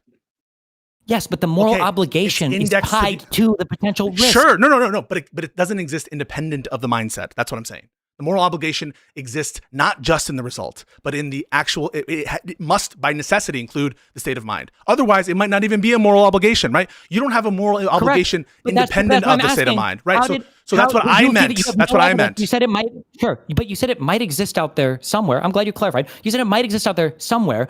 But can you honestly recall off the top of your head, I'm not going to push you for clips like you did, Hutch, okay? Like you did for me earlier. Can you honestly recall a time where Denims was sincerely and deliberately talking to her chat and intentionally saying, like, guys, we don't engage in this type of behavior. Like, we're not doing this here? I remember the one time where after it happened, where she said, I never called it and it's not good. That's what I recall. I don't remember the exact word she used. I never called it and it's not good. I don't remember. I'm telling you right now that I remember I thought that she condemned it, and I thought I saw that clip. It's possible that it's more Weasley language. I'm not saying that that's not true, but that's what I recall. Wait. And you know what? Let's grant all that, okay? If that clip didn't exist, or if it only came after a ton of public backlash or lawsuit threat or whatever else, if it came like 2 months ago, okay? Not enough for intentional malicious, no. Sure. Would it change your mind for the recklessness? No, because I've already granted that. Oh, wait. So you've granted that her behavior is, you agree that it was already at the reckless thing. Yeah. Then I won't even bother to argue a higher standard. Why doesn't recklessness grant some moral culpability to the person who engaged in the reckless behavior? Yes. That was our whole conversation. You missed the part where I said, yes, she's culpable for the things she actually did. Did you not see that when I said that? For the things that result from those things. But you're just not understanding what I mean by culpable. What I mean by culpable isn't indexed to just the result by itself. When I say culpable, it includes some notion of moral fault, which is indexed to a state of mind. You don't have, I'll just say it. But the moral fault is also indexed to the potential harms that result from the failure to adhere to the obligation. No, I agree. Do you agree that or disagree with that? No, I agree that it's related to the relative risk and the harm. That's why I was bringing up those concepts with Hutch. And that's why it shows that I'm good faith, because I'm aware of the different issues when it comes to issues of causality. I brought up proximate causation in the context of where things break the causal chain. So yes, I'm aware of these concepts. I'm deploying them in the conversation. Maybe I'm not as clear as possible, but it is consistent. So, like if a person, but this is why, okay, I'm going to explain this with a doctor thing and tell me if I'm not understanding or if I'm stating it accurately. And I'll just say, nobody understands what you say when you mean this. Okay. A doctor decides to never wash his hands or do anything, and he goes in to perform surgery on a person. Okay. We all, I believe, I don't know the fucking rules. My guess is doctors probably have to scrub in before they go into a OR operating room or whatever, right? Doctor doesn't do this. Yes. Patient ends up dying because of a secondary infection. Okay. Or because of some primary infection or whatever, right? If that would happen, we would say that the doctor, he had a moral and professional and legal obligation to scrub in. He failed that obligation. Correct. When you fail that obligation, the moral failing is seen as accepting the consequences of all the things potentially that could result in the failure to adhere to that obligation. In the specific scenario where a patient died, he has some moral obligation there where Agree. for the death of the patient. Wait, no, Just like Denham's would have a moral obligation to there the extent of for his state the of mind, CPS call. to the extent of the moral violation. That's what you And extend the recklessness state of mind is enough to say that she didn't adhere to her obligations, her professional obligations to her chat that she should have otherwise. But I'm telling you now, for maybe the 10th time, I grant that and did in the conversation. Do you understand that? Okay, then just the final thing, I guess. So then what do you disagree? Do you think your biggest disagreement with Hutch is on this particular topic? The disagreement is people are conflating the degree of her desire. In other words, they are overstating the evidence. They are stating that it was Denham's conscious object to bring about the result of the CPS call. And that is not the evidence that I have seen has not shown that. It is weak on that. And so what I am addressing is this notion, because there's one thing you could say if, the community was reckless, they didn't moderate, and this is a risk, and they should have mitigated by signaling that this is not okay, by pushing back when possible. Absolutely, people will say that that's at fault. We didn't yet weigh that against the lawsuits, and if there's anything bad. Hold on, wait. Do you think that Hutch was doing that?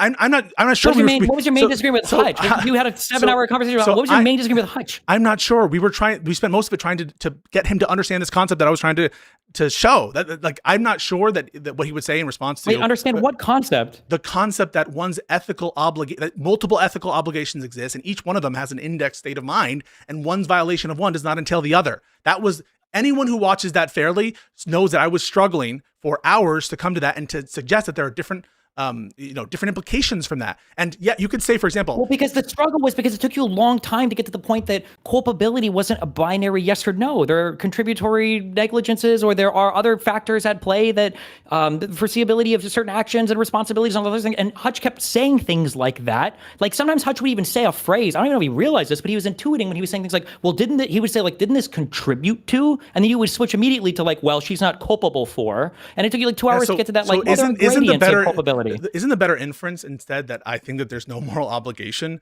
to ever moderate your chat under any circumstance? That maybe what I'm saying is, for the thing that she's being accused of by everyone who's saying, is that she bears responsibility not for the being reckless, but for essentially wanting this to occur, wanting the CPS stuff to occur. Well, sure, because I think there is plenty of evidence to say that you would say this is like a depraved heart, constructive intent thing for sure. You're gonna have to show some. I mean, if that's the case, then I'm sorry, but like, you're going to fall into that rubric big time, and not just for the doc stuff.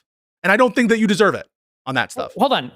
If somebody from my community showed up and beat up Gisticle because of a doc that I post in my chat, you would come out and say, oh, he has absolutely no responsibility for that whatsoever. So I don't think that you would be, so I think that you would have a fault with respect to recklessly endangering the health and security of Justilk, but I don't think that anyone could say that you were culpable for the intentional assault of Justilk unless they could prove you wanted it. You agree with that, don't you? How would you ever prove Wait, do you agree? Wait, tons of circumstantial evidence, any kind of evidence any kind of evidence of you guys planning for it, any kind of evidence of you guys. That's not circumstantial. That's like, you're talking about direct evidence. You're talking about a confession. No. January 6th argument. Yeah. What would be? No. That's not the case. What I'm saying is not that you only need confessions to get to intent. All right. That is not at all the case. For example, if you drew a map to his particular address, right? You think that would tend to show more intent. Wait, if you show frustration, if you show a map, if you did say something like, oh, it doesn't look like guns are allowed in wherever he is, right? If you said that, if you that's not a direct confession, but it's the kind of conduct that shows that you don't really care about the health or safety. Maybe if you started saying things like they should be killed. Okay, well, that seems basically a direct confession is almost what you're saying. But like, what if you were to say statements like, well, under 4 years old, children don't even form memories? Or what if you were saying statements like, well, if you're getting diseases as a child that you get as an adult, that's basically life-threatening? Well, one I kind of view as downplaying, right? The first one is like, oh, that's not a big deal, right? And I understand they're different, but if like Tim Pool got mad that someone, so let me give you an example, right? So there have been people where you have justified a dox because someone put your location, right? Someone put your location live on Twitter, and your response, I recall this, you remember this? And your response is basically like, you're asking for me to be killed, right? You're asking for me to be hurt. People get killed, right? Remember that? Depending on how you dox people, yeah, sure, right? Yeah. And so I think it really does depend on, so in that instance, I think that you could make a case, right? You could make a case that if your intention is a particular thing, or the kinds of evidence that we would bring to bear in those situations might be different. What do you think we're disagreeing on? Yeah, that's me. Can I ask something, please? Do you accept evidence of admission by omission? Like, there are things where she is in a position where she could make a statement, where she could get in the way of potential CPS calls, of people making these plans in her chat. She has the ability to see it, has the ability to get in the way and say, guys, we don't do it. Because right now, I've only seen a disavowal from her after everything has happened. Right. What was the disavowal?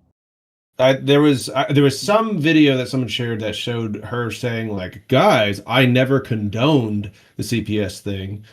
Which again is like after wait.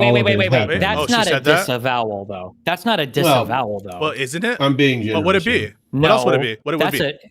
It's an attempt to avoid like direct like TOS responsibility. So you think she should have said I did? Wait, she should have said I did condone it, or what would you say? Or saying they shouldn't do this? It's not they shouldn't do this. It's saying I didn't do it. Right? You should make a more positive statement of like, I don't want this behavior in my community. We are not doing this in my community. Like, this is a thing we're going to have like a strong stance against. Like, also, to be clear, the correct statement was, I did not condone it, nor did I do anything to get in the way of it. Because she's just speaking descriptively at this point, and it's like, okay, maybe there's no explicit statement of condoning it, but there's also probably an equal amount of evidence of you trying to stop it from happening. I mean, is that the full quote? I mean, what did she say? At any point, here's the thing. Like, I don't know how long this is going to take, but I'm linking it to Kafka. You can send it to Pisco. I'm going to listen to this for 30 seconds. I'm times doing it. Your house at night, going through all your things, accusing you of crimes you didn't do. No one should be subjected to such treatment. Sure, but we're talking about not cops showing up at your house. We're talking about CPS, which anyways, to begin with, one, I don't condone. I've never condoned it, and you will not be able to find a clip of me saying, yes, we should do this, because it doesn't exist. I think CPS should be exclusively used for family vloggers who are total fucking pieces of shit that use their kids as content. I've literally given Ethan Klein credit on multiple times, or multiple instances, and I will do it again right now, for not showing photos of his kids. I think it is actually very cool of him to try his best to not have his kids in photos, in videos. I respect that a lot. I think he's a piece of shit. I think he's going insane and he's crazy, but I respect a lot that he doesn't bring his kids on camera. So unambiguous condemnation, right? Wait. So you would agree that's an unambiguous condemnation? No. It's literally not. I do not condone this. That's not condemnation. What do you think condemnation? If you were going to push me, hold on, wait. Just to be clear, I just want to point out, because you're doing this again, it's funny. Okay, is that earlier somebody like giggling along and laughing and reveling or whatever didn't count as celebration to you? Okay, yeah, it counted as downplay, whatever. But now somebody's saying, well, I didn't condone this behavior. I do not condone murder. Condemnation. Yeah. It is expressing more. So I understand condemnation to be expressing moral disapproval of an action. Okay, that's what I understand a condemnation to be. Do you agree with that? Yeah, but I don't feel like this was. I don't think that's. So this felt like more like, well, I didn't tell anybody to do it. So you don't think that if someone says, I do not condone assassination or murder, that is not expressing moral disapproval of a thing? I think it would be in that circumstance. Okay. I think the way that she uses condone here, it sounds like she's saying, I didn't tell anybody to do it. No. One thing would be, I didn't say it. She said, I do not condone such things. That is a way of saying, I don't support it, right? Isn't that a synonym for saying, I do not support this? You crimes you didn't do? No one should be subjected to such treatment. Hold on. Sure, but we're talking about not cops showing up at your house. We're talking about CPS, which anyways, to begin with, one, I don't condone. I've never condoned it, and you will not be able to find a clip of me saying, yes, we should do this, because it doesn't exist. I think CPS should be exclusively used for family vloggers who are total fucking pieces of shit. I think that when you're digging into the whole, like, well, there's no clip of me saying this and blah, blah, blah, it sounds like she's just saying she didn't tell people to do it. Well, no, but she does say I do not condone. Whether you believe it or not, that is a condemnation. But I would look to sure, I'll grant that it's a conversation, it's a condemnation in statement. But then again, the thing that I would look to is, where was the reaction then to it happening, to Chat doing it? Why does that seem so incongruent with her statement now? Wait, to Chat doing it, because maybe it's your case to show that she actually didn't live up to her standard of care, in that either a reasonable person would have seen those comments and moderated, and that she failed to do so. And that's why I was fucking going after Hutch, in the sense of asking him, well, how do you know that she disregarded those comments and saw them? Because in order to show moral fault, a reasonable person wouldn't have seen any of the. Did you pass along that picture, Kafka, or whatever? Yeah, wait. So I just want you to know. So for the first 10 minutes of this conversation, when I was looking and thinking and doing stuff, there was a bunch of potential TOS violations of people saying the N-word constantly in Kick Chat. Okay, and I had to turn off the chat. Do you think that I condoned and was okay with those messages? I didn't see them, right? I didn't see them. And if I had seen them earlier, I would have done something. But in order to show that I endorsed the message, you would have to show that I saw it, right? You would have to. Yeah. You have to show that I actually no, didn't. Hold on. Yeah, but you're. I can't tell if you're doing this intentionally. If you're just I'm not trying hypotheticals to. that are leaving this key at crucial element out. No, wait, that's not hypothetical. That just happened. Wait. Yeah. No. But what you say is like, if there are N words in your chat and you miss them for a while and then you close your chat, does that mean that you condone the N words, right? Yeah. Wait, no. And Sorry. I would say, imagine that I never found out, right? And I just it stopped because someone, they just stopped, right? Correct, And someone comes up and said, Pisco's a racist, Yeah, he let those N-words okay, sure. And I would say that's not fair. Yes, correct. Yeah. I would say that's not fair. But what if you were watching a video beforehand that was a 10-minute video on why it's so cool to spam the N-word in YouTube chats? And you weren't even looking at your chat and you didn't moderate it. Do you think that there would be a difference of opinion? Yeah, I think people would have a difference of opinion, but there wouldn't be a problem with moderation. It'd be like the fact that they're putting it up there in the first place. It would be the kind of the act. Yeah, like right there Denham's itself. watching the video. No, but hang on a second. The problem there is not like that she is that there's a call for CPS. I understand that people could justify calling CPS on the basis of what's said there, but I don't think that you can do a one-to-one there. I mean, the act of reviewing it, I think it's culpable for its own reasons. I've already said that there's culpability there and what they did, so we don't need to get there. But like, all I'm saying is with respect to the intentionality, that's what's missing, and that's what maybe you could make the case a little bit better with circumstantial evidence if she knows about it and chooses to disregard it and chooses not to. Sure. Okay, I'm gonna do a 30,000 foot view of this issue then. Okay, because here's like the huge issue, and honestly, this is the biggest problem that I have with a lot of these communities. Are you worried at all that you've set up an environment where none of these people will ever be held accountable for basically encouraging the behavior that they know exists and that they know is actively happening, as long as they themselves are smart enough to like never actually come out and explicitly condone it explicitly condone it? Am I worried about that? Yeah, I don't think that I'm responsible. So many of these communities are like Snarker adjacent or Kiwi Farms adjacent, and they do this and they know this and they've got the interflow exchange of information back and forth. But obviously, the streamers themselves will never come out and say like, I am doxing this person or I am harassing this person. But so like in your mind, is it literally impossible to ever get past just recklessness, basically? No. I think that there's you can definitely imply culpability, by which I mean moral fault. I definitely can agree to that and say that there is a moral fault there, 100%. But and I will always I'm not a literalist, okay? If there's enough wink, wink, nudge, nudge, wink, wink, nudge, nudge, that I get the sense that it is their intent. Like if I got the sense from the video of Denham's reacting to either of these different things that she actually wanted the CPS call to occur, I would be treating her as though that was her conscious object initially, and I would be saying high degrees of moral fault in condemnation. I'm just telling you, and maybe I'm naive, maybe I'm a grifter, whatever you want to say. I do not get that impression. I get the impression of someone who is downplaying a risk. I get the impression of someone who's culpable for other things. Then I'm curious, just looking at example we both know well, okay? So then how do you get to the idea that Donald Trump wanted people to do an insurrection? Yeah. So circumstantial evidence is how you get to intent. Yes. So Trump brought them all there for a particular purpose, right? And just to be clear, intent is needed for incitement and for engaging in insurrection. So you need to show intent. It was his conscious object to steal the election from Joe Biden. So we know that intent at a bare minimum. No one even really disputes that intent. He was failing on all his other operations to try to steal the election. He sent them over to the Capitol knowing that their presence there was going to result in either intimidation, by which we mean threats of physical force, or and we all agree that they're very knowing, they're very conscious and aware that he had that the people were armed. He said he didn't care, right? We had the evidence from all of the different reports.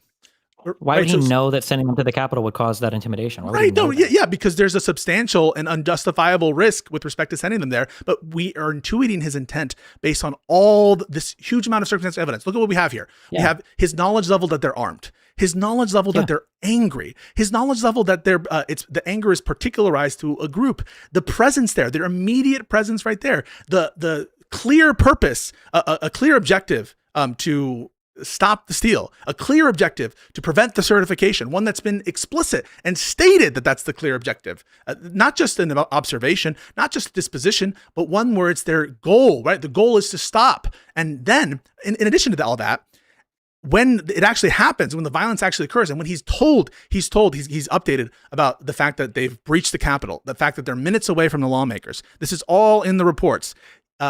He tweets out what he does about Mike Pence, condoning what's happening with his moral support. And so there's a ton of circumstantial evidence that Trump's conscious object was to cause the stopping of or the attempt to stop the steal. But there's a lot also. Well, there's at least some to say that he wasn't, right? Yeah, like yeah. He said, I know you'll be going there peacefully. Yes. So what I'm telling you is that on balance, on balance, and the mere self-serving statements, I'm not going to try to be fooled by those. I really won't. Mm-hmm. If I really got the impression that the apology was, would you say like? Well, would you say that we're all the way up to like, it's not even like depraved heart. We're at like 100% intentional. Intentional. 100% intentional. Okay, so like that's what you have to believe that. Yeah.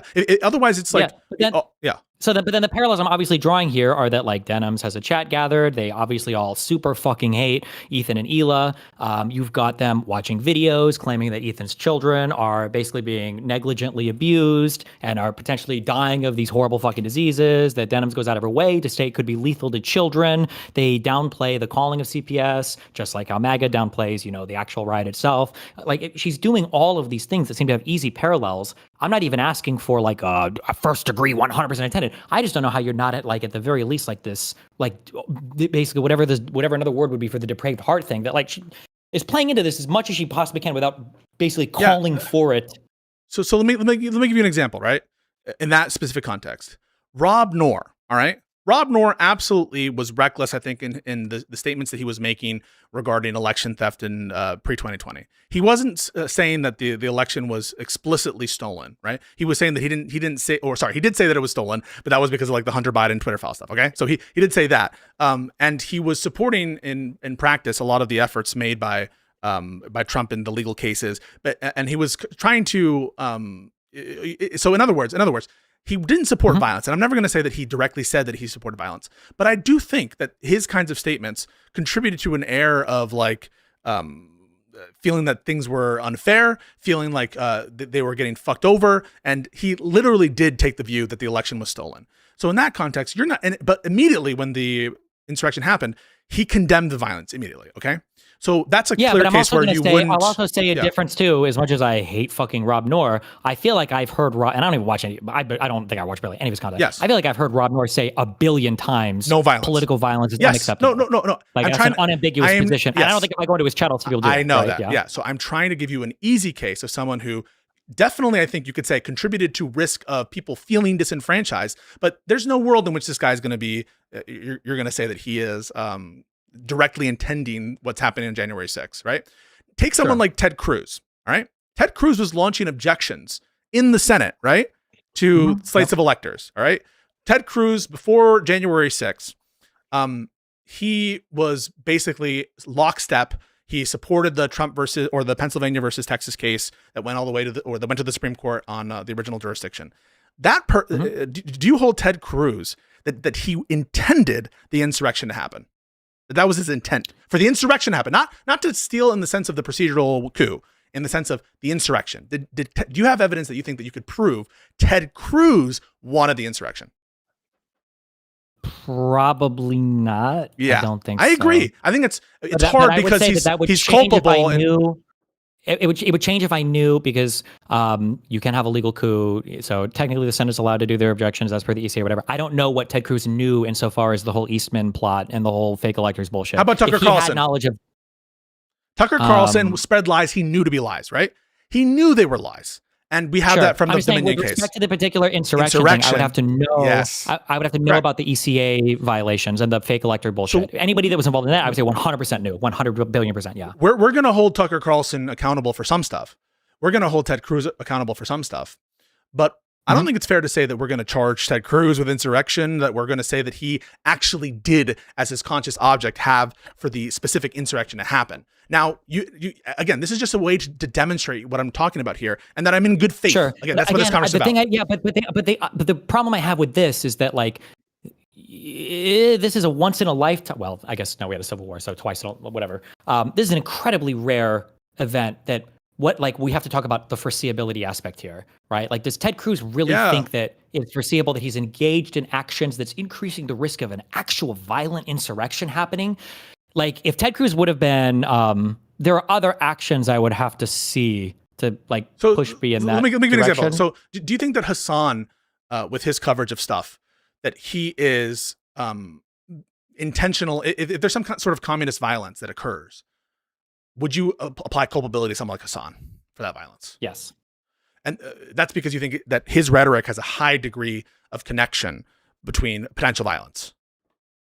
With that, and because I think he more or less basically calls for it and lays out all of the justifications, and anytime violence happens, it seems like for every single time, I feel like he calls it a false flag, and he constantly tries to downplay it when it's pretty obviously like a horrible thing. Yeah. So maybe that I'm like the whatever. Maybe you guys think differently. I don't know if I wouldn't put it on like the depraved heart level. Like this is a much Hutch said this thing kind of by mistake. Or maybe Hutch was like, well, this is a much broader thing when you talk about like Donald Trump. I think that the culpability, when it's more diffused in a population, it's going to be harder to ascribe a higher percentage to an individual. Okay, and here we Whereas go. With the snarker community. So, Lauren Southern, the Christchurch shooting. Sure. Yes. She's culpable in the sense of is she reckless with her rhetoric in the sense of with respect to the result there?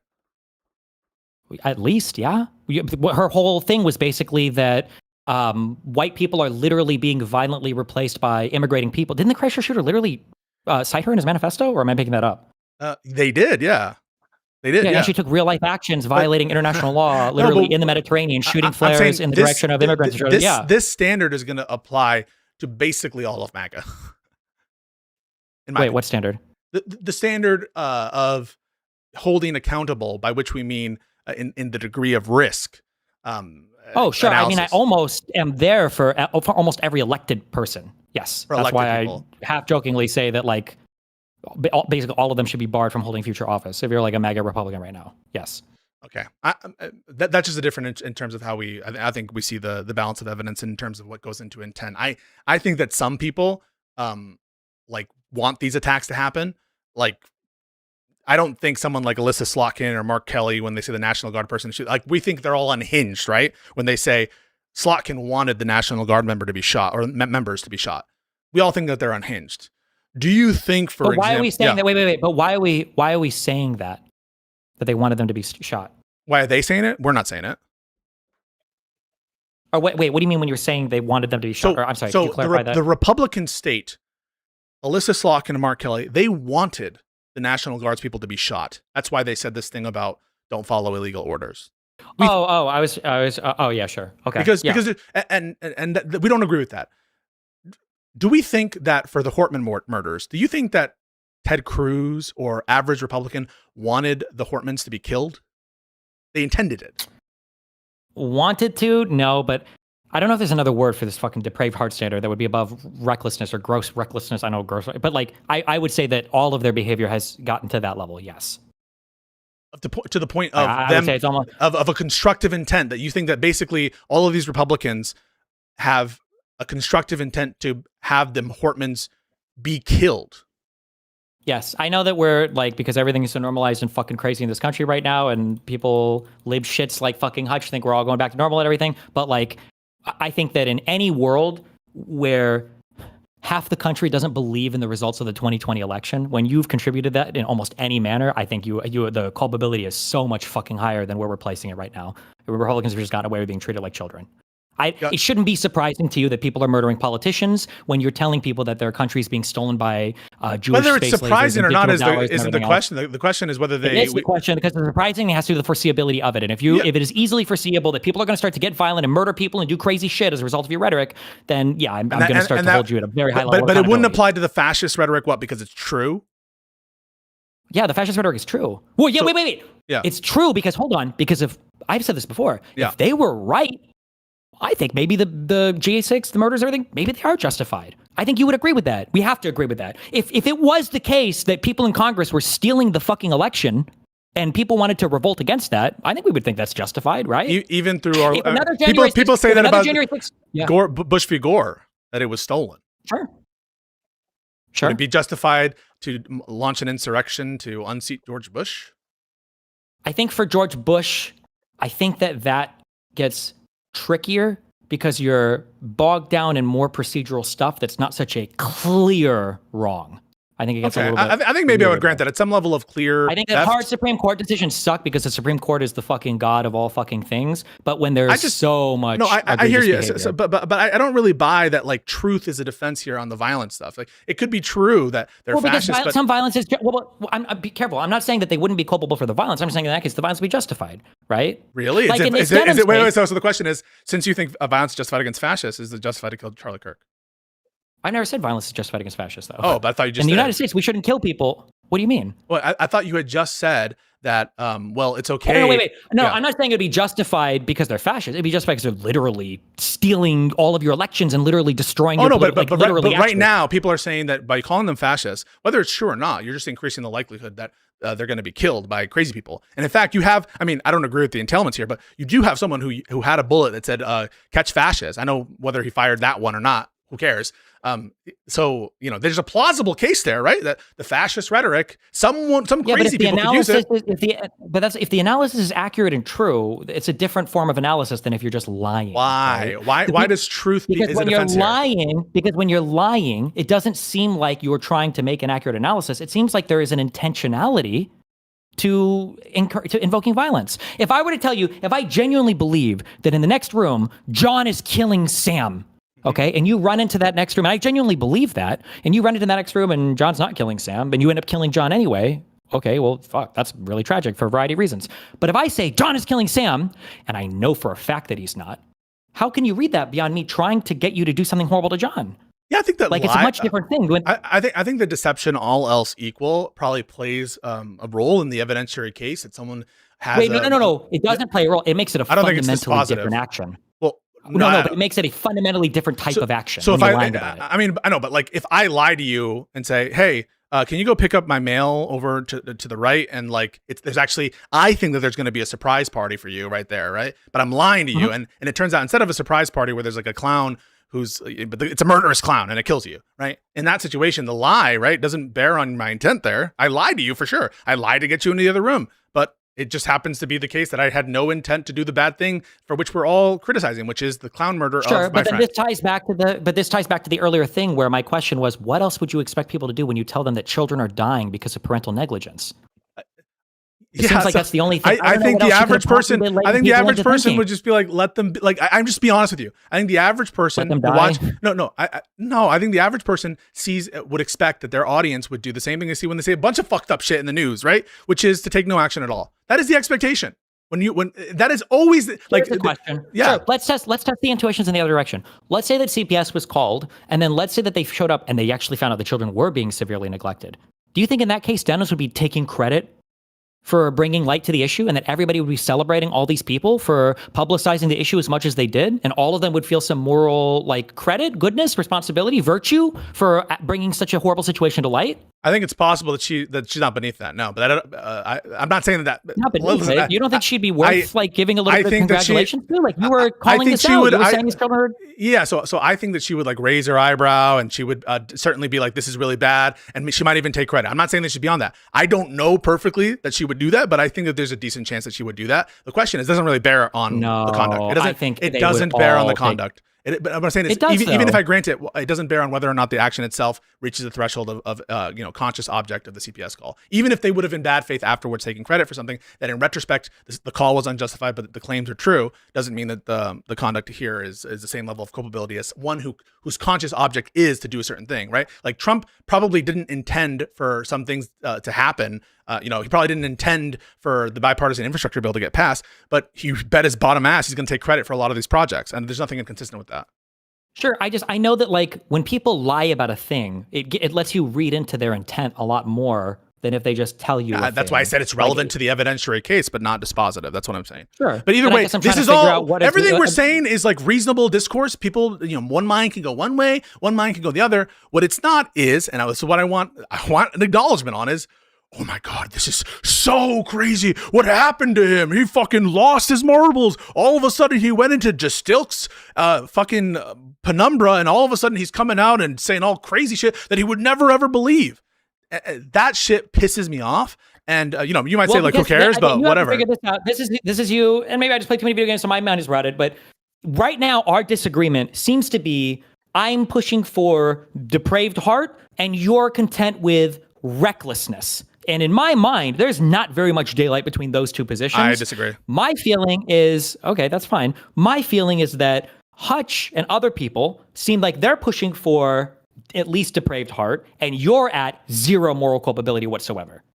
That's what I think most people's perception of you is that. And that was my perception at the end of the Hutch convo. I basically, if I'm being honest, I think that she has moral fault, but because I view the risk, right? What you have to show, right, in terms of this being depraved heart murder, is that her reacting in the way that she did, that significantly increased the likelihood that the CPS call happened.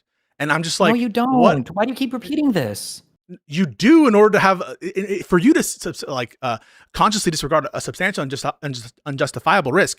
You have to say, at the time the action was taken, it was reasonably foreseeable that the action you took would have induced some significant risk of this occurring. And I just view it as a low risk. I think maybe there might be low risk with regards to a CPS call, but there's a high risk of harassment altogether. And that's what these communities have been engaged in. Wait, no. No, it's not different, because the CPS call or getting skulls mailed to your house or whatever else, they're all subsets of harassment. Maybe you can't foresee the particular type of harassment, but when all you do is sit here and engage in insane personal attacks that are digging into a person's family, and you're trying to out these crazy things where the only remedy is basically some law enforcement intervention or somebody else intervening in a physical manner, I think you're in a hugely intentionally contributory environment where you're all doing things to push people in this direction. Bad Banana definitely doesn't, and by replaying his shit and laughing along with it, you're doing it too. Not you, but Denham's in this case. Okay. That's the disagreement. I think honest minds, reasonable minds can disagree about that. I think it's a low risk thing. And I think that there's this kind of explosion of the word harassment where it means like any kind of negative criticism. I mean, by that view, like I'm being harassed right now, but I don't think I'm being harassed really. Harassment has to do with like, your privacy. Why are you talking about this right now? Hold on. When Ethan talks about harassment, is it people saying mean things about him online? No. I'm not saying that. Okay, when I say contributing to harassment, the two examples I gave were a CPS call and skulls being mailed to the house. I think the harassment is a lot greater. I agree. That's harassment. I'm not guys, I am only saying what I'm saying. I'm not saying what I'm not saying. I don't know why you're explaining this other random harassment thing. I agree that some people. You need to show her tendency to, with those statements, as opposed to just her presence in the community, in the general sense, to contribute to specifically the harassing incidents, not just the criticism that is part of like our discourse, right? Which could be unfair, which could be lies, but that we all accept as part of being part of the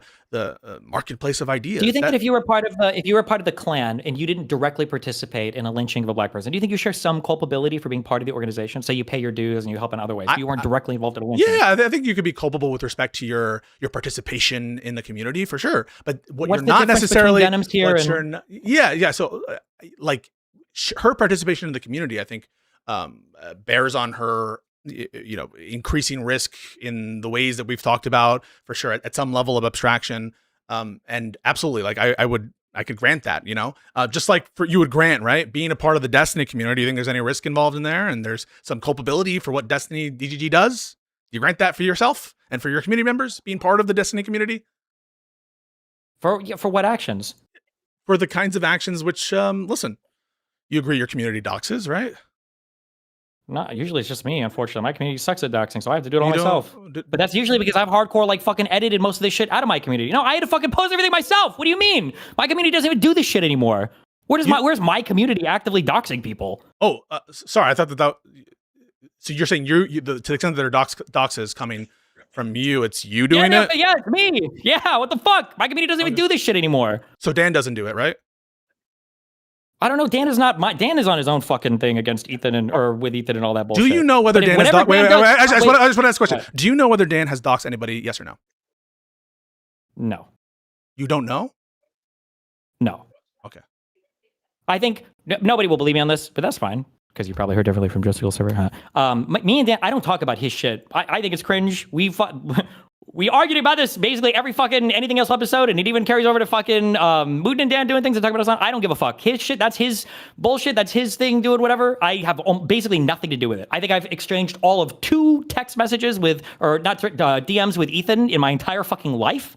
I have not. He does his own shit. I have nothing to do with any of that. Well, I'm glad that he's not part of the community because I didn't say he's not part of the community. That was tricky. I said that whatever behavior he's engaged in, that's not part of my community. No. You think Dan is posting doxes or whatever in my fucking community? I'm not sure. I'm asking the question. That's all I'm saying. It's people talk. You know, that sometimes people say that Dan has contributed to this. You know, do you think he has? I don't know. He might have. So I don't think it's bad faith for me to ask the question. But if you're just going to take acceptance, like responsibility for all the doxing events, you know, maybe you don't think that your community has done. They're just innocent little angels. In my community, I know Dan is in other communities besides mine. I don't take it. He's not my child. I don't take fucking responsibility for every single fucking thing that he does. Would you accept that responsibility? Would you accept that like response from like one of these lefties? I don't know shit about fucking Bad Empanada. He's not part of the fucking thing. I don't know what fucking Hassan is doing. I just do my own thing. You would never accept that. I would take a look at the behavior of the people. There have been times where Dan wanted to call people out or get into weird personal attacks or whatever. He might have even fucking done it against you. And I told Dan, no, I don't do that. I don't give a fuck about this type of shit. I don't do these arguments here. I don't care about this or whatever. And I tell him no. And my community knows my stance on it. There's a very clear stance on it. My community doesn't engage in it because they know that stance. I know, people get banned for it. I know, but like it does seem like we are applying. So if Dan can't be held responsible, you can't be held responsible for Dan. Talk to me about how Denims can be responsible for Bad Empanada. Because it's not Denim's being held responsible just for Bad Empanada. It's her entire community and all of the other community that she interacts with, engaging with the same type of behavior and all engaging in the same type of behavior. If Denim's was watching, her whole community was like, ooh, not a good look for Bad Empanada, or this isn't cool, I would view this significantly differently. Okay. Well, I at least we can agree that... That's a valid difference, right? These are completely different things. I don't play videos of Dan doxing people or say like, Dan doxed this guy, fucking good for him, fuck him, yeah, hell yeah. I don't do any of this shit in my community. And half the people in my community, when they see Dan talk about Hassan, they all fucking type yes, honey, and he gets fucking triggered. Like, listen, this behavior is outside my community. I'm accepting your representation. Maybe he is, you're generally unaware of what's going on, that you don't really interact with it. And I would hope that you would extend that grace. Hold on, wait. I'm accepting what you're saying. I'm accepting what you're saying. I'm accepting what you're saying. Yeah, continue so I can call you out. So I'm accepting what you're saying, that you don't have knowledge of what Dan has done or not done, and that therefore you and your community can't be held responsible because that's like out of community activities. That's okay. And you were saying I hope you extend that same charity. Go ahead. Extend that same charity to people who fit that test. In other words, if we can't show... Which is not Denim's, not Casey Tron, not Frogan. Got it. Okay. Because if Dan was doing this in my community, you would have a good argument. I'm not. Do you think I'm responsible for every single thing that Dan or Mr. Mood or anybody else does? I don't think so. Of course not. No. But if it was happening in my community, I think I would have some responsibility. If Dan was posting this shit in my community, I think I would have some responsibility for it. But sometimes it can be hard to disentangle, right? It can be hard. No, it's not. I think it's super easy. Oh. How is it hard? Because like what's hard? Give me a thing that's hard or difficult. Yeah. So the spaces kind of intersect. People have continue conversations from one thing that is technically distinct. One server to another. People these are not these like hermetically sealed communities. And people have friendships across the different lines. They are. Okay. No, they are sealed. They're sealed. I think if you're bored, you should go back and reread your chat like today. They're very sealed, and it's a very intentional thing. It's very intentionally done that way. They're very distinct. They're very sealed. When Hutch's docs and everybody else's shit was getting posted, people in my chat were like, "Oh, I don't know how to talk about this because I don't want to post like the docs and blah blah blah. And I don't want to do this." And now, especially as I've done mostly politics for the past 2 years, it's hard to even talk about shit like fucking Kiwi Farms because a lot of the people in my community don't even fucking know what this shit is at the moment. Besides the people that are like the more hardcore follower types. Well, I agree with you that there might be like edge case examples. There might be edge case examples where some people are making weird. Like I would agree. I would say that like misogyny is a weird thing that happens in my community and shit, especially because of the fucking male-female divide. But it's the thing that I try to pay a lot of attention to. But whatever we're talking about for like the harassment, and I mean that in the literal sense of the word, not like saying things. The harassment that Casey Tron, Frogan, Denims, and the Snarkers and all these people engage in, it's whatever the ambiguity is there, they're way the fuck over the line. Way the fuck over the line. Okay, so if that's the case, and listen, maybe I don't know enough about these communities to make that representations, you would at least extend that courtesy to me, right? Because am I going to be held responsible for Justilk, for Queeman, for any of these other people? So the standard that you just applied to yourself, how come I don't get the benefit of that aegis? Why don't I get the benefit of the doubt? I don't hold you responsible. Okay. Then. What did I say? What did I say an hour ago? I said you're like the 2018 centrist that provides cover for the Nazis. I didn't say that you're doing it or that you're necessarily doing it. Your community's doing it. I'm saying that like all these other people have infected your fucking community. Doobie's donated almost 12 months of fucking welfare checks to you in the chat to try to fucking own me or whatever. Yeah, these people are definitely... Should I ban him? What do you want me to do? I'm asking, is there any ought that you want me to have with respect to Doobie, with respect It's not a matter of whether you should or shouldn't. It's a matter of do you engage in a type of behavior that seems to attract these types of people, or have they set their eyes on you for a particular type of reason? I'm asking by your standard, by DGG standard, what ought I do with Doobie? Can we just get concrete on Doobie? What should I do with him? Should I ban him? Should I stop accepting money? What should I do? My issues with you rise to and are capped at extreme and intense annoyance. But that's it. I'm not going to say like you have to fucking change this thing. It's not the same as the issues that I have with Doobie or Queeman or just those communities. Those are to a level of hatred and I think there's malice and everything else. My issue with you is annoyance and irritation. That's it. So there wouldn't be a stronger prescription there. But like, okay, so I can continue accepting Doobie money, Doobie bucks, and you're not going to like say that that's bad? You won't say that's bad to accept Doobie bucks, right? Is it bad or not? Donates to you. No, but like, it's annoying, but I don't. Wait, if it's annoying, you wish I wouldn't accept it, right? It is your preference that I not accept that money? It's not about you accepting it. It's about you attracting it. If I was debating with you and I had the anti-fucking, I forget, Peruvian or wherever the fuck your background is, the anti-whatever South American people were all showing up and they're like, oh, you need to get this fucking I don't know what they call, I don't even know what slurs are for people in South America. They start donating all this shit.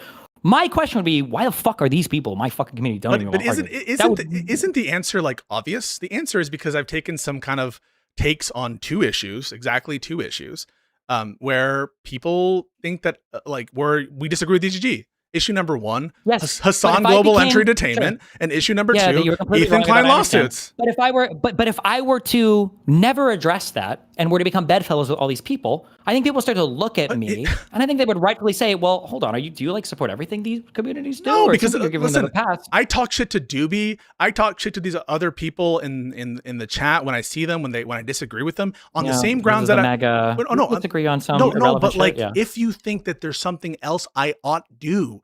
Because do you want me to withhold my genuine opinions on the Ethan Klein lawsuit? I don't understand how you keep saying like it's a thing. Sorry, go ahead. If I found out that Kik was owned by Israel and I was getting paid money by them because Israel so strongly agreed with my position on things that they were like, we need to funnel this guy a fuck ton of money. Yeah. You don't think that I would stop and think like, how is it that I'm so aligned with Israeli interest that they don't even have to give me marching orders and they find it like prudent to pay me? You don't think that I would think like, that's kind of weird? I would maybe think about it. And I have thought about it. I'm like, am I being used in part of a proxy war with respect to Snark? And what I did in response to that was to edit the rules of my community to specifically say that like excessive drama baiting, that kind of stuff is not allowed.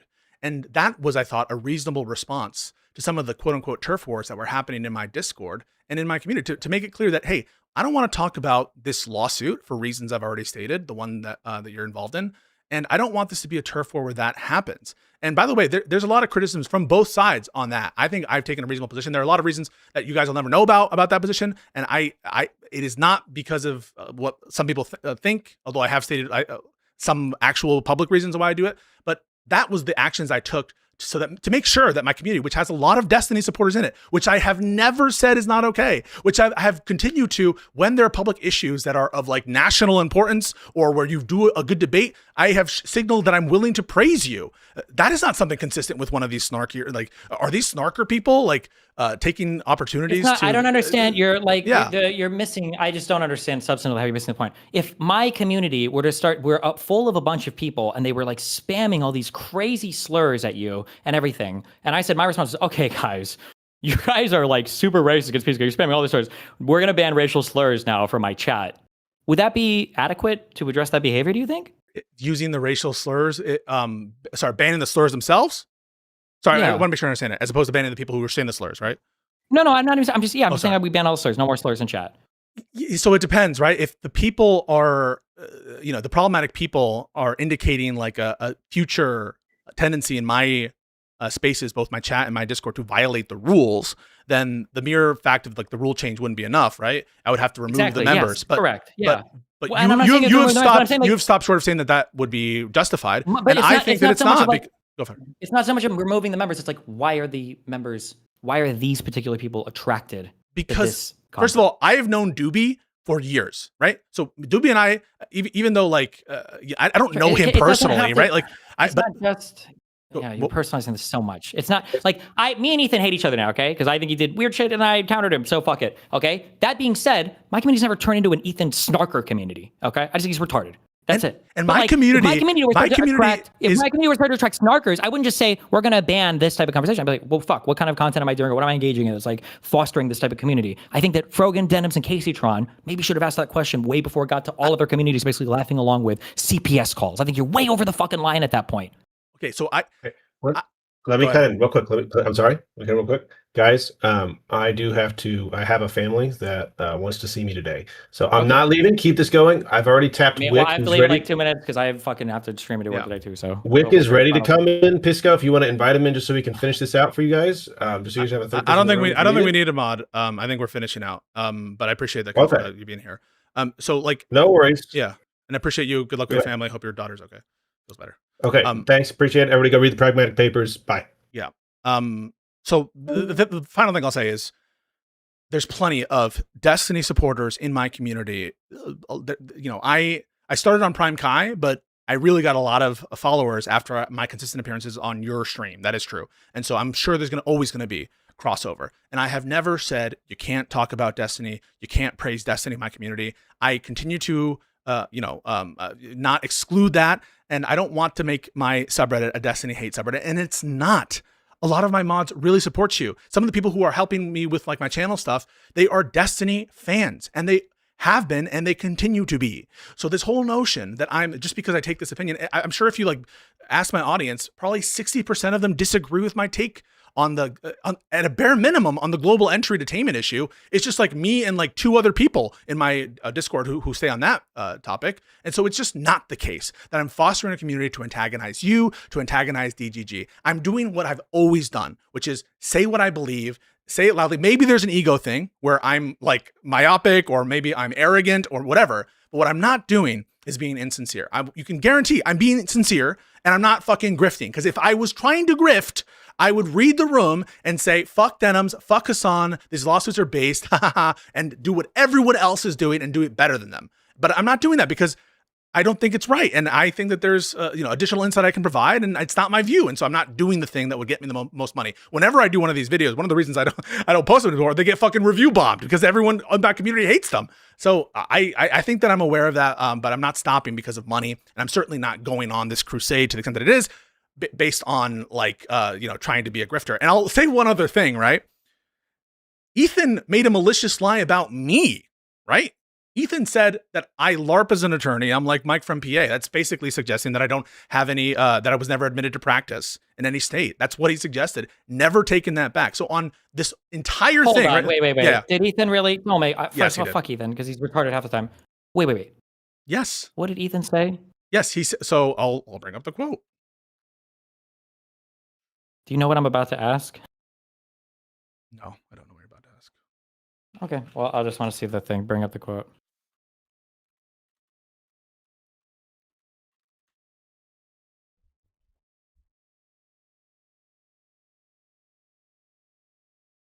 He said, Pisco LARPs as there's a quote, direct quote. Pisco LARPs as an attorney when he's about as qualified as Mike from PA. What do you mean by that? I'm doing a little bit of mind reading here, but my guess is he just thinks that Mike from PA is retarded, and he thinks that you're retarded. I don't know, and maybe Ethan does, but also this because I think Ethan's retarded. I don't know if Ethan knows the difference between like an attorney and a lawyer. I have no idea if he knows that. If he said that is an insane amount of charity. He has lawyers up the ass. So what? He says retarded. You know this more than anyone else. He says retarded shit about legal stuff all the fucking time.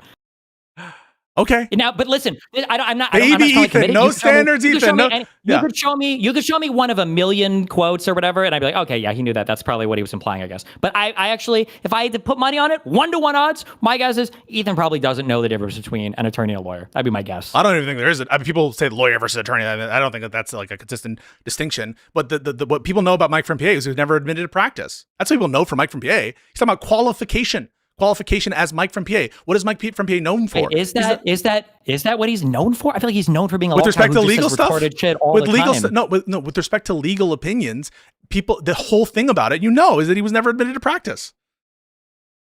Okay, we're I don't know if you believe it or not, but we're just in so separate communities. So you don't think it's reasonable for people to take that interpretation? Pisco LARPs as an attorney when he's about as qualified as Mike from PA. I think you could, sure. I think it's reasonable. You could. I could see how you see it. I would, but from all of the totality I've seen, it wouldn't surprise me if Ethan was just saying that you're retarded. Because I don't know if Ethan actually knows the drama. Because most of the drama around Mike that other people fall into is all the Bad Bunny stuff and him punching the couch and all that shit. And then he got kicked out of an election for some reason. But I don't know how many people know that you can like get your JD and not pass the bar if you. Ethan might know that actually. Let's keep applying maybe. Yeah. When we're doing the mental states, I think that let's just be honest. Like, put my cards on the table. I haven't seen I haven't seen tons of or a significant amount of denim streams like unconnected to what's going on, and I'm taking oftentimes a negative inference against these people on good faith, sometimes based when it comes to bad and panada on stuff I know. But people will give maximal charity to Ethan's position and will say that I'm being hypocritical by covering this lawsuit. And by their own lights, right? If it's justified for Ethan to do these kinds of things and to cover people and to go after people who have maliciously lied about him, I think at a bare minimum, I want to see if you agree that it's justified for me to scrutinize Ethan's lies. Yeah, but the issue I have is that like people say retarded shit on some side of a thing, and then it feels like you feel like you have to say retarded shit, like the negative opposite of it, the opposite retarded shit. That's what it feels like. Like, why not just say like these people are overstating this? Yeah, like your justification. So like earlier you were saying like, oh, I think there's a lot of malice in him launching these lawsuits and it was really personal. My guess is going to be like 90% of civil lawsuit. There's a civil lawsuit. These are almost always going to be done maliciously. But you do friends think are filing lawsuits against each other? But you do just think, that's a given. But you do think, given the communication that you just heard, it's justified. You wouldn't have a problem with me going after Ethan's motivations, right? Given what I just shared with you. No problem. You can share what you feel his true motivations are, but it's weird to be like he's lying about them. Yeah, wait. When you say it's weird, is it weird for him to say what he said about me? What he said about? What do you mean? Yeah. Is it weird? So you don't have a problem with me scrutinizing Ethan's motivations, do you? No, of course not. Okay, sweet. I think it feels like you commit yourself to positions that are just so much on the opposite end. I don't like agree. When somebody brings up the whole like Ethan is bringing this up to save, he's literally fucking Jesus Christ for fair use or whatever. Oh, I'm like, I'm sure he probably has some and there are people that say this. Trust me, Dan is the number one fucking Ethan dick suck in my fucking life. Okay, and we argue about this shit all the time. And it's like I'm sure that Ethan cares to some extent about free use for sure, but these lawsuits are obviously heavily personally motivated. But like but then you see people making the Jesus argument, and you're out here like every single civil lawsuit should only come from the purest of fucking intentions. And it's like, dog, 90% of civil lawsuits that aren't involving like corporations are going to be fucking personally motivated.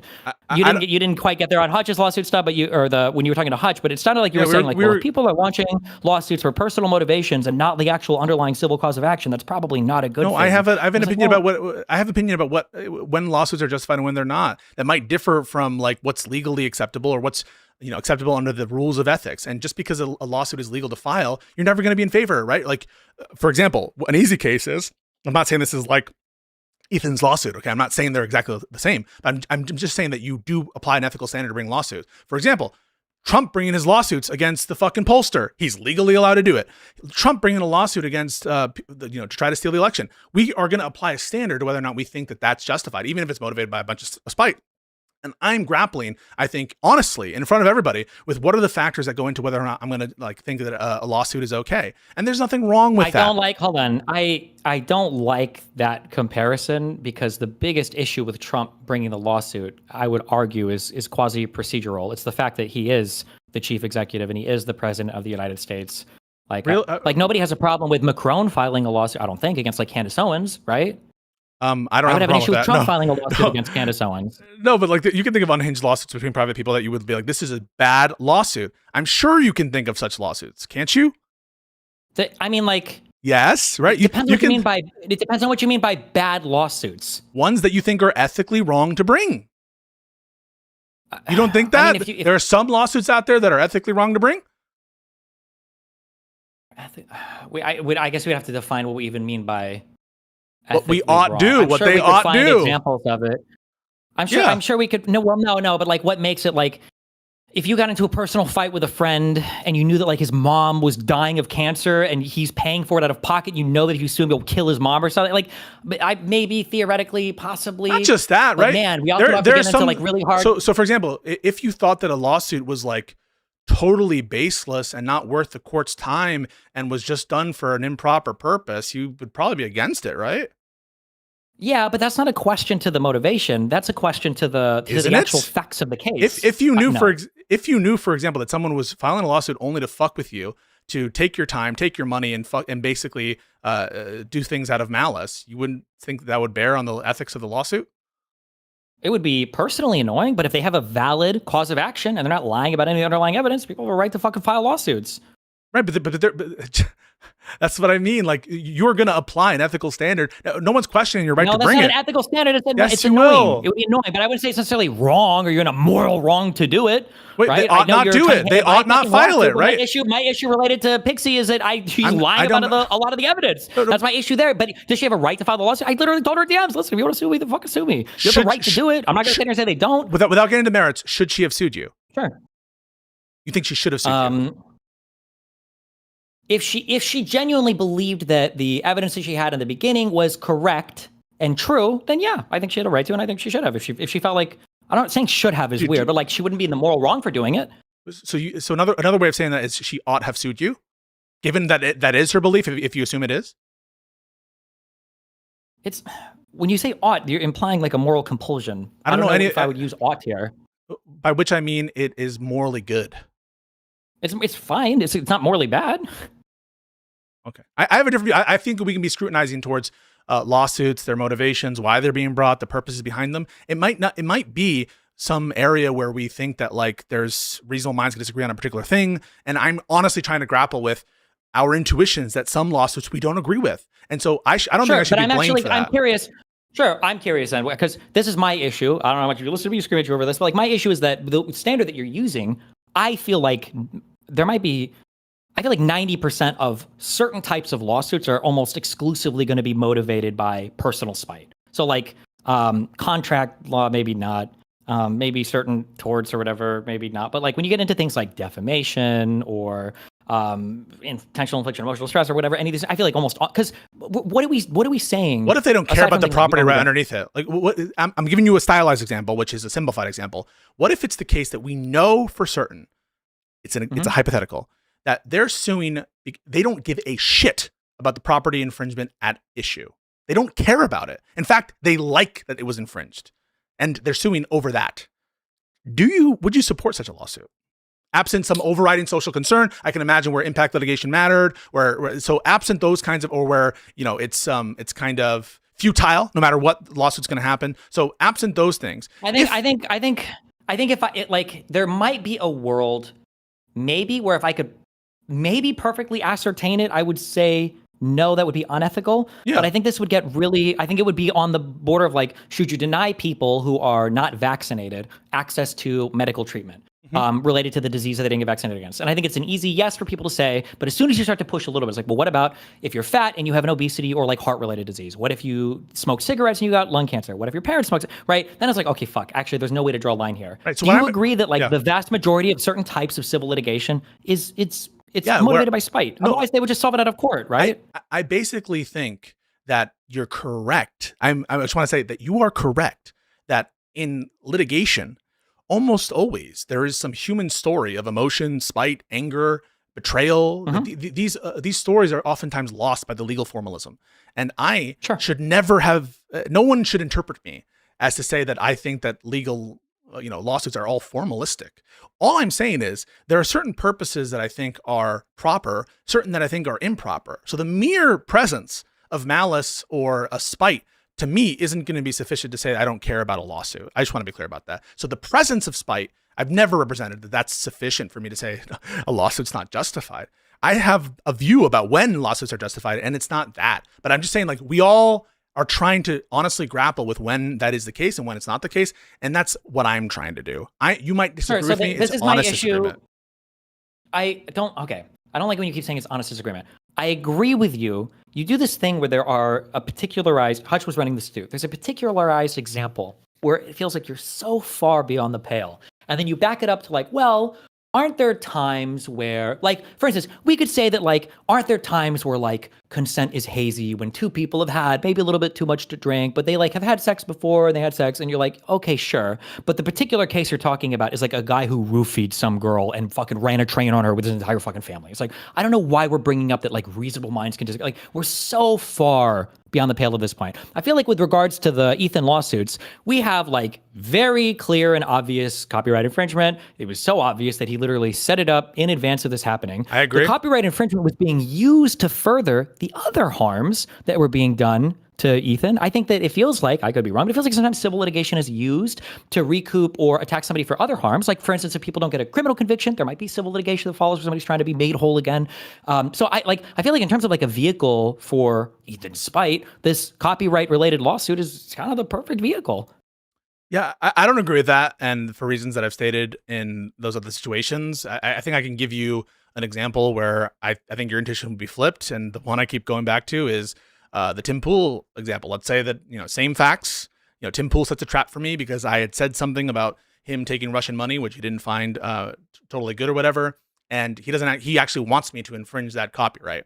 And he sets the plan, and then I do, and what I say, and then we have the intentional stated malice. And he sues me, even though he even says, I don't really give a shit about the copyrighted issue. And later on, he extracts concessions for me, like, also, I apologize for not apologizing about Charlie Kirk Carter. I'm sorry for what I said about Tim Pool, being part of a Russian-aligned shit. I'm sorry for whatever, like all this other stuff. I think you'd be on my side. If the underlying fact pattern was the same, I don't think so. I think, especially once you start to make malicious statements, like, even I recognize for people I don't like, I mean, I'm technically watching their content. I'm kind of surprised that, like, Hassan or somebody hasn't tried it. Probably just didn't want to deal with all the lawsuit shit. They tried to, like, sue me for watching a fucking stream or whatever. I would probably try to fight most of this on fair use grounds, but, like, that was like a huge fuck around and find out. Like, if I know that I'm fighting hardcore with something, like, if I was like, all right, guys, today, I know Hassan's streaming in fucking China, and I know he's mad about his low viewership, so we're gonna fucking take as many viewers from this motherfucker as possible. Let's go. So you're saying if that happened to Connor, you think I'd be out here be like, I can't believe what? If that happened to Connor and Tim Pool sued Connor, because Connor was malicious to Tim Pool, and Tim Pool sued him, and basically was trying to financially fuck with Connor, who has his family or whatever. Well, I'm saying if the underlying fact pattern. No, I'm saying the underlying. If Connor was literally like, I'm watching this to take as many viewers from this guy as possible. He says that. Saying shit like that. It's Tim Pool. You'd be like, fuck Tim Pool. Fuck him. That's what you would say, man. No. You would say fuck Not him. only would I not say that I'll respect somebody's fucking copyright and the rights that they have for their shit like that. No, I wouldn't say fuck. What do you mean? Fuck him doesn't mean you can do anything else that you want to him or whatever else. What do you mean? So you really care about copyright infringement? Do I really care about... I don't know if I would say necessarily, like, principally, but, like, I respect the legal aspect of it, sure. Yeah, so, like, if, for example, some shit happened with movies and people were doing that consistently, that would be something where, if they get sued by the thing, you would be like, yeah, that's based. Or you yourself, if you got sued by a rights holder, you'd be like, that's good. And if you knew the rights holder just wanted to... I don't restream movies, but if I knew that, like, if somebody was engaged in that behavior or whatever, then I'd be like, oh, yeah, if you get fucked, I mean, of course. I don't know how old you are. I'm 37. We all got fucking emails from the RIA or whatever when we were on Kazaa or the Pirate Bay or whatever else, and there was a fucking FBI honeypot or whatever else where they were fucking shooting out copyrighted shit. You'd get a letter for it, or the MPAA. Yeah. Okay. I didn't know that DGG respected copyright so much. Maybe they do, and I've just been wrong about that. It seems like this is not what's motivating people. It seems like people think that copyright is kind of like yoink, and they just do whatever they want. Wait, hold on, just real quick, because you've tried to do this like 3 or 4 times, okay? Let me show you the difference. I don't know if you're getting this or not, okay? The thing that I hate more than anything else are fucking cry bullies, okay? There are things where, like, if I got like a fucking, because I know you're trying to fucking do all these memes to reference my community. If I got like a torturous interference letter or some bullshit, and they're like, your website facilitates blah, blah, blah, blah, blah. I'm not gonna sit there and cry about it. Yeah, it obviously does. Maybe it does. Yeah. I don't know if I should say this now. If a company will hear this and use this as an admission for court, this is all memes and blah, blah, blah. But, like, yeah, I'm not gonna say, like, I can't believe that somebody's coming after me just because I am fucking hosting a web. No, I'd be like, oh, well, fuck, yeah, I guess you got me, right? Sure, yeah.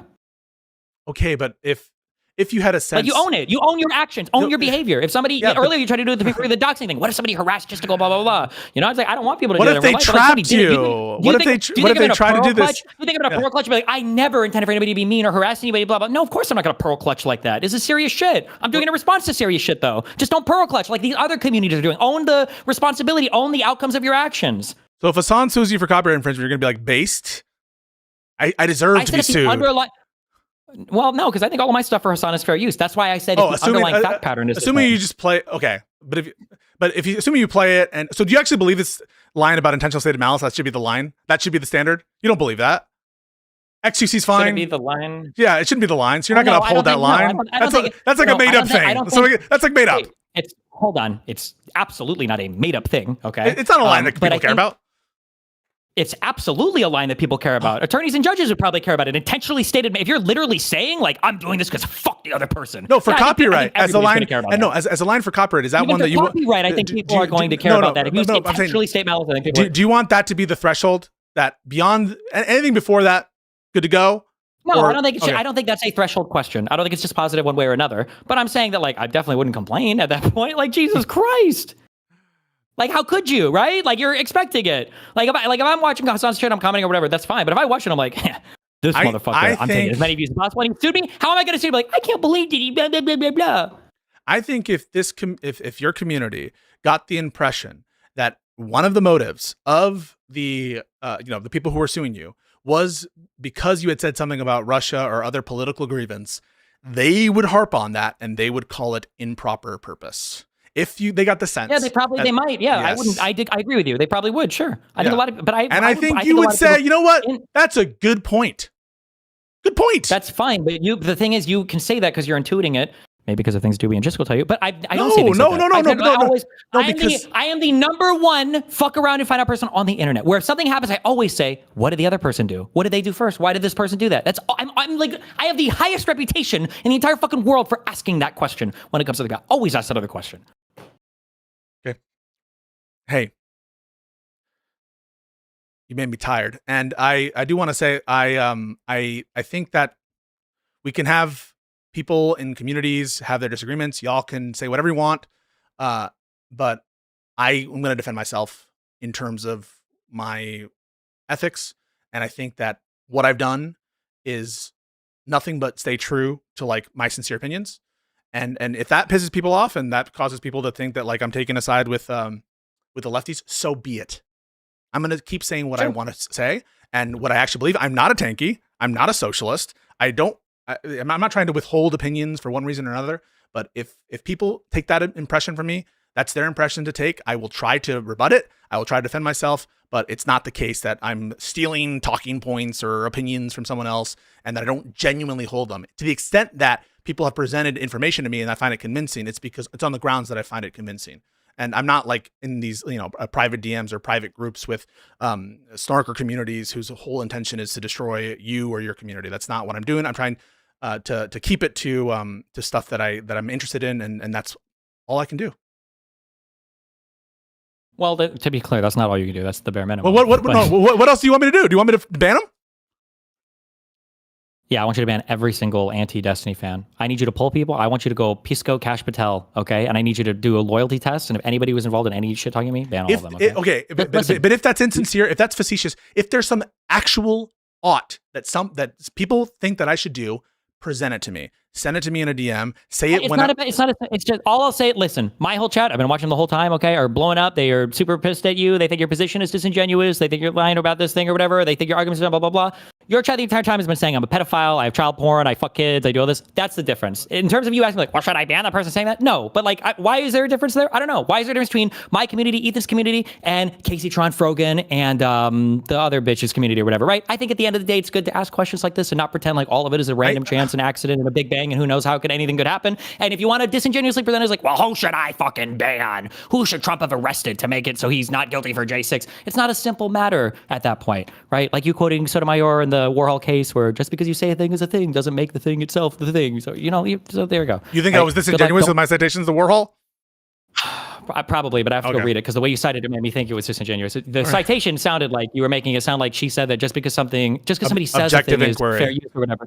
Fair use, sure. But the effective inquiry, yeah, but it sounded like you were implying you were using that quote, and it sounded like you were trying to say what Sotomayor was saying was just because somebody says a thing is stealing content doesn't mean that they're stealing content. When my guess is she was probably using it in the opposite, which is different because he was probably using that as a defense for his copyright infringement, whereas in this case, Dennis is using it as an excuse for copyright infringement. So I don't think that the quote would necessarily apply. But I mean, you can just go look at Warhol and see if you think I'm misrepresented. Okay. I'll All check right. it out. Be Call careful. later. Don't be mean to Hutch. Bye. Yeah, I won't. Okay.